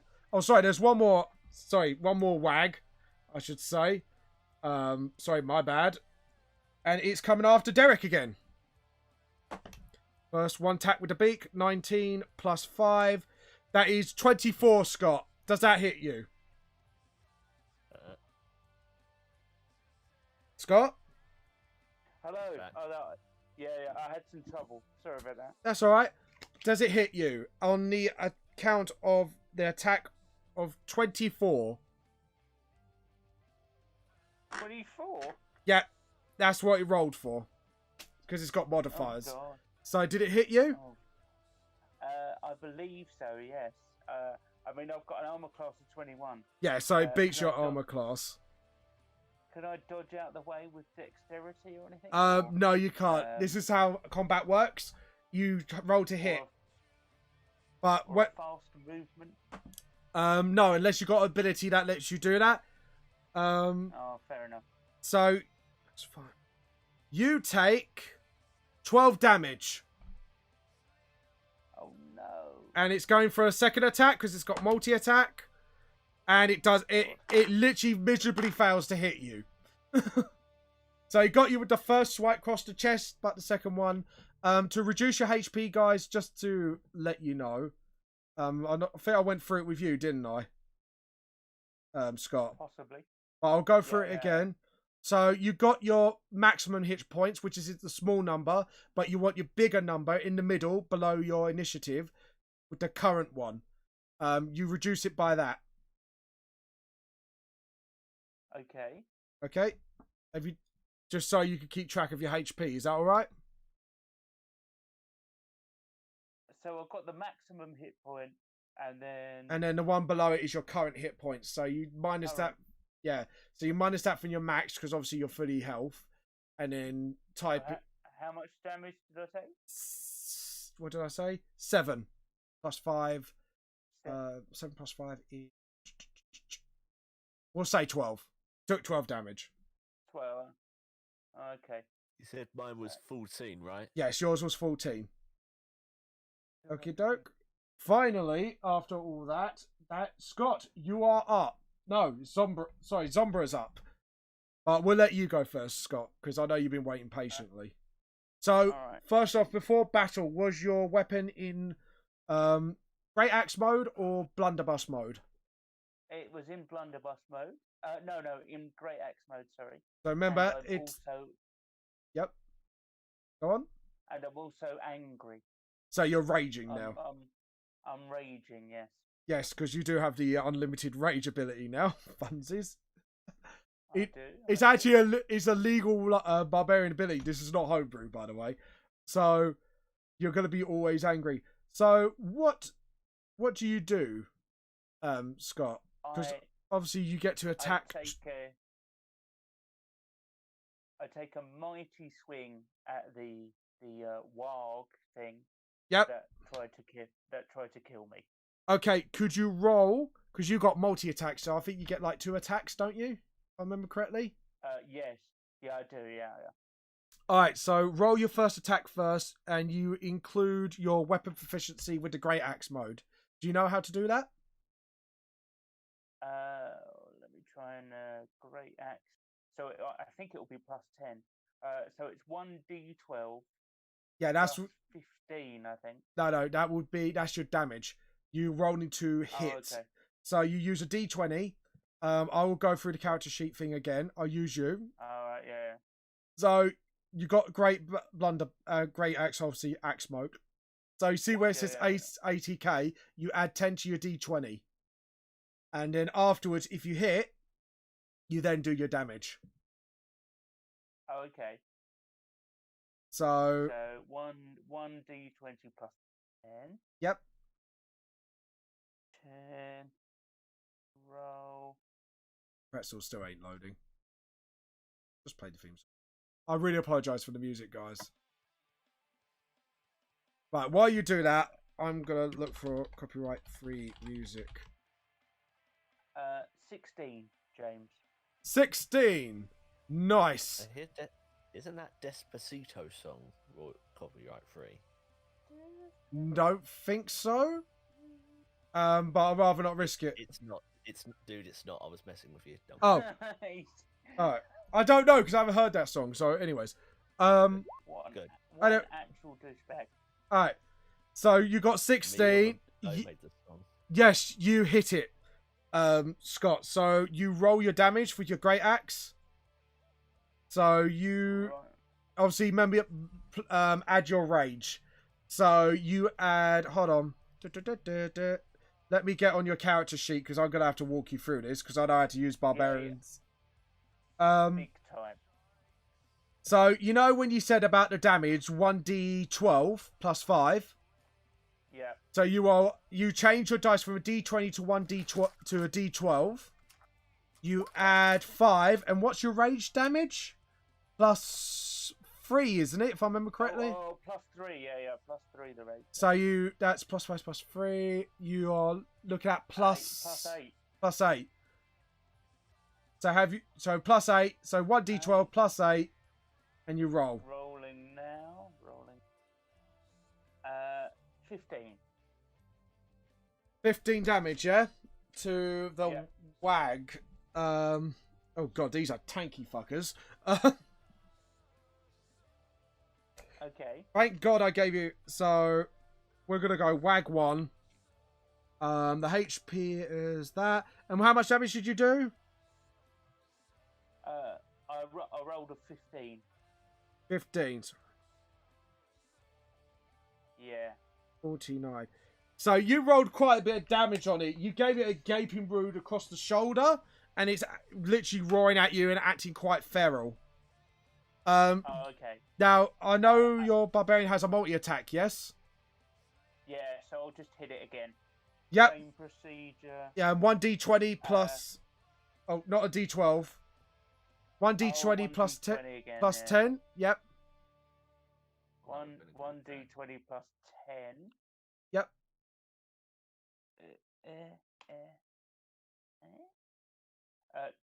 There we go. 26. 26. Yeah, you definitely hit. Good. And then 1d12 plus 8. 8. Yep. Roll. 14. 14. So, and it's the same creature, isn't it? Yes, yeah.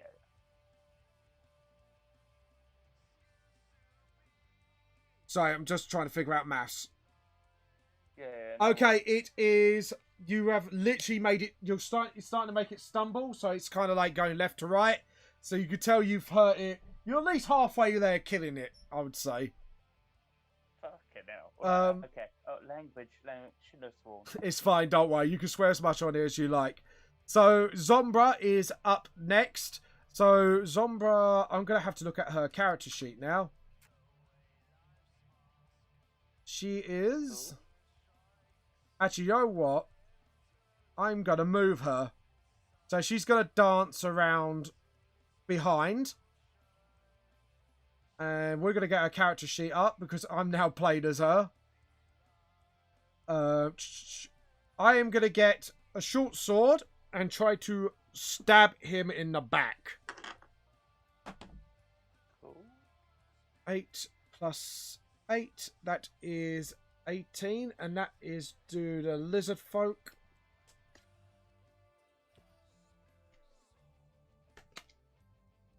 Yep, that's hold on. 8 plus 8, 16, isn't it? Yes. Yes, it is. So, yeah. So, it actually hits, which is good. So, we roll for damage. Short sword, 1d6 plus 3. That's 5 damage. James, it is your turn while I'm doing the damage. One sec. Go on, then. You know that guy that I shot the beak off of? Yep. He's Closer to me now, right? Yes, he is. I'll stab him in the neck with me dagger. Okay, so could you roll for me whatever your dagger proficiency is with a d20? And you're going for the Kenku, yes? So that'll be a d20 plus 9. Yes. Okay.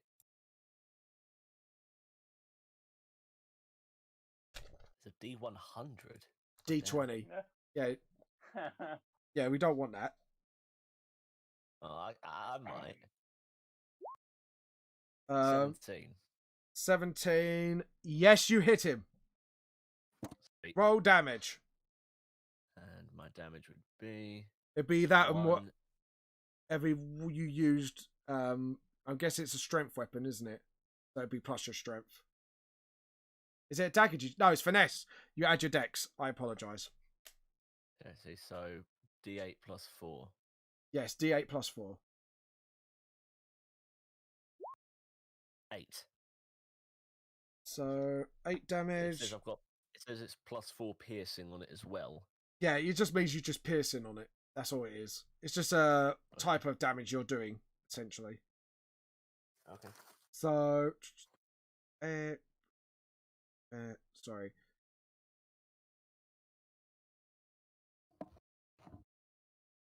No, that's not. That's right. There we go. So you stabbed him in the neck. He's starting to bleed down. He's just screaming at you, obviously calling you saying name, wanker, wanker, at you. It is their turn.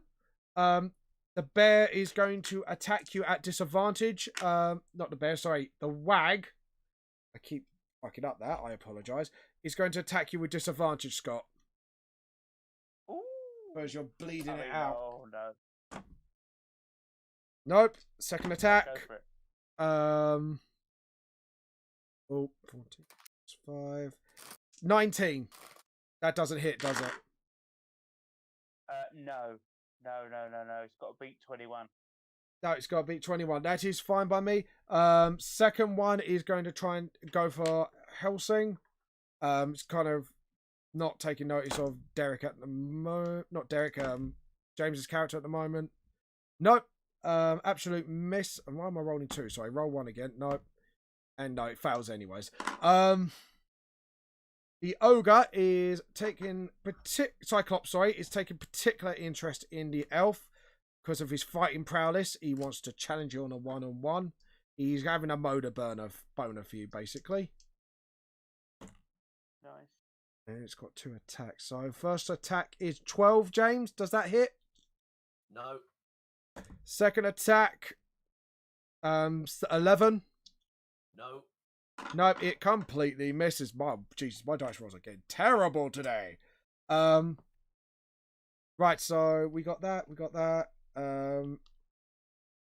Kenku tries to attack you at a disadvantage. You're bleeding him out. And plus straight up 14, James. Nope. And I'm literally trying to be as fast as possible with this combat. So Merfolk. Merfolk's going to attack Derek next. Tries to lunge at you with spear again. 6. Straight up 6. No. No. Because it was pathetic, obviously. Standard. It's just that lizard folk now. Where's his card? Sorry. Right, got it. So it's literally that and one more wag. So the lizard folk is going to try and attack Zombra with it's got a multi-attack. It's going to try and actually bite her. No, why am I doing disadvantage? Roll that again. Right, 12 plus 2. Yeah, I know that's not going to hit because our armor's not that weak. And now what? Now the 1 attack, 2 attack. And the wag is trying to attack. Another wag's going to try to attack Derek. Plus strength 5, just 20. So I'm guessing that's just shy, isn't it? Oh, just under. Just under. That is the villain's turn up. We're gonna let you go first, Scott. Oh, let me go first. Yep. Right. So I am exceptionally angry now. Yep. So I will take a mighty swing. Absolutely huge swing Yep. at the closest animal that's nearly dead. That. The one that I've been attacking consistently. Yes. Go. 1d20 plus 10. Yep. 13. 13. So no, you don't hit. As you took your mighty swing, the creature has become very wary of you and it ducks for its life. But I get 2 goes, don't I? Yes, you do get another attack. Go right ahead. Hacks. 22. 22. Yes, it hits. Roll your damage, please. With your your rage modifier. And You need to add your I didn't mean modifiers. to- Add your. I didn't mean to do that. 10. Right. Go on, I'll let you re-roll this once. I know I did. That was an accident. Right. Listen, I'm gonna go for a brutal critical. Yep. Right. Yes. Which I roll 4 d12s, I believe. Oh no, 3. I roll a d12 plus 2 additional dice at the 13th level. Okay. So I roll 3 d12s. Oh shit! I forgot about this. Hold on. Wait. Did you draw a critical? Pardon? Did you roll a quick success? Oh no, I'll have to roll for that. What do I have to No, roll for a crit no. success? You had to hit 20 to use that ability. What? Oh, okay. It's on a What, on a can't- critical hit, you get your extra dice. And remember, Oh, the okay, house okay. rule is if you get a critical success, you get max damage plus the bonus die. But you get 3 bonus die Oh. when you crit success. So it's just 1d12 plus your Oh, yes. your bonuses. So that'd be the 5 plus the 3. So it's 1d12 plus 8. 8. Yeah. All right. I thought that was too good to be true. I was gonna I say, really did. like that's on a crit success. That is. 1d12. So I'd have to roll a nat 20, right? Yeah, but you already hit, so it's already 22. Yeah. Yeah. Oh, I know. Yeah. It has to be a natural 20. Yes. Okay.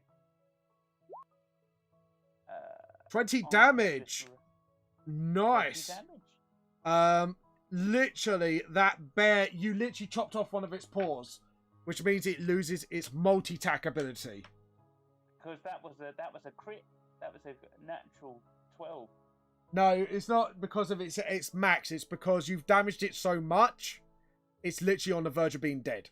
So I know. I was being a bit cheeky that I rolled a natural 12 on a d12. So yeah, no, something amazing should happen, right? no. It's only on a nat 20. Oh. And then that 1 on a critical failure. So Zombra is going for the lizard folk again. Yeah. Let me get his card. I've really got to stop putting down the cards. So, well, yep, that ain't. No. That will hit. I apologize. I need to get Zombra's sheet up again. Yeah, that's definitely a hit. So she's literally using the short sword again. Stabby, stabby. And that is 1d6 plus 3 piercing. So we're going to do that. 4 plus... Yep, 4 plus your dex strength modifier. 3. That is 7. Yeah. And the lizard folk is literally like... She just literally destroys a chunk out of him, and he's on his last legs as well. James, you are up. Oh, and by the way, I've just double checked my character sheet. I do have extra attack in my That's the skills in my character sheet. That's fine. Which means it said starting at level 6, I get to get an extra attack after that. So that's fine. the person that I've been trying to kill for the past few minutes. Yep. I'm just gonna stab once, and if it doesn't work, I'll attack him again. Okay, I'll get the Kenku card up. Go ahead. Knock yourself out. So that'll be D20 plus 9, right? Yes, it will be.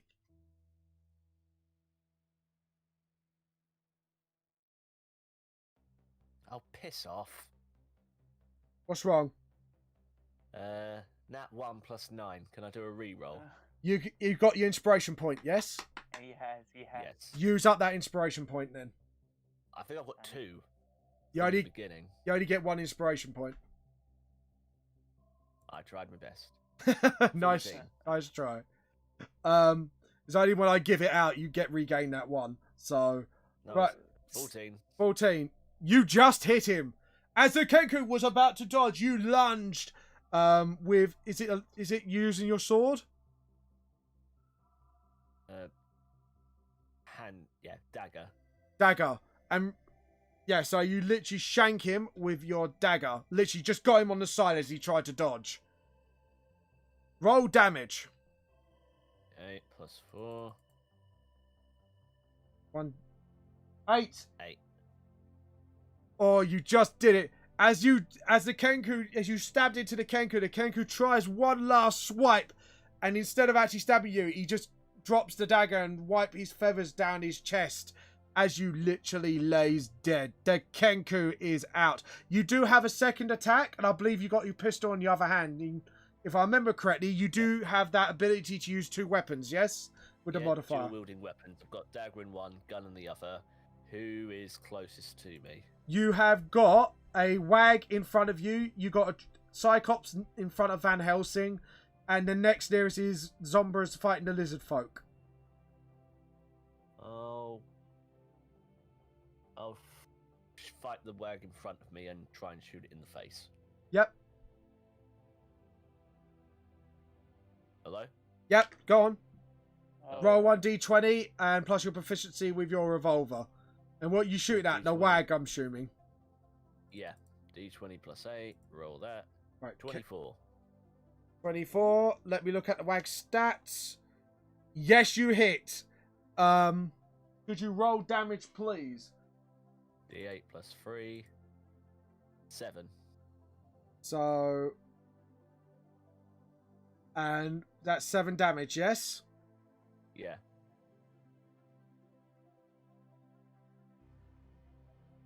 -59 minus 7. That is... You've given it a light graze on its cheek, but it's bleeding, so your shot didn't go right through, but you did actually kind of cause like a... It's going to cause a scar, essentially. Fair enough. Why is my... Surely a gun would do more damage, but okay. But Let's go. remember, you do have your spells, remember, James. I know. Oh.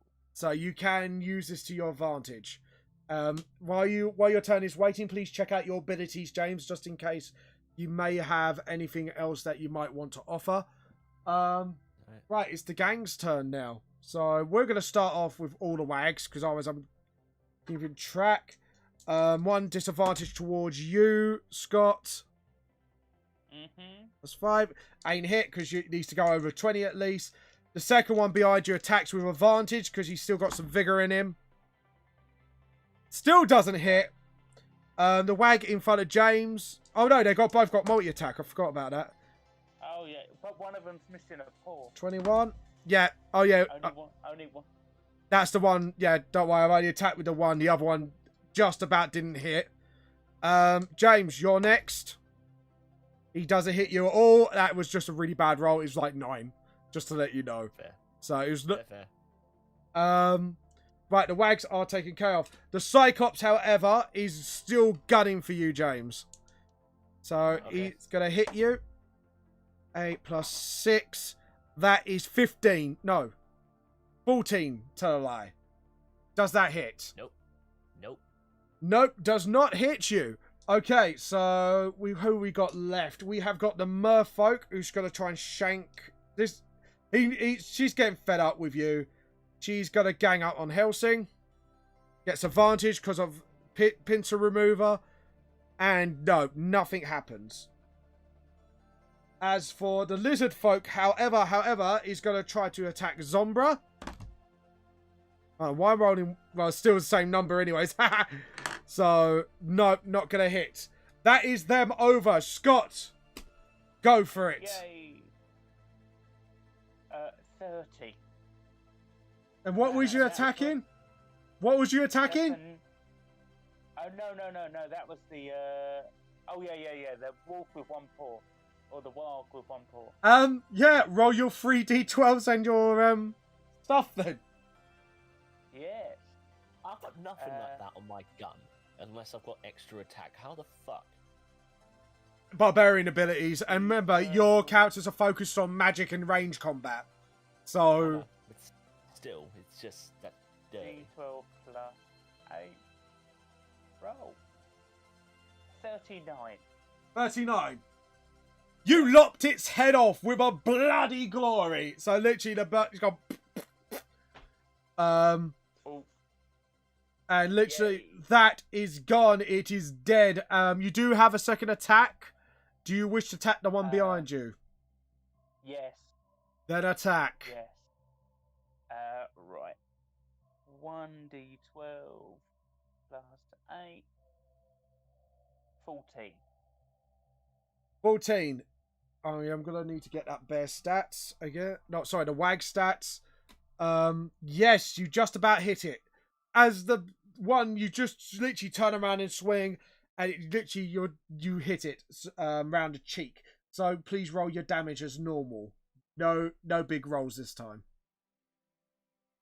Oh no, hold on. No, I was an idiot. What? That 14 was the D12. Sorry, that's my fault. Right, re-roll the d20 then. Yeah. My fault.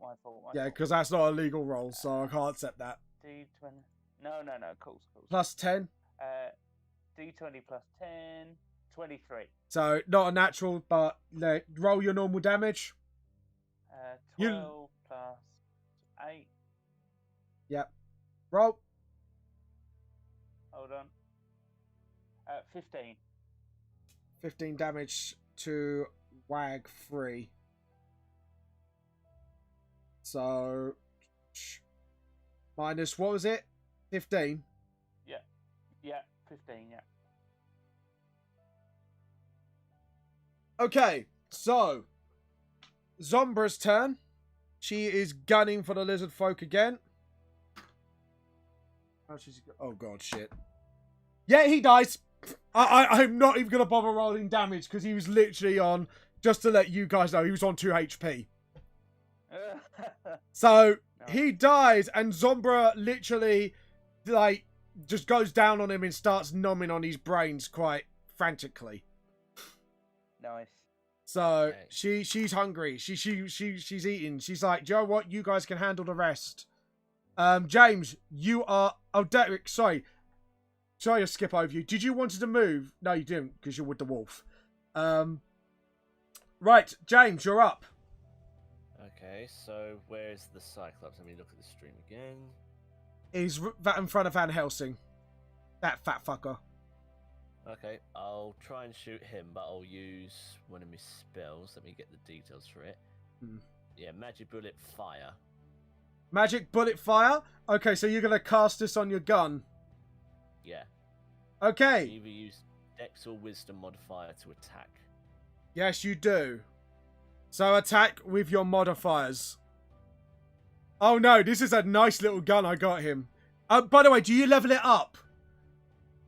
I haven't leveled that up specifically. It just says at higher levels for every level plus 1d6 on damage. Yeah, so what you do is you, instead of casting it at the level you're at 3, you could go, I go up to the highest slot I got, or whatever slot you want to do. Obviously, you can't go below. So what level is that spell? 3, if I remember correctly. It says Abjuration 2.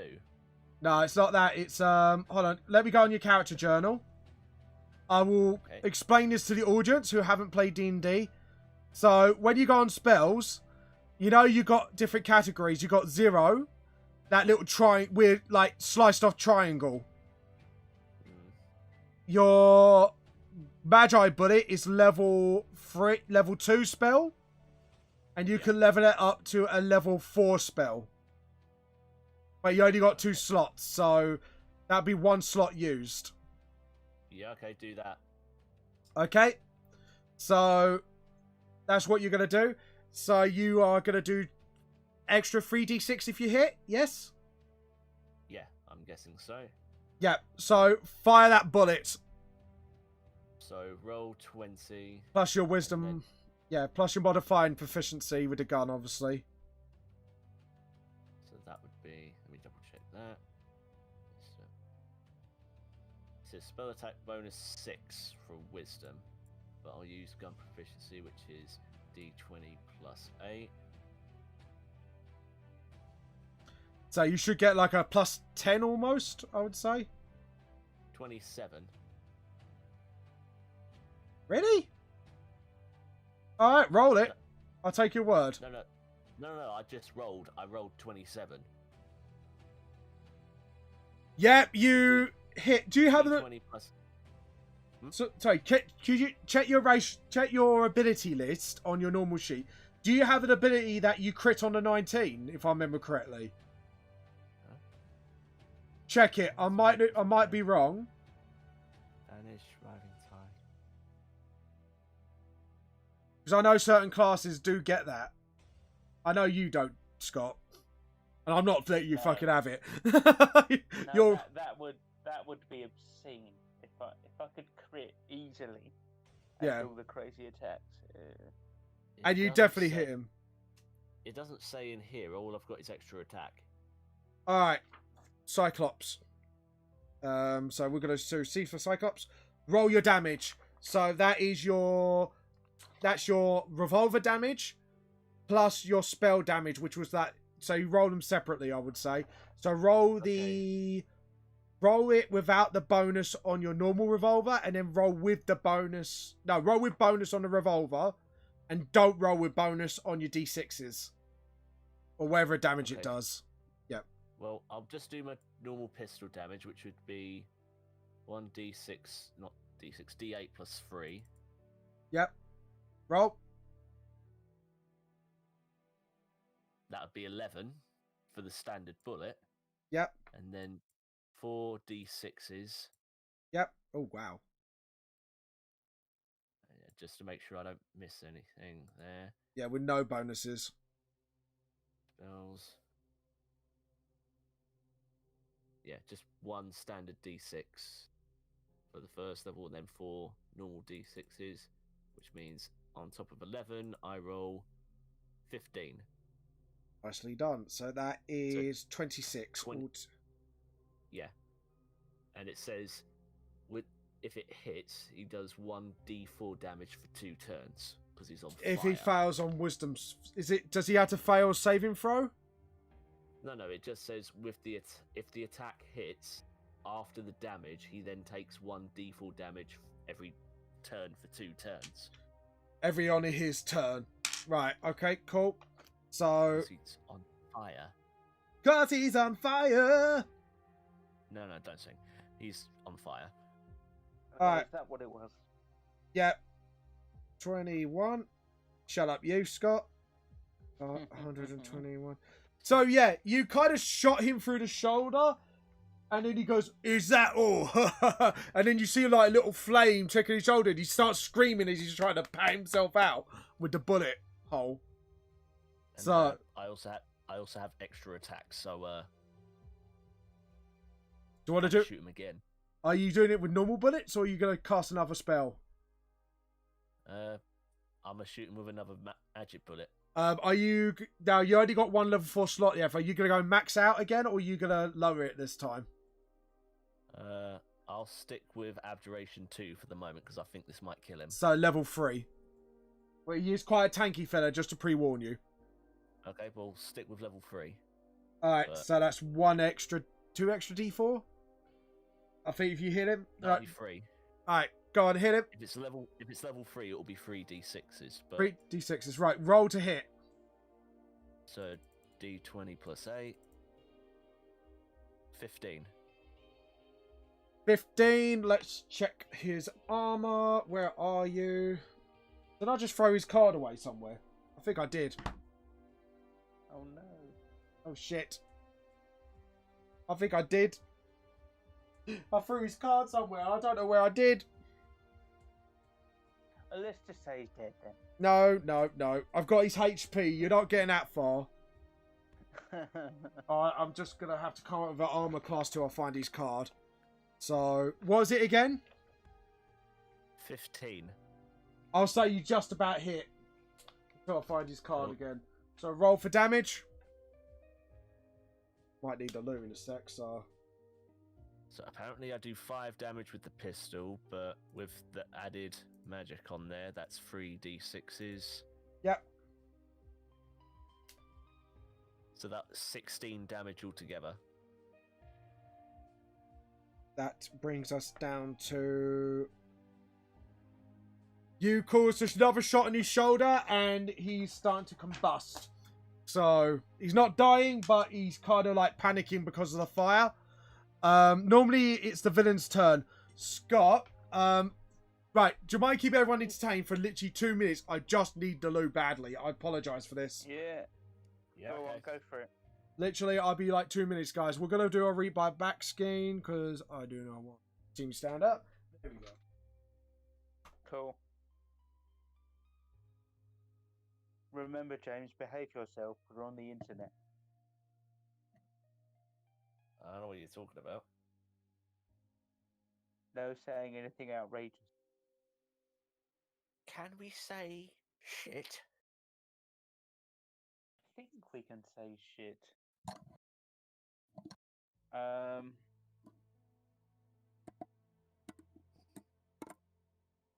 Going well, isn't it, Scott? It is.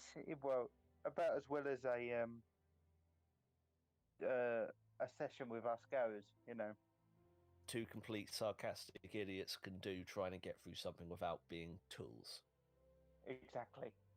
And then there's Raven.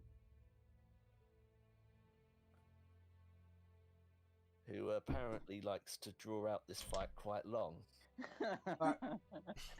Which don't get me wrong, he's doing good so far. I just didn't realise these motherfuckers would be more, like, I don't know, durable than fucking Wolverine. Yeah, sorry, it's because you're such a high level. I wanted to give you a decent challenge, but I've just realised. So that was. No, we know.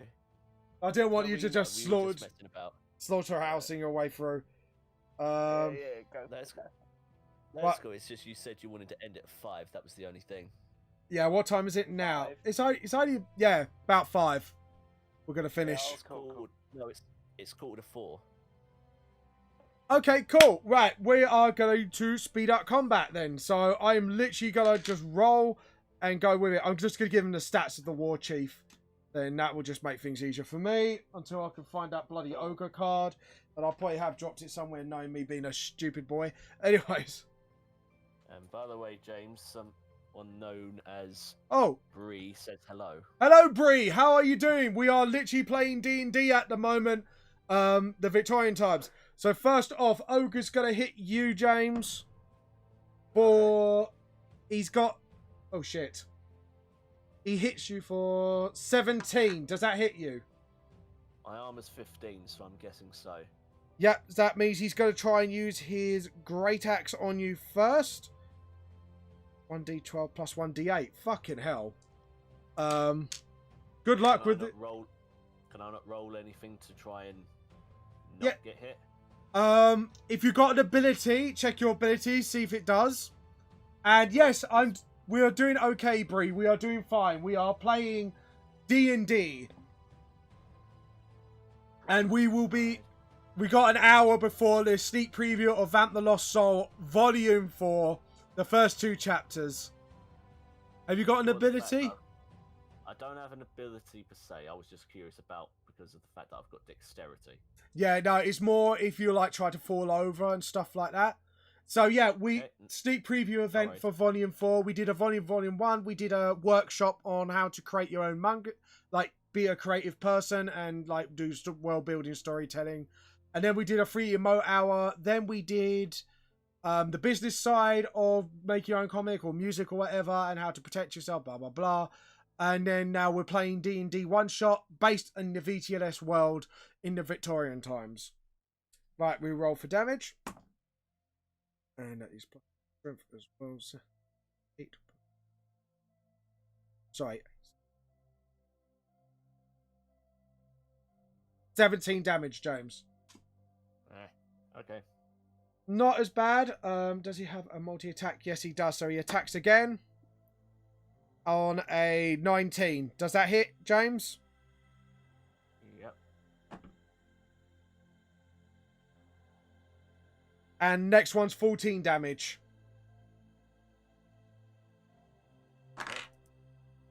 The wag will attack you on disadvantage since you got it down to its last legs. That's dead. Cross that out. That out. That's dead. That's dead. Yes, it is on its last legs. Attacks on disadvantage. Does not hit you. Okie doke. Who else have we got? Make that disappear. Scott, this one's attacking you. It's still got a bit of vigor in it. 1. Nice. Oh, sorry. Attack as normal. 19 plus 5. That's 24. Does that hit you? It does indeed. I've got an armor class of 21. So, you will have to take damage then. And this is its first attack alone. And it's going to attack you with its beak.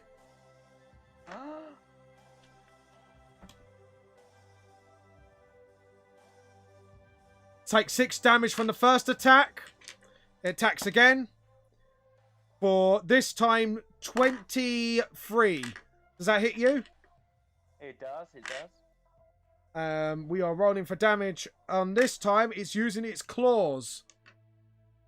2d8. So it's just slashing at your chest. 2d4. X 1 plus 5. You have got 12 damage. I hope you're enjoying this stream. Oh, hello, Hazel. Welcome to the sneak preview live stream. After this, we will be sneak previewing Volume 4. Thank you. Sorry. Did you like that? That was my voice acting. Thank you. Anyways. That wasn't voice acting. That was just a fucking screech. Jesus Christ, man. Thank you. It's not Right. a compliment, dude. My hearing's going enough as it is. You've seen my dad. Sorry about that, James. He is there. He is there. So- Indeed. Unfortunately, I don't have my emote right now. Oh, no. Oh, no. Mate, like I say, we are playing D&D at the moment. And Derek is doing a slaughter at the moment. And James is actually doing quite well himself, actually. Anyways, that is all the enemies for now, I believe. Yeah, the lizard folk's dead, so Yay. you're out of the screen. Poof. No, that's the merfolk, isn't it? Sorry, the merfolk will attack. And does fuck all. The merfolk's really weak. Just to let you know.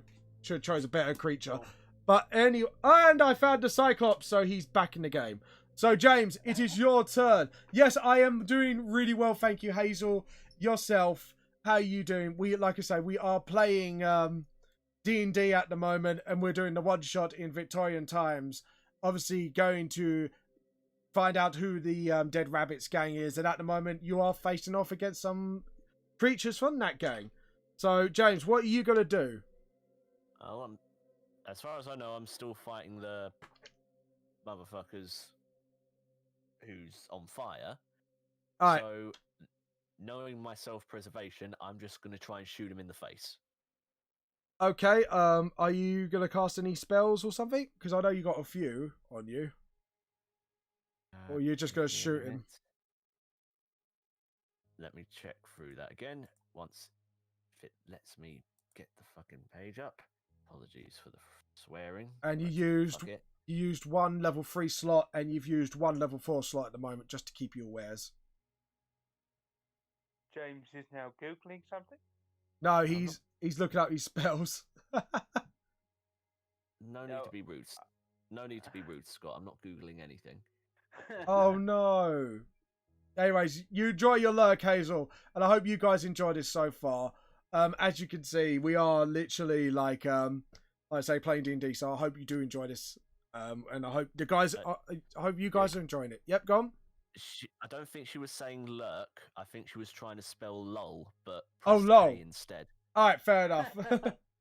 Don't worry, I can't spell for shit, love. I've got dyslexia, so I'm just as bad. Don't worry. Screw it, just do a level 4 magic fire bullet as well. I want to make sure this. Okay. Hello, my wife is Stupid here. Hello, wife. Hello. How are you doing? Hello. Hello. Hello. Hello. How's work? She's just saying hello to me. That's my wife, by the way, just hiding out the camera. Hello. His Wait. literal wife. We're doing Dude, D&D. Her name isn't wife. It's Rachel. All right. The chat says hello to you. Hello, chat. They say. Cool. Nice. Sorry. Hello. Bye. Hello, Bye. wife of Papa Lazaro, apparently. Oh, Dear. Jesus. But- Anyways. But yeah, like I said, level 4 magic bullet to make sure this fat son of a bitch dies. Okay, so go on. Full on level 4 bullet. You use your last of your level 4 slots. Go on, cat, jump up there. So go on. Roll to hit. So that's D20 plus 8. Give it a second. Need to get that shit out of the way. Roll that. Hoi. Holy shit. 26. Yeah, that hits. I'm not even Thank gonna lie. God. That actually hits quite nastily. So that's 1d8 plus 3. Last time I remember. Okay. Go on, set the motherfucker alight. Yeah, they're Okay, fighting a so- big troll. Standard revolver damage is 5. 5. Oh dear. And then 4d6s brings that up to 17. 17, not too bad. So he is literally bang on a number. But yeah, he kind of just stumbles back a little bit. Your revolver does like a little bit of damage. I need to do his flame damage. You alright, love? How many spins do we put? So how many sweet soy popcorn do? About 2. Yeah. Right. So 2. So he is on. This is quite a tanky fucker. There we go. Enemy's turn now, I assume. Oh, no, you got multi-attack, haven't you? Yeah. Go on. Hit it with your best shot. Dun, dun, dun, dun. So fire away. I'm so sorry you came just now. Your connection, if it doesn't do the project going, I was so close to the stream more late. That's fine, don't worry. We're all here to have a good time, people. 25. 25? Yeah, you definitely hit again. And is this a leveled up bullet or is this just a normal straight up shot? Sorry, I should have asked beforehand. Well, if I can still use magic now, I want this guy to die, so I would much like to put magic on. So you're going to use level 3 slot, I'm assuming, because you used up all your level 4s? Yeah. Okay. So, D8 plus 3. Plus 3. Oh, piss off. 4 for that. Yeah, that's fine. Scott, don't be evil. Oh, this Enfield sucks. Go on. And 11, so that's 15. So that is. So I'm writing it down. It's just so the guys don't clock on how much health it's got left. So that do. Oh, James, that was way too much. So what's that again? 11. 15 altogether. 15. Well done, James. Yep. You make the ogre, not the ogre, the Cyclops stumble back again. Is that all you got? Then obviously you've set him alight again, and he's just like panicking, patting himself. So it's the enemy's turn. The ogre moves Why forward. won't you die? Because he's a big fucker. Anyways. Just die. God's sake, just die. Cough. Oh, don't cry. Splutter. Right.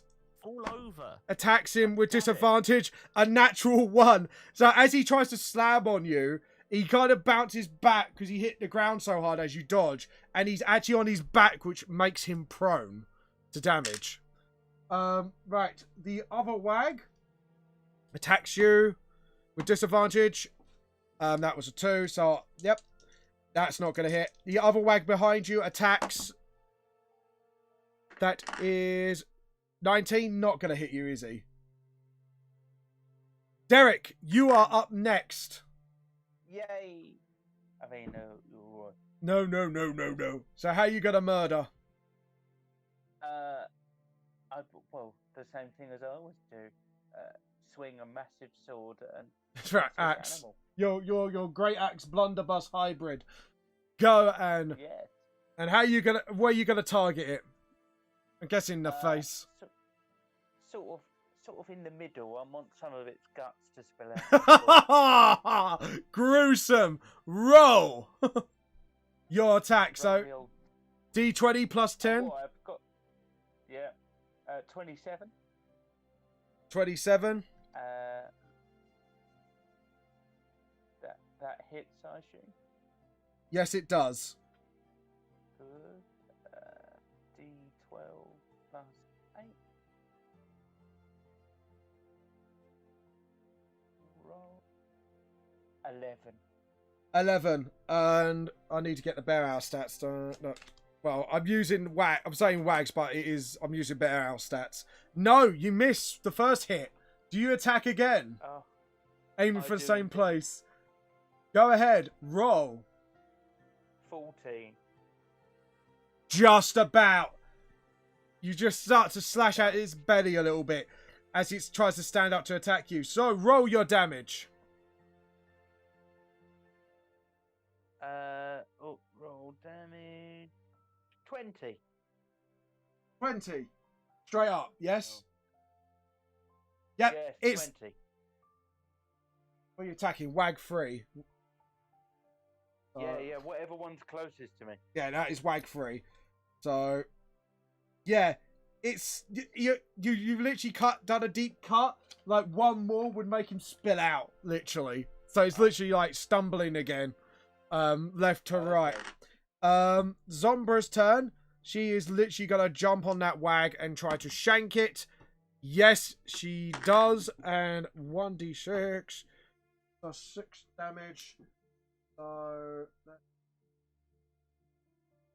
oh, that one died. She finished it off for you, Yay! James. She finished off that wag for you. So all you got is the other wag. Vanhelsing kind of had enough of this shit. Shoots the merfolk in the head, kills it off instantly. Because to be honest, that jeez, I know it is a little bit warm today. But yeah, that merfolk was pathetically weak, so I'm just killing it off. Why don't I have his gun? It just shot in the head. Just. I know, but I want his gun. That seems to do the job in one shot. Jesus Christ. Right. So not that hot here. Fair enough. Right. That's the enemies. Your turn, James. Okay. Cyclops is on his back. Does he get any extra damage if I try to stab him whilst he's downed? You do get advantage on the attack. Then I will. And I will, as a DM, I will tell you, you will crit on a 19 because he is like prone. So I'm being a nice DM on this one. That's a natural 19, by the way. And okay. Yeah. I take my dagger and I try to stab him in the heart. Okay. Go. So that'll be D8 plus 4, right, D20 plus 9. Yep. Get that shit up. 1, 20, 9. Roll. Go ahead. 24. It's not a natural 19, but you do hit him. And this time only, I'm allowing double damage. So, roll 2d plus your proficiency as well. So 2d8s and plus 4. Yep. 12. 12, nicely done. So, alright, so you pinned him to the ground pretty much with your sword.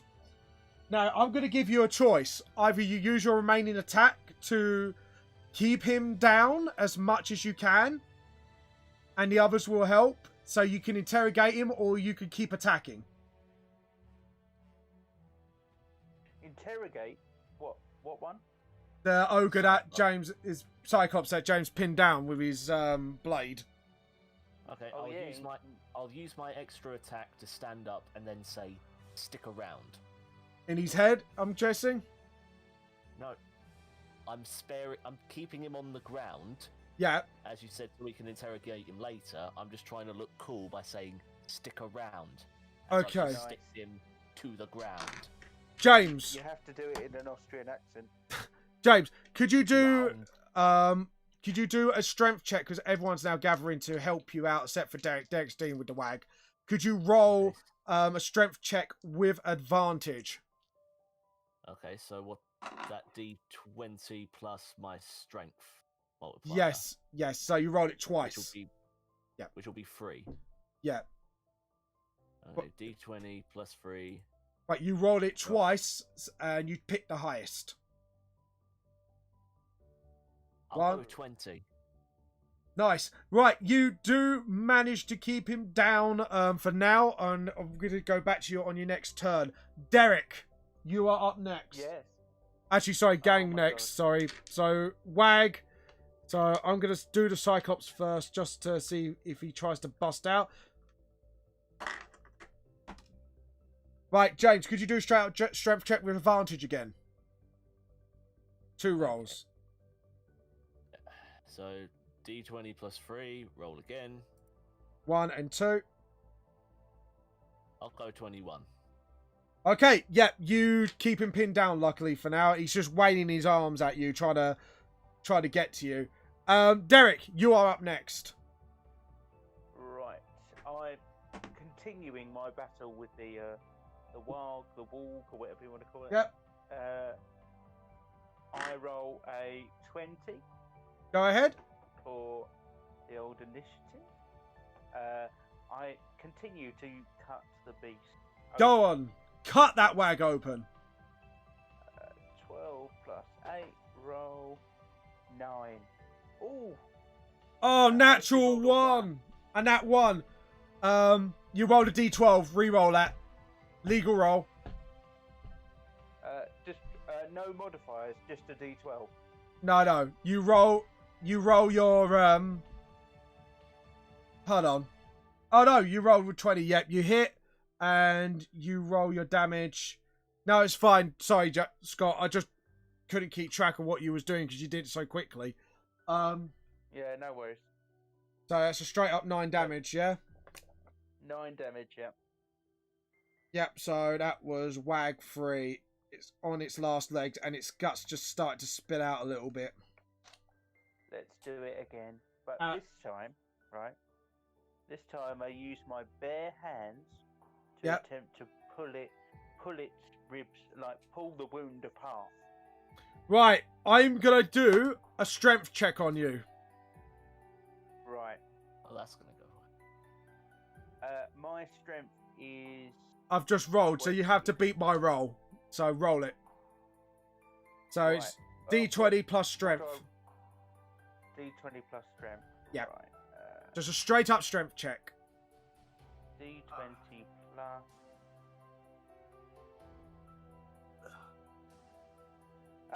2, but plus my strength, which is 20. Well, yeah, it's 20, isn't it? No, it's whatever your modifier is. So not the 20, the bigger okay. number. Oh, okay. So I'll just add the 5 to that. Add the 5. So literally, no, 7. you don't. It's as much as you're pulling, it's kind of tensing its stomach up to try and keep it in as much as it can. Oh, So, no. it's gonna try since you grabbed. Yeah, well, I know. I'm just thinking of a way. It's not why he's not pulling it out, essentially.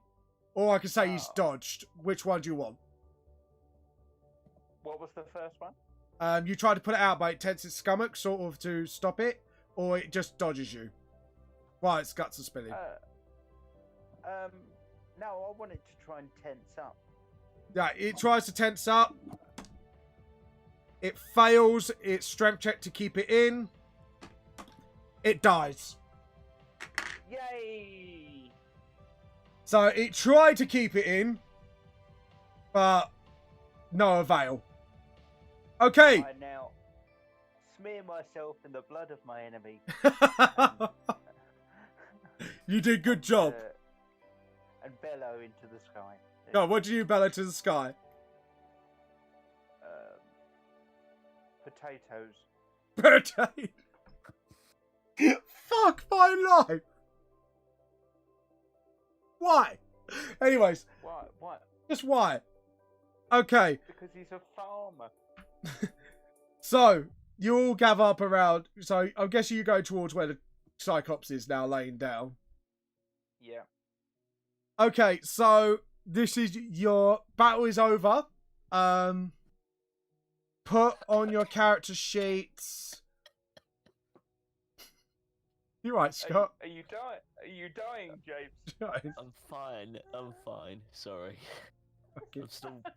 I'm still giggling over the prevent your ribs opening by tensing your stomach. No, the gut Sorry. opening, the stomach bit, not the ribs. The stomach. I'm just giggling at that, Scott. So I'm not giggling at anything else. Okay. No. Fair enough. All right. It tried to keep its innards in, but no, it wasn't going to work. Obviously, it was going to be a ridiculously high roll. So, anyways, so the troll's like panicking, trying to pat himself out on fire, like, get off me, you fucking pricks. So how do you want to go about interrogating him, Derek? Since you're the one that pinned him down. Derek. Not Derek. Sorry. I'm losing track of my characters now. I apologise. Darius. Sorry. Yeah. Yeah.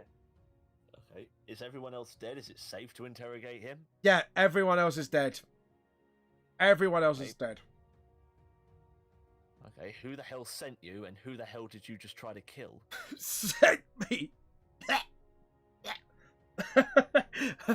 I ain't gonna tell you shit, mate. He just looks at you like speaking a very Cockney accent. So he's definitely a local ogre from around here. And as you notice, he's got like a bracelet around it. So what are you gonna say to him next? Okay, I then take out my pistol and say, "Do you know what this is? Up-to-date, modern-day ballistic machinery, and it can hold 6 shots." Now, in all of this commotion, I kind of lost track whether or not I shot 5 or 6. I then point the gun at his bollocks. I then say, "You either tell me now who sent you, or you're going to be playing a very dangerous game, mate." Oh, James, roll me intimidation with advantage. I like the way you did this. I have to admit, I like this intimidation. Roll with advantage. I like this indeed. Okay, I've got intimidation 7. Intimidation 7. So yeah, so you do a d20 plus 7. Cool. And you roll twice with advantage, obviously. Highest roll was 21. He looks at your pistol and he's a bit of a stupid fucker because he's quite big. So even he shot through his you know what, he's quite a big creature. So he's not gonna really, if you get what I mean, be really affected by it. But he's a bit thick. He thinks you're like, his imagination thinks you're gonna do it all over the floor. And he just goes, we weren't really set. We just got told whether to do fuck we want. But if I tell you, he might kill me. But Mr. Holmes was on our case.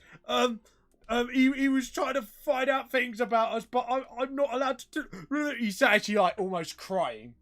You've actually Just look at him and say, "Motherfucker, what do you think I'm gonna do to you?"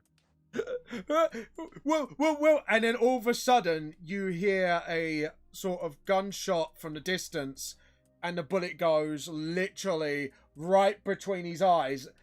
And could all of you please make a dexterity saving throw, please?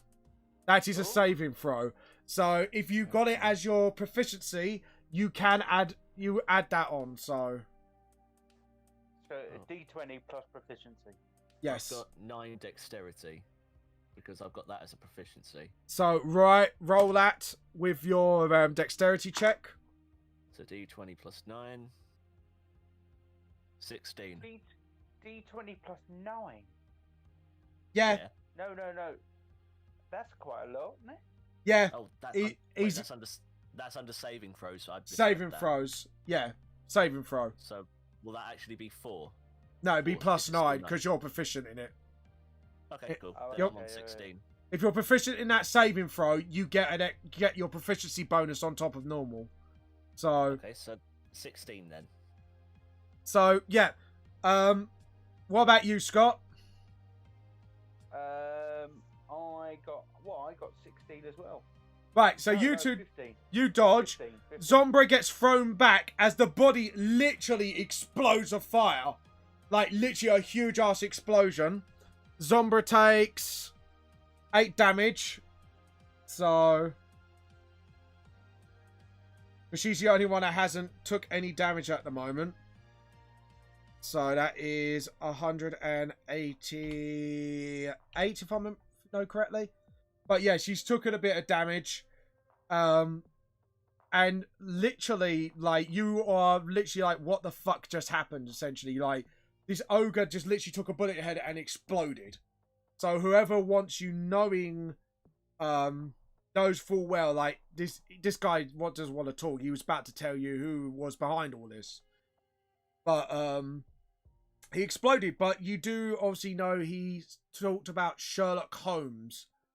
And Vanhelsing just sighs and goes, "Oh, I wish I didn't want to deal with this guy again." But he's our only lead that he might tell us the right direction to go. So he looks at you guys as like, "Look, he's one of the greatest minds around. I'm not sure if you guys know of him, but he is a bit difficult to deal with. So, do you want to head to Baker Street? Yeah, we might as well.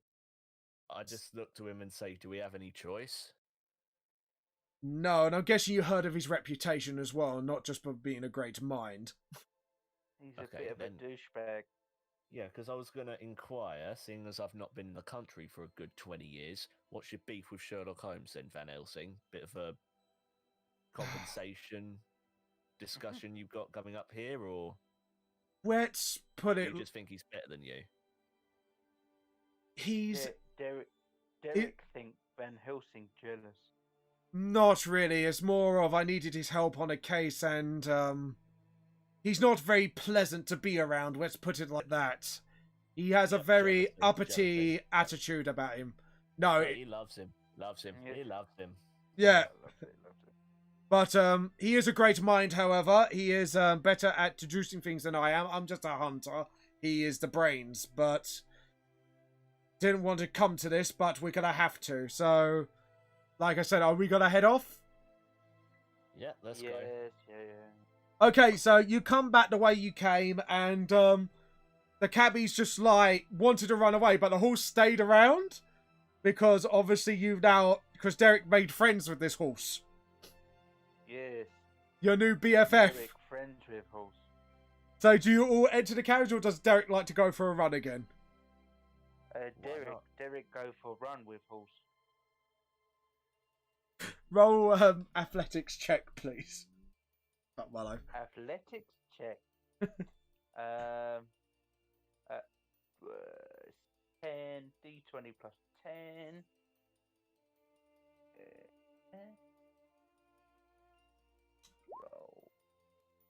14. 14. Yeah, you pretty keep up with the horse very well again. It wasn't really much of a long journey, so you couldn't have time to have another little race with your new horse best friend. Cool. You get dropped off. Vanhelsing obviously pays the driver. He tries to hurry the horse again, but the horse is just stroking his head against Derek. So obviously, Horsey wants to stay where Derek is. So Derek friends with Horsey. oh my god.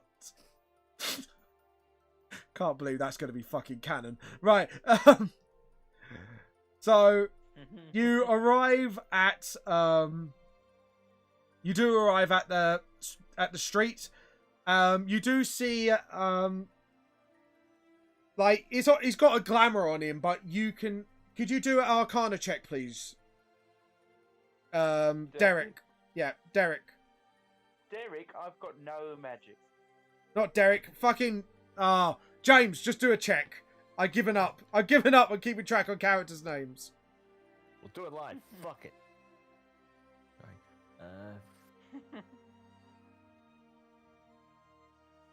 I've got 3 Arcana, but I'm not an expert in that, so that would come under intelligence, right? Yes, it does. Would it? What So about that would be the D20 plus 3. Yep. Well, 20. 20, just not natural though. Yeah, so essentially you see this biggish bloke, but obviously you notice it's like a glamour again. But actually it's like a really big, like sort of grey skinned giant bashing on the door quite lightly. He's got a little bit of a pointed ears, so you can tell he's at least half giant. But you don't know what his other half of the race is. And he's got a staff, like, so he's a bit magical going, "Let me in, Mr. Holmes. I want to tell you limb from limb. I've got orders from the boss."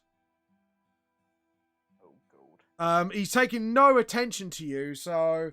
And then on his shoulder, obviously you may have noticed from the other people, he's got, like, the logo of a rabbit's head with a top hat with an X on its eyes. So you could tell he might be probably from the gang. So what do you do? I gather everybody around and say, we're going to need to do only the best that we can to make sure this guy doesn't tear us limb from limb, as well as our only lead. So in order to make sure we go in silent and make sure the job gets done, I nominate Del. Go tear him. Go smash. Go smash. Del smash. Del, he very big. Perhaps clever person talk to him. No. Del, we believe in you. Today is the day you truly prove that you are the best at government-mandated smashing. We believe you can do it. We just want to know that you believe. Del, think for a moment. How about Del Right. use some of his... No. Right, you are going to do an insight check, Del. Del, if you attack first, we'll let you use your shotgun. No. No. Del, So you're trying to convince him to do what you want him to do, yeah? Yeah, Alright. I'm trying to convince him to go twat this guy because I know I can't. Alright, we're going to have a charisma off. Could both of you roll your charisma checks, please? oh God. Right. My charisma... Derek at disadvantage because Derek likes smashing. Oh. Okay. And because I'm a sarcastic bastard, my charisma's only 2, so... D20 plus 2. Mine Where's is the old 17. rolling machine. I rolled 17. So what have you rolled? Yeah, he convinces you, Derek. He convinces you to attack the ogre or at least try to stealth him. Okay, Derek Wait a doing second. something. Wait. Before he does that, I do have one thing available. Let me... Go on then. Take your time, because he hasn't took notice of you. He's just bashing down the door. And then you hear this voice going, "Oh, go away, you annoying giant." I was gonna say I could use non-detection, but I don't have the items to be able to cast it, so ignore me. But if you got the spell, I'll let you use it. I'm gonna be nice. Because you haven't used your Okay. magic yet, so go for it.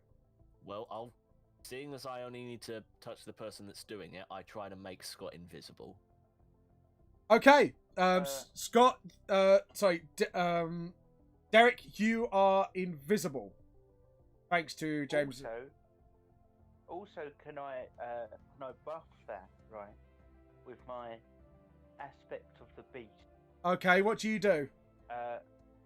Which means I can travel even more stealthily at normal pace. That is fine. You could do that. I also want. Go on. I also want to combine. I want to combine that with. Oh no! Hold on. Go on. Hold on. I'm just looking at my.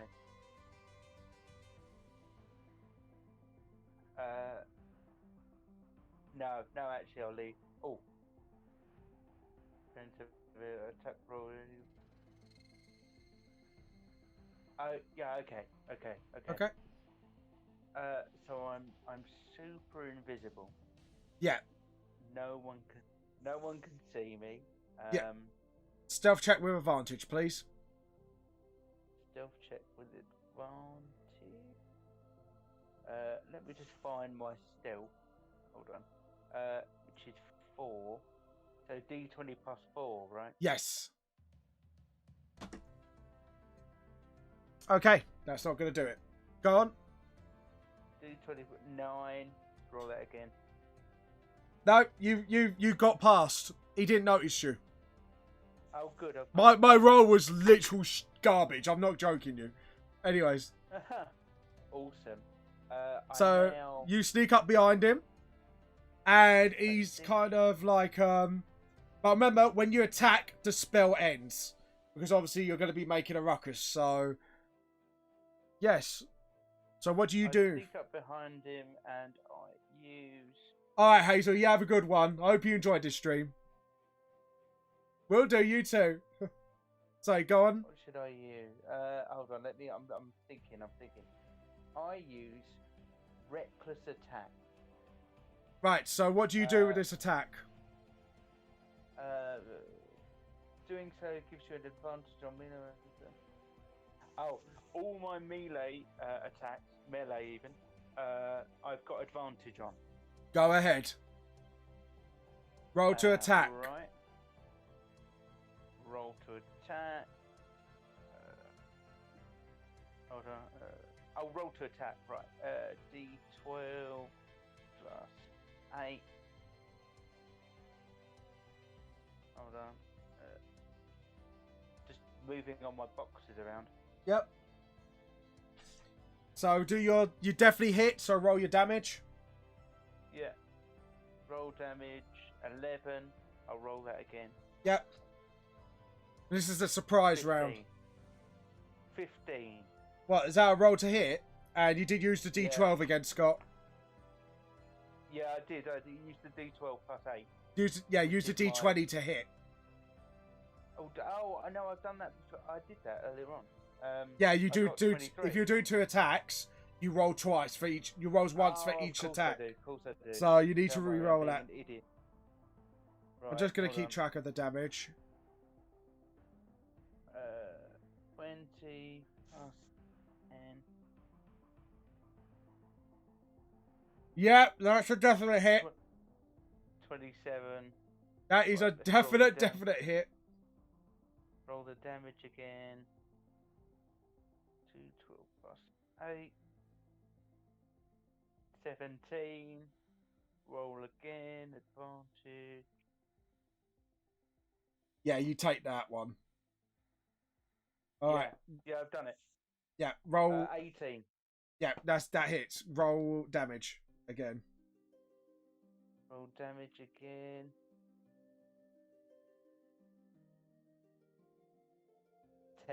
10. Yeah, so I'll pick the 18 one. Yeah, I'm just doing the damage now. So, yep, you kind of slashed him and you caught him by surprise. He starts screaming in pain. Everyone roll initiative. Initiative. D20 plus 4. 11. Okie doke. So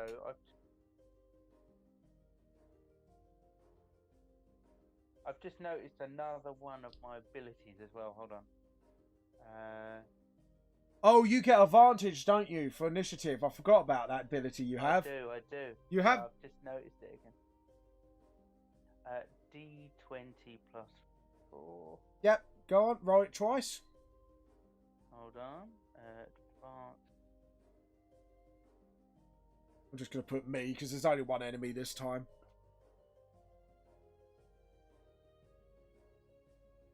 Uh, 14. Roll again. Go on, roll 24. again. Oh. Nat 20. Well, it doesn't matter about initiative, but yeah, you got it. Zombra. That's you, Vanhelsing. So, Van and Zombra. Right, Scott, you go first. Right. So I'm still sort of behind him, right? Yeah, and you're raging. And I'm raging. You're raging. Raging. I'm gonna try and sort of slash his Achilles heel. Okay. He's too big to really kill. So you just want to incapacitate. Okay, so you're rolling to incapacitate him then. Yeah. Okay, go ahead. So that D20 plus 15 on the attack. thing. Yep, you So definitely just about hit. plus 4. 10. 10. And you get another attack, don't you? Oh, of course, yeah. So 10 damage on his Achilles. Yep, and you're going again, aren't you? I'm assuming you're going nuts on him. Yeah, go again. 6. So 16 altogether. 16 damage. I don't... Wait. You need to roll your attack again, remember? You skipped ahead a stage. Yeah, Roll to I hit. always forget. You're just trying to play the game, aren't you? I am. Naughty, naughty. Right. I've rolled attack 23. D12. Yeah, you got it. Pass. D12 damage. I like you skipped ahead because he knows he's done it. 12. 12. So 10 plus 12. Yep, that is... You got him down on his knees quite quickly. He's like, what the fuck are you doing, you bastard? So now he can't move, right? It would take a turn for him to get up, but it will be slowed down. His movement will be slowed down by 10, but he's not going to move. Come on. He tries to stand up, but fails to stand up. But his action, he's going to be casting a spell. Which we're going to try and cast Witch Bolt on you, Derek. Oh, okay. Which is, what's his wisdom modifier? Okay. 23. Oh, shit. And that is level, so it's 2. What damage does he do? Oh, he has more damage with the, so it's that plus 2d6s.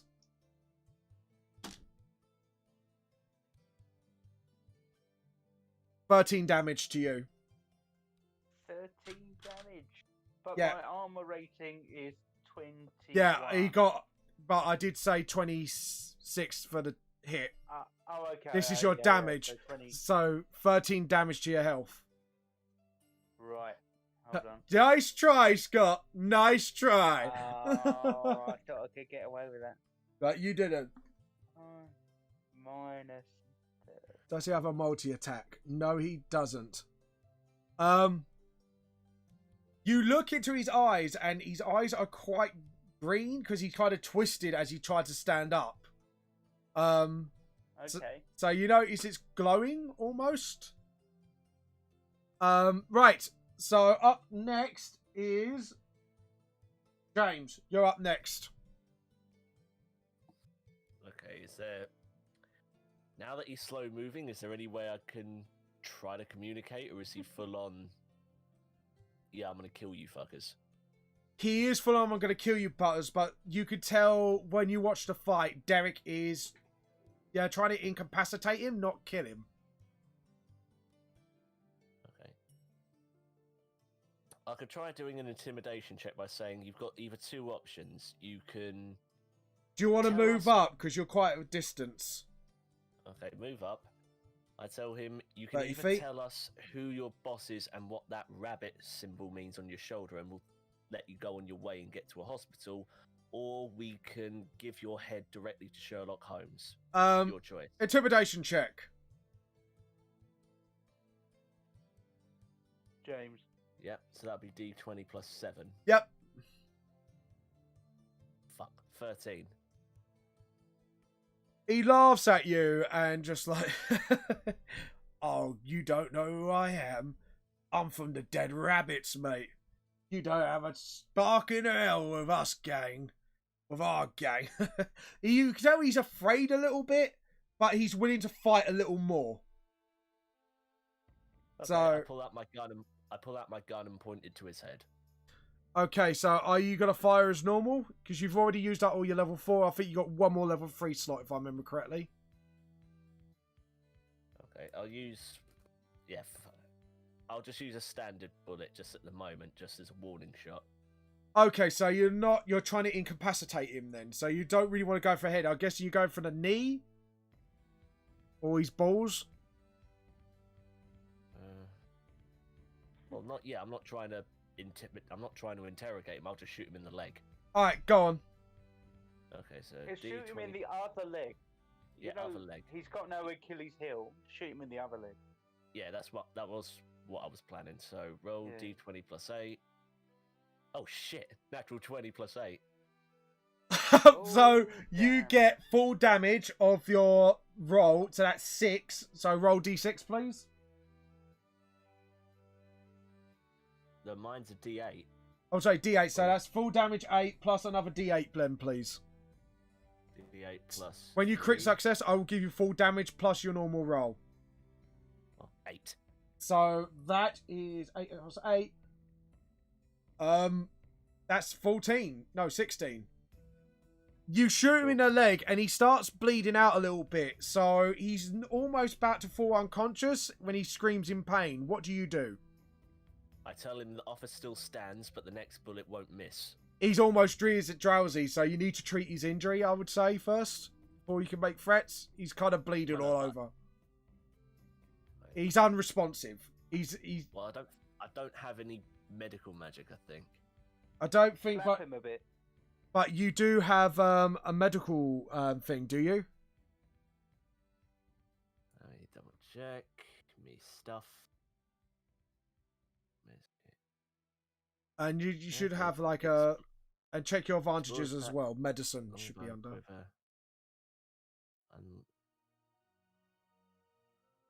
I guess you're all approaching him I've got a anyways. mess kit and an explorer's pack, but I already said that I've got like basic field like medical care simply because I used to be in the army. My character was Right. so. Roll a medicine check.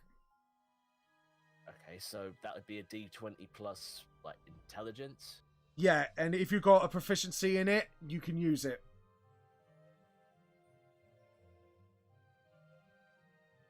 I've got a proficiency in survival, so would that count? We'll do that with disadvantage then, only because you're using survival. Then I won't. I'll just use intelligence. Alright, use intelligence, straight up. Cool, so T20 plus 3. 14. You badge him up enough. He is still dozing in and out of consciousness, but it's enough to kind of keep him alive. So as you do that, I then say to him, the offer still stands, but the next one won't leave you with something that I can treat. oh dear. So obviously, he just picked up words here and there. But as you do it, the door tries to open, but it's bashing on the giant's foot. They can't quite open. It's like, bloody hell, why can't people move these days? Vanhelsing's just like, here we go. It's like, could someone move this giant imbecile, please? Jesus Christ, do I have to do everything myself? Vanhelsing just sighs and just goes, who wants to help me? I'm good. I offer to help.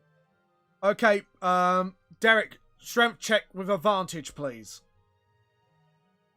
Right.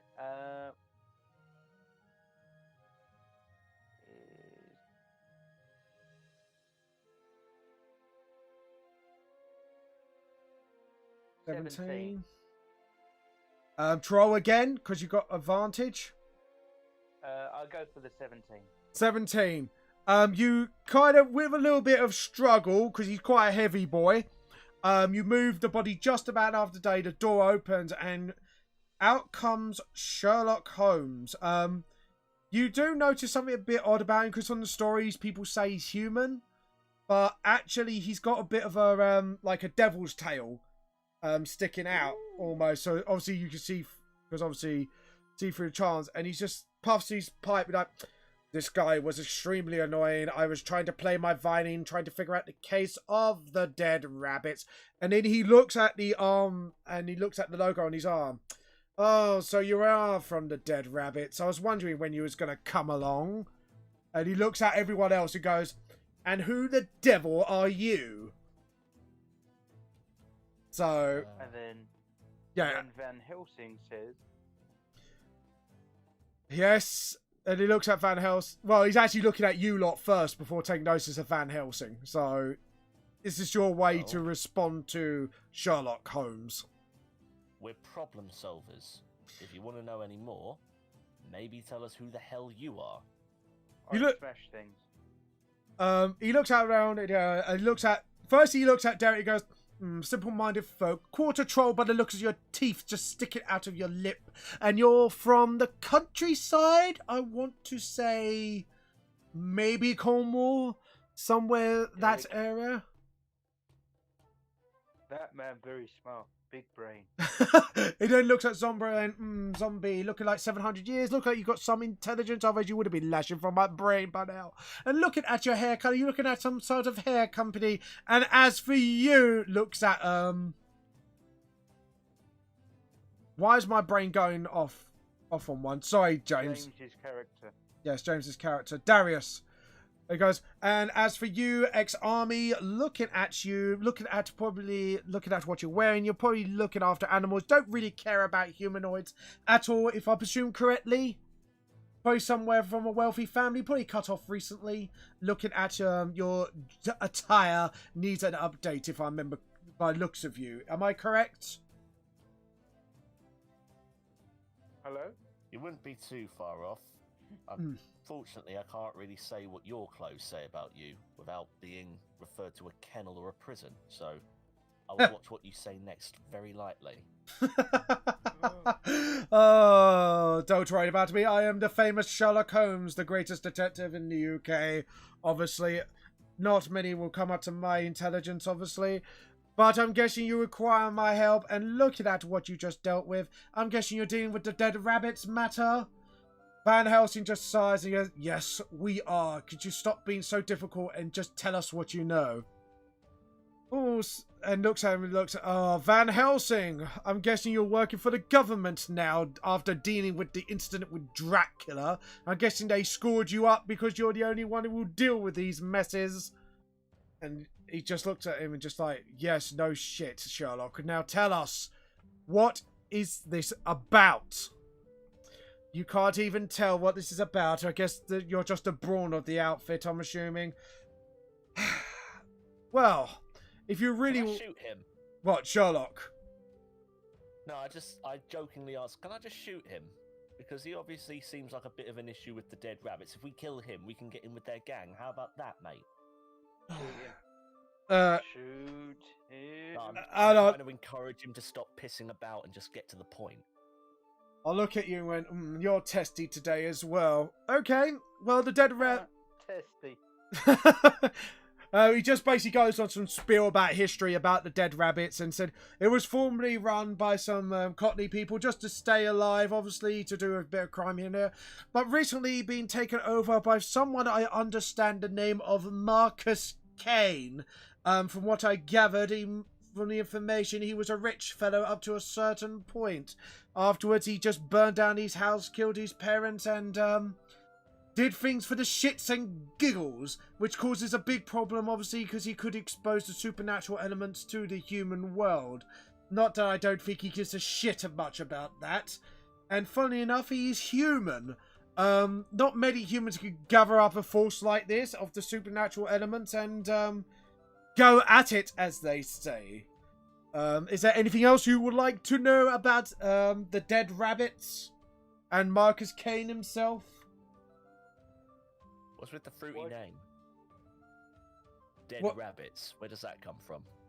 Well, to be honest, that wasn't a choice of name of his choice. They were they're just being around and just been causing trouble. You know what commoner Londoners are like. They just come up with stupid names thinking dead rabbits will scare people. But obviously, for me, I think it's a rather stupid name, as you agree. So he just looks at you like, anything else? Fair enough. Just making sure if you knew everything, then that's obviously a fucking lie. Do you want to take an insight check, please?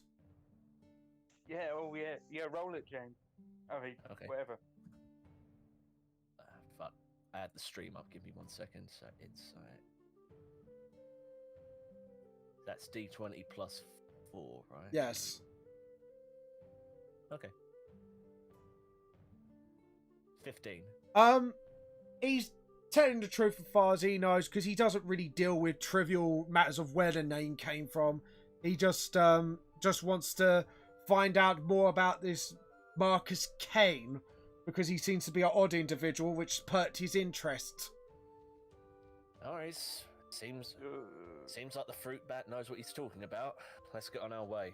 Yeah, it's like, hold on, Vanhelsing puts his hands up. Do you know the recent whereabouts of Marcus Kane, Sherlock?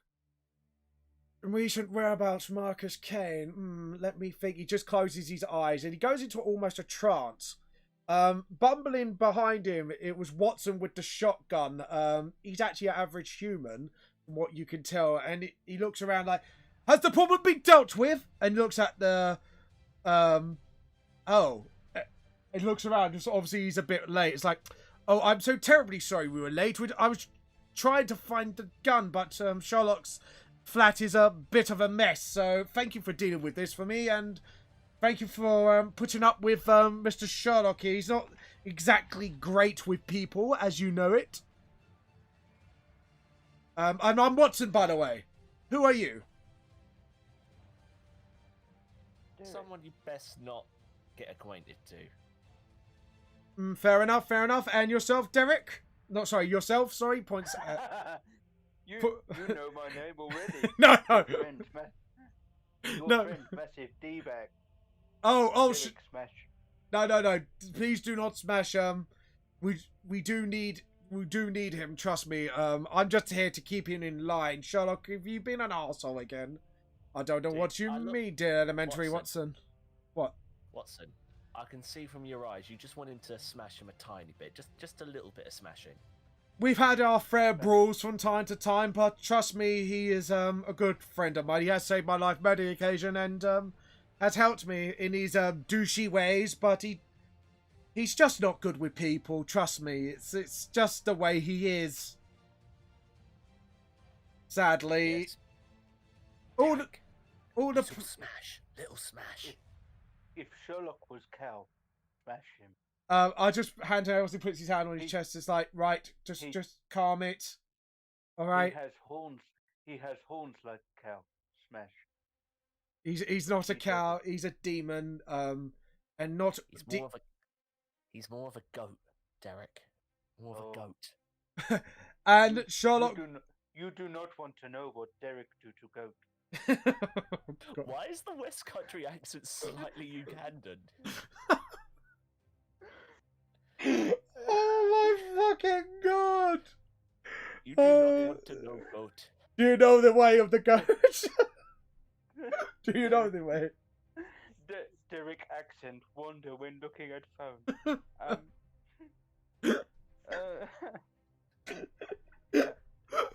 Oh god! James, give yourself an inspiration point for the Ugandan reference. But anyways, be quiet now. Breaking immersion. So Sherlock opens his eyes and goes, "Oh yes, an orphanage about 12 miles from here. Hold on, let me just get the." He just pulls out like a ragged paper mat. It's got holes in it, and it's burnt. And there's all sorts. So he's obviously taken this thing around with him on these adventures. And he just points to the location of the orphanage there. Apparently, some of the gang were mentioning a burning good time tonight. Whatever that means. I'm assuming they're probably just burning down an orphanage, knowing these tits. Anyways, we better get through it, because I want to solve the case of this Marcus Kane bloke, and I can't do the thinking. I'm not much for the heavy lifting, but I'm assuming you folks, if you ever do get your hands on Marcus Kane, please deliver him to me.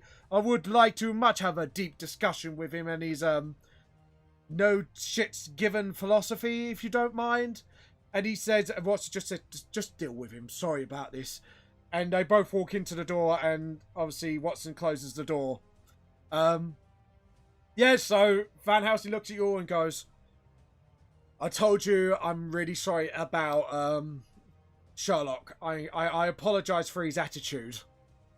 He's, again, brilliant brain, but not brilliant with people.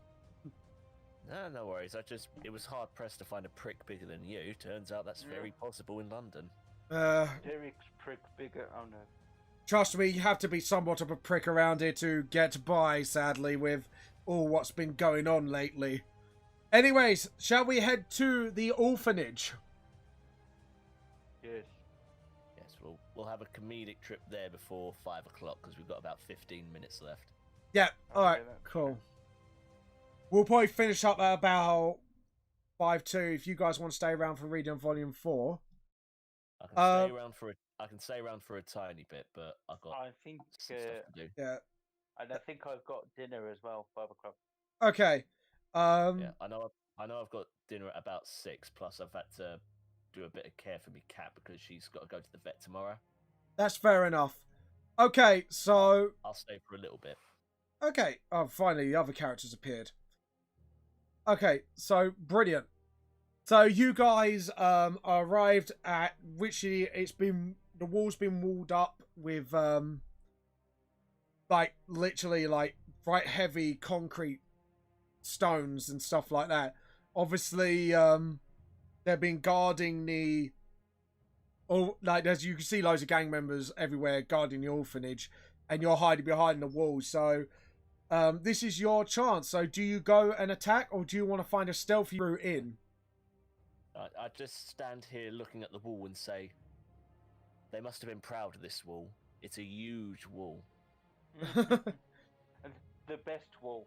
Yeah, and Vanhelsing just pokes out the wall a little bit, like not the most stable. So this obviously was put up in a rush by these people. And they made the West Country pay for it. Yeah. Yeah. It's like I look at everyone. It's like, right, we got a choice. Either we could take a short rest, or we could try and sneak in. I don't think confronting these fellows head on would be the best idea. Well, let's all roll perception. Okay, roll perception, guys. Cool. And that would be perception would be under intelligence or Wisdom, I think. Wisdom. Is it wisdom? Wisdom. Check your sheet. It should have like 3 letters. If it's WIS, it's wisdom. If it's INTL, it's intelligence. It's wisdom. It's wisdom. Oh, I've got 6 on perception anyway, so D. 18. Okay, and Scott?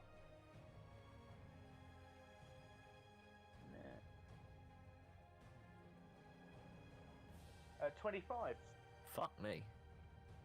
Right, so Derek, in your intelligence, see 2 people on towers with pointy, long sticks that looks like shoot stuff.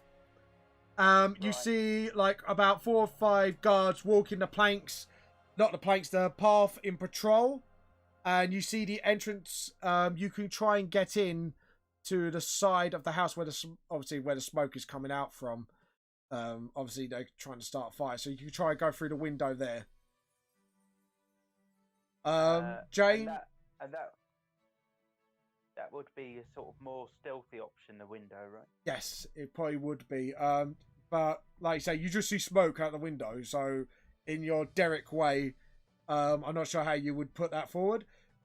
James, you see about the same things, really, apart from obviously you could tell on the towers, really shittily made towers, the guns are like some sort of rifles that could probably hit quite hard, and it looks like they're infused with some sort of magic.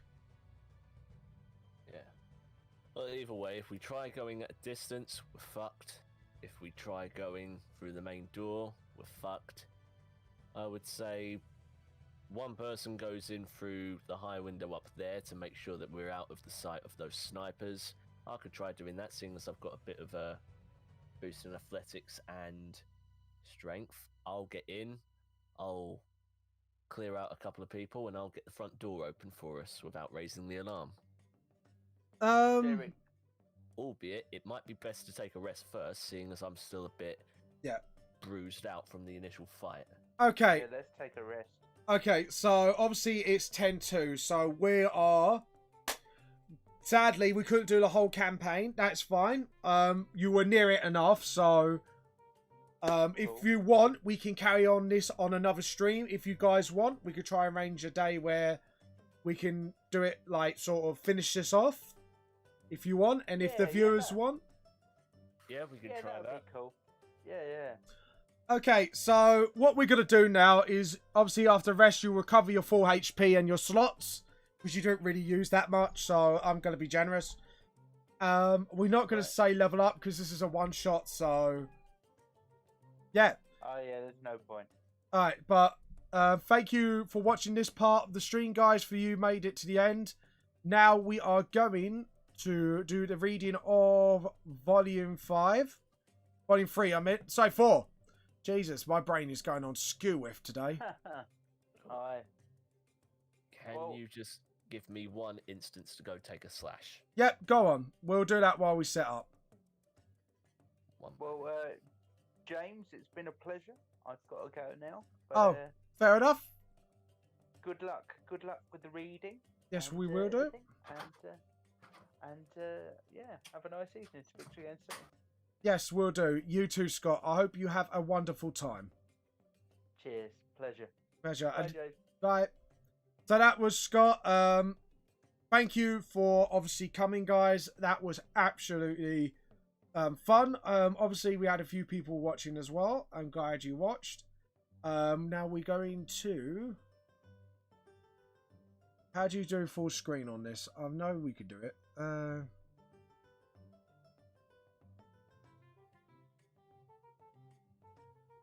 There was a way to do this.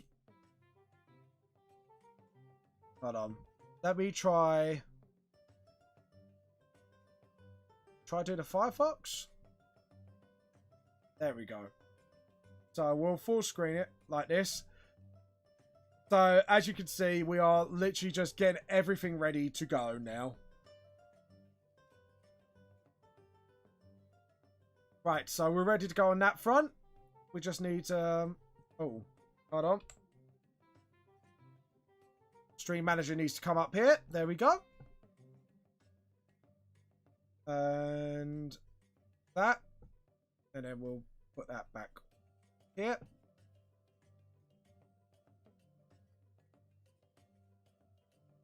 There we go. And then we'll full screen it here. There we go. So yeah, this is the first two chapters of Volume 4. We will be putting this up on the Discord server in public after the stream as a thank you for all you guys, whoever came to watch. Thank you very much. Right, here we go. We are just waiting on Mr. Durkin now, and then we'll be literally starting to read. But yes, if you want to check out everything so far, feel free to check it out. We're going to show you my books here. We're going to put my papers away. And just show you my books before when James comes back. So as you can see here, volumes 1, 2, and 3 are here now. You got my t-shirt, so please check out all my stuff. Or if you want to donate just to get your hands on the book, over £25, you get the books. Anyways, James, welcome back. Is he come back? No. So, anyways, I hope you enjoyed that. Anyway, so far, and we'll come back to me. So, anywho, we'll just wait for James, and then we get cracking on the reading. Anyways, guys, if you want to give me feedback for this sneak preview event, let me know via the Discord, because obviously we want to improve things and make things funner for everyone. We can hear him coming back now. So, welcome back. Oh, maybe not. We're going to run a 30-second ad while we're waiting.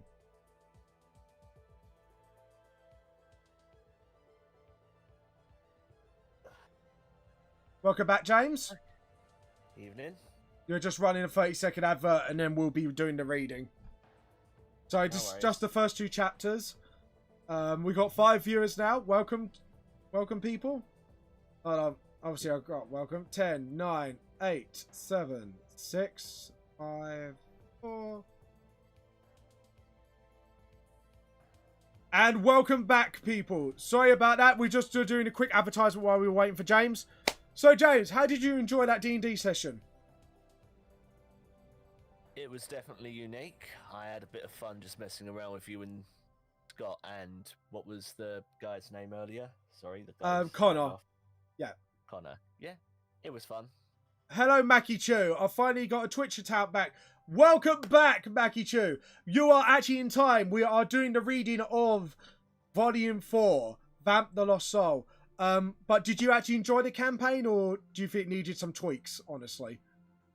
No, it's fun. Like, for a campaign that was only devised within a few weeks, and for people that knew sod all about it, it seemed to go okay. Nothing horrible nothing bad went down. It was a lot more smoother than I thought it would be. To be honest, I was expecting a lot more derails from you guys, but actually you kept it quite tame, so that was pretty good. So, Again, like, we didn't really want to go too far on any like derailings or like sarcastic jokes simply because we don't know if it would hit or not, because like I said before, we're still very new to actually doing tabletop games, so the last thing I'm going to do is tread into no man's land with me trying to take the piss out of something I don't know anything about. yeah, that's fine. Right, shall we have a reading? And if you do want to do voices, James, feel free to join in. Okay, So, just as a heads up, like I said, I'll be back here till about 5:45, if that's all cool with you. that's fine. I think we won't be that long with the chapters, but we'll go. No worries. I think I've got it on my phone as well, so I can probably get a better read of it through there. Give me 1 second. Oh. Like you sent me the sneak peek from your phone.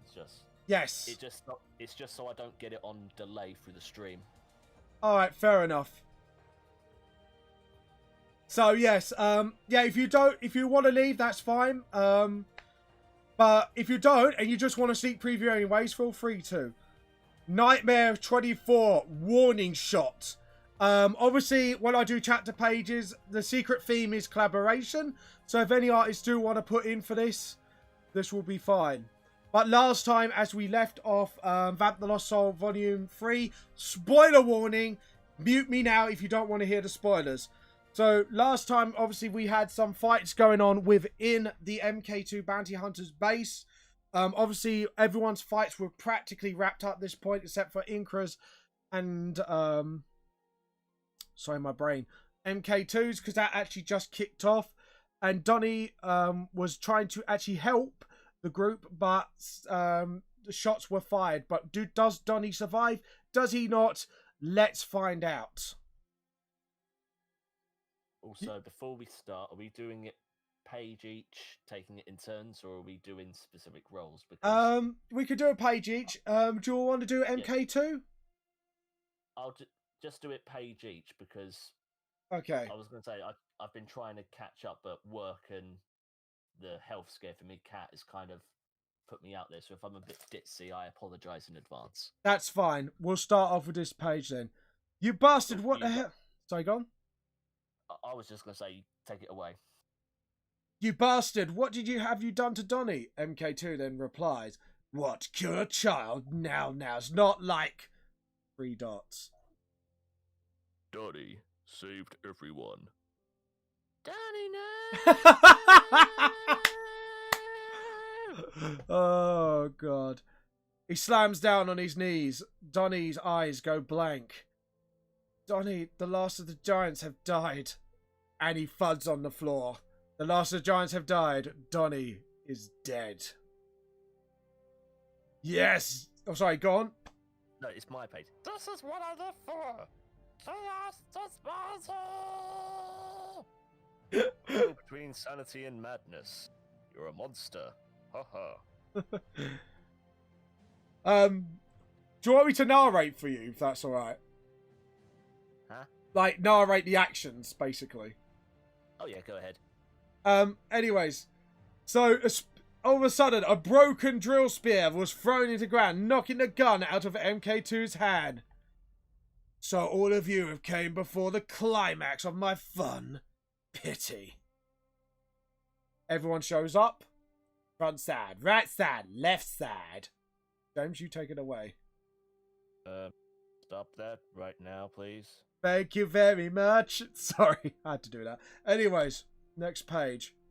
But outside, in the Bexley shopping centre.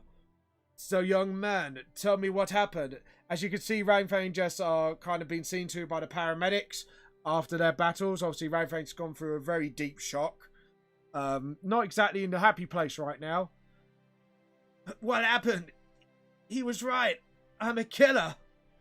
Jess looks sad for Rangfang, obviously. Obviously, Rangfang, from the last book, obviously, as you know, killed his best friend in battle. As you can see, too... So, go on? No, I was going on to the next page. You were in the middle of something, sorry. Yep, it kind of cuts to the guards in the background, obviously. Go on. Look, explain how magic works again. He is lucky. Well, lucky for you, I'm here to explain everything. Magie is a type of science that used to be called magic. The Rendos have a deep understanding of it. Thanks to them, we have all sorts of tech weapons and magi table too, so that we can even learn more. And glare doom from Jasper as he just goes up behind and look in the void. Sir Jasper, we're not messing around, sir. He's like, hey, stop picking on my men just because you put our daughter in danger by failing her. So you give it a manly voice. Well, she seems to smoke quite a bit. Right, Wazowski. Just because I left doesn't mean I... Oh my, you could tell what he said by just the look in his eyes. Impressive. And then you got a little otter fly there. So go on. No, it was just... So, are you going to keep fighting, or can I help? You know who I'm here for. Jasper, is he here? Is he? Meanwhile... Oh, outnumbered. How rude. Let us even things. He presses their button on his ear. Oh, what's he up to now? Fucking really, MK2? Sorry. You just beat me. I don't like this, guys. Those eyes. Come on, then. You murderer, you pay for this. MK2 was about to stamp down on Inkra's head as the others, as Nikea and Kaz come charging in. So does Rim and Lance. Kids these days just want to push and run. Who's that voice on? Whoever the hell was speaking with the point. Billy Jeans. Is Billy Jeans speaking, like, just saying kids these days? Yeah. The foot slams down on the shield as Rim starts to activate her magi abilities. Mother Nature, heed my call. Thorn Wall. As they kind of protect Inkra. The Thorn Wall then wraps around them, with a rose sprouting on top. As Nick and Kaz prepare their attack and assault on MK2. MK2, all this ends now. God. Oh, that's fine. Just cracked me up. Would you rather me do a more passionate voice for that? I was just. It just sounded so unenthusiastic. It's like, no, oh no, someone's dying. It's just made me laugh. Sorry, I just had a bit of a giggle out of that. Just checking. I was just saying, if I'm being too much of a pillock, just say. No, it's fine. It's fine. Like, have a laugh with this. It's fine. Oh shit, kid! Don't run in there. Get back now. Too late. The chaos is all around us, and because you can't keep them in line now. Crap, guys! There's more modified zombies. You see the thing lifting up with the eyes glowing in the darkness, as the modified zombies come forward to attack. So this is his last stand. Just like in 1930s back in New York, you pulled this crap just like that as well. Kaz aims her cannons at MK2. Nikea, now push him back! Kaz shoots him in the arms, trying to make him stumble back a little bit. Got it, Kaz. Well, it's too late to back out now. Nick slams his scythe down, taking any notice of the modified zombies that have come around. And Nick slams his scythe down. You little shit spot. Spoiling my fun. As he reaches out... To you? Oh, sorry, go on. MK2 reaches his hand out towards Nikea, but all of a sudden, mysteriously starts reaching out from the threads. Go on. This is fun to you? Murdering and making other people suffer? What's wrong with you? What's wrong with you? Alright, did you know the author James Raven is planning on 30 volumes for Season 1, 30 volumes for Season 2, and 15 to 13 volumes for Season 3? Everyone except psychics in the world of Vamp the Lost Soul has MP, known as the VTLS world as mana potential, which is sometimes the ability to use magi. This is measured with a point system made by the elves and the Rendos, researching together to learn how to measure one's mana potential. Sorry, they're like muscles. They can also be trained to grow the higher the levels, but also overdo it, causing mana injuries and temporary loss and control of mana spells. and full shutdown. If you use it even way further, it can even cause death, or someone can't be able to use their mana potential ever again. How does one use mana potential? With the right knowledge and techniques, you can access it by multiple ways. Like by spiritual training and the... sorry. Yeah, I'm going to skip that because my spelling's atrocious and I'm still not... Wait a second. How does one use their... Wait, let me get the microphone closer. How does one use their mana potential with the right knowledge, your teachers, and you... Actually, let me say that one more time. Yeah. With the right knowledge, you and your teachers will be able to access it by multiple ways.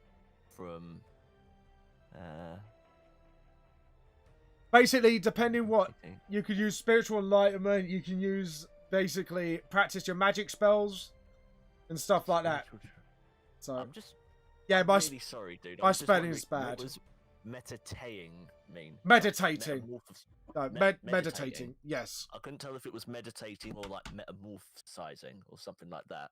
I'm really sorry. I was like, challenge accepted, and I'm like, no, fuck. It's bad. I have to skip it over because some of it's not pretty proofread. I only proofread the comic book, so sorry about that. No, don't you apologize. I was the one that was like Billy Big Bollocks thinking he could get through it. It's fine. Right, let's click off. Right, go on. Your turn. MK2 grabs Nikea's wrist. Or arm, I should say. Go ahead. You're going down, Mark 2. Get off me. No. Oh no. Nikea clenches. So go on. This is a big predicament for me now. Oh no. The scythe has gone through his back, obviously, but now is stuck there. As MK2 glares him down with one eye.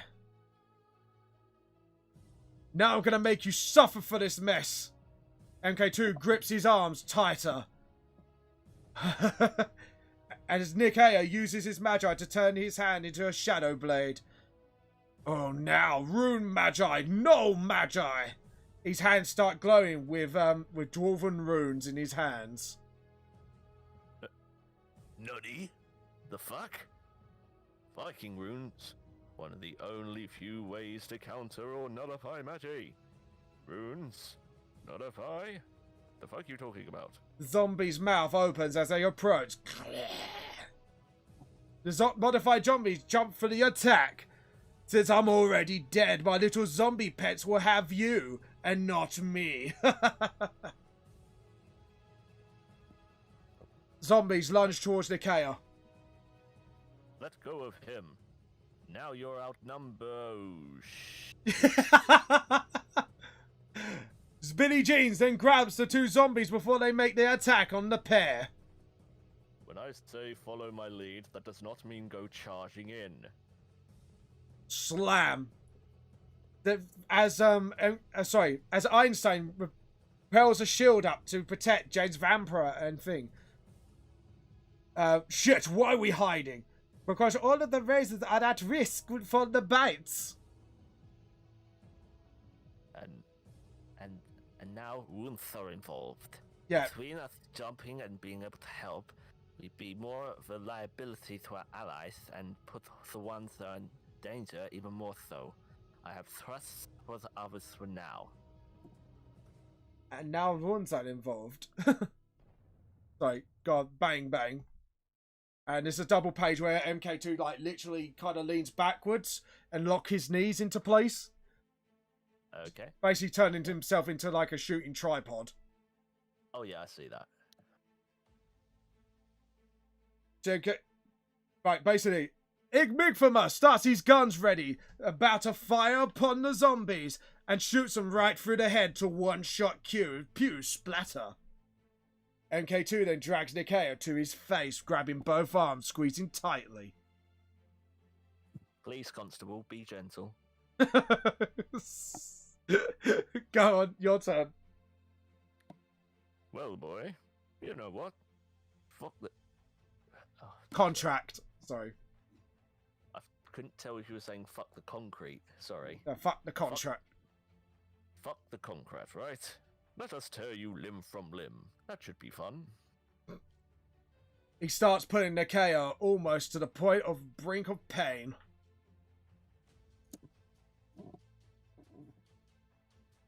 Oh yeah, no, not like this.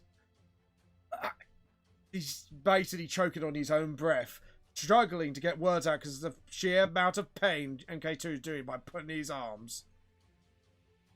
Back away from my friend. Now, monster, that or not, you fall the same and I will take you down. Shoots him through the leg, almost making MK2 kneel. Using the symbiote technology in her gun, she produces the blade out of the cannon and stabs him through the chest. And slams him down to the ground with the sheer force of her rocket boots, sending the scythe flying out of his back.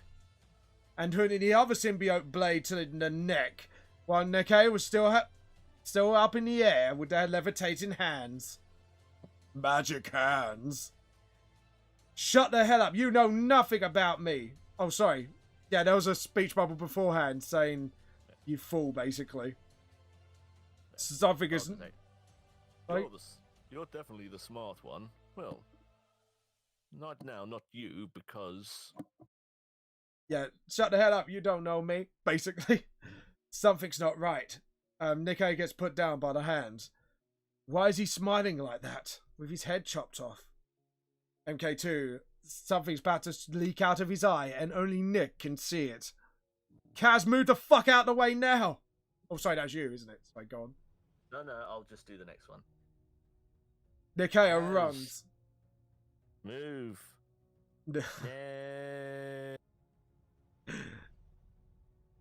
Oh, where was I? Oh, yes. Your emotions were controlling you, aren't they, Kaz? Yes. And then, as the spirit forms and his body wraps around, you see a similar figure, actually.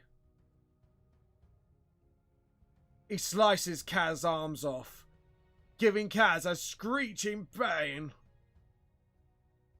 Ow. And that's the end of Chapter 1 and 2 of Vamp the Lost Souls sneak preview. So, what do you guys think? Shit's starting to get real then. Shit is starting to get real. So what do you think overall? Yeah, going well so far. Obviously, not to sound like a dick, spellings. You already mentioned it still needs a bit of proofreading, but after that, should be a smooth ride. Yep, and we'll put out the sneak preview now, and we're going to copy the link to this. So, yeah. Again, not a professional voice actor, still don't know how to properly do emotion in real life, let alone in a fictional story, so... I think what you did was quite funny, actually. Good. I'm glad that you thought that. As long as you think it was funny, I'm happy. As long as you thought I was doing okay and not just being too much of a pillock. No, that's fine. Right, we're going to put this in that and in the general Discord now. The links... Okay. So, the links will be deleted within a few days. So, sneak peek is up, folks. So this will be up there for a week, and then I will be deleting the post off of Discord. It won't be anywhere else. So if you want to read it, please join the Discord. Any questions, James, about what's been going on today or anything? No major ones. Just how's it been for you? How was the earlier sessions? Because I had to miss everything before 1:30 because I was just going out with my parents shopping. Plus, as I said before, personal issues with me cat because she's got a injury to her paw. But, yeah. Has it been smooth for you today? It has been smooth sailing. I think like if we had more guests, that would have made things a bit more better. I think, but there you go. Yeah, like I said, can't control what everyone does, unfortunately. But nope, sadly they like it. I'm certain they support you one way or the other. Yeah, they do. And like I say, it's had fun. It's been a bit of a quiet stream. I was hoping a bit more of a turnout, but like you say, you can't troll everybody. But you know what? I had a good time, and I hope you guys had a good time too. I'm surprised Mango Cetra didn't turn up, actually. Yeah, again, mildly curious about it, but I'm certain it's nothing personal. No, yeah, because he did say he would turn up, but obviously maybe something happened. Either way, water under the bridge, skin off our back, you know. Yeah, exactly. Proverbs. I'll just as long as as long as you're proud of the day, that makes me cool. Exactly. We're gonna see if no, Manga Session has turned up on Discord, so yeah, I was looking at that and I saw that he still wasn't online just yet. yeah, no, that's fine. All right then, cool. I'll just have to hand him the sneak peek myself, and then he can have a look. Right, No worries. we are going to finish up now, guys. I hope you enjoyed the whole day. I hope this was a little bit different than what I usually do. And I'll see you all later. This is goodbye from me and goodbye from James. Also, Twitch name Wildy Magnum if you want to watch me play Darksiders later. Yes, definitely. Go and watch him, guys. I recommend him. I'll see you later. Bye. If you liked everything you've seen today, please feel free to support me on Patreon. Or if you want to send fan art, send a fan art to vampthelostsoul@hotmail.com or tag me via social media at vampthelostsoul. The ebook versions are on Amazon from $5 to $1.99 until the pandemic is over. So please take advantage of this while you can. I hope you enjoyed the Steep preview for Volume 4. The truth is more than it seems, and I shall see you all later. Bye.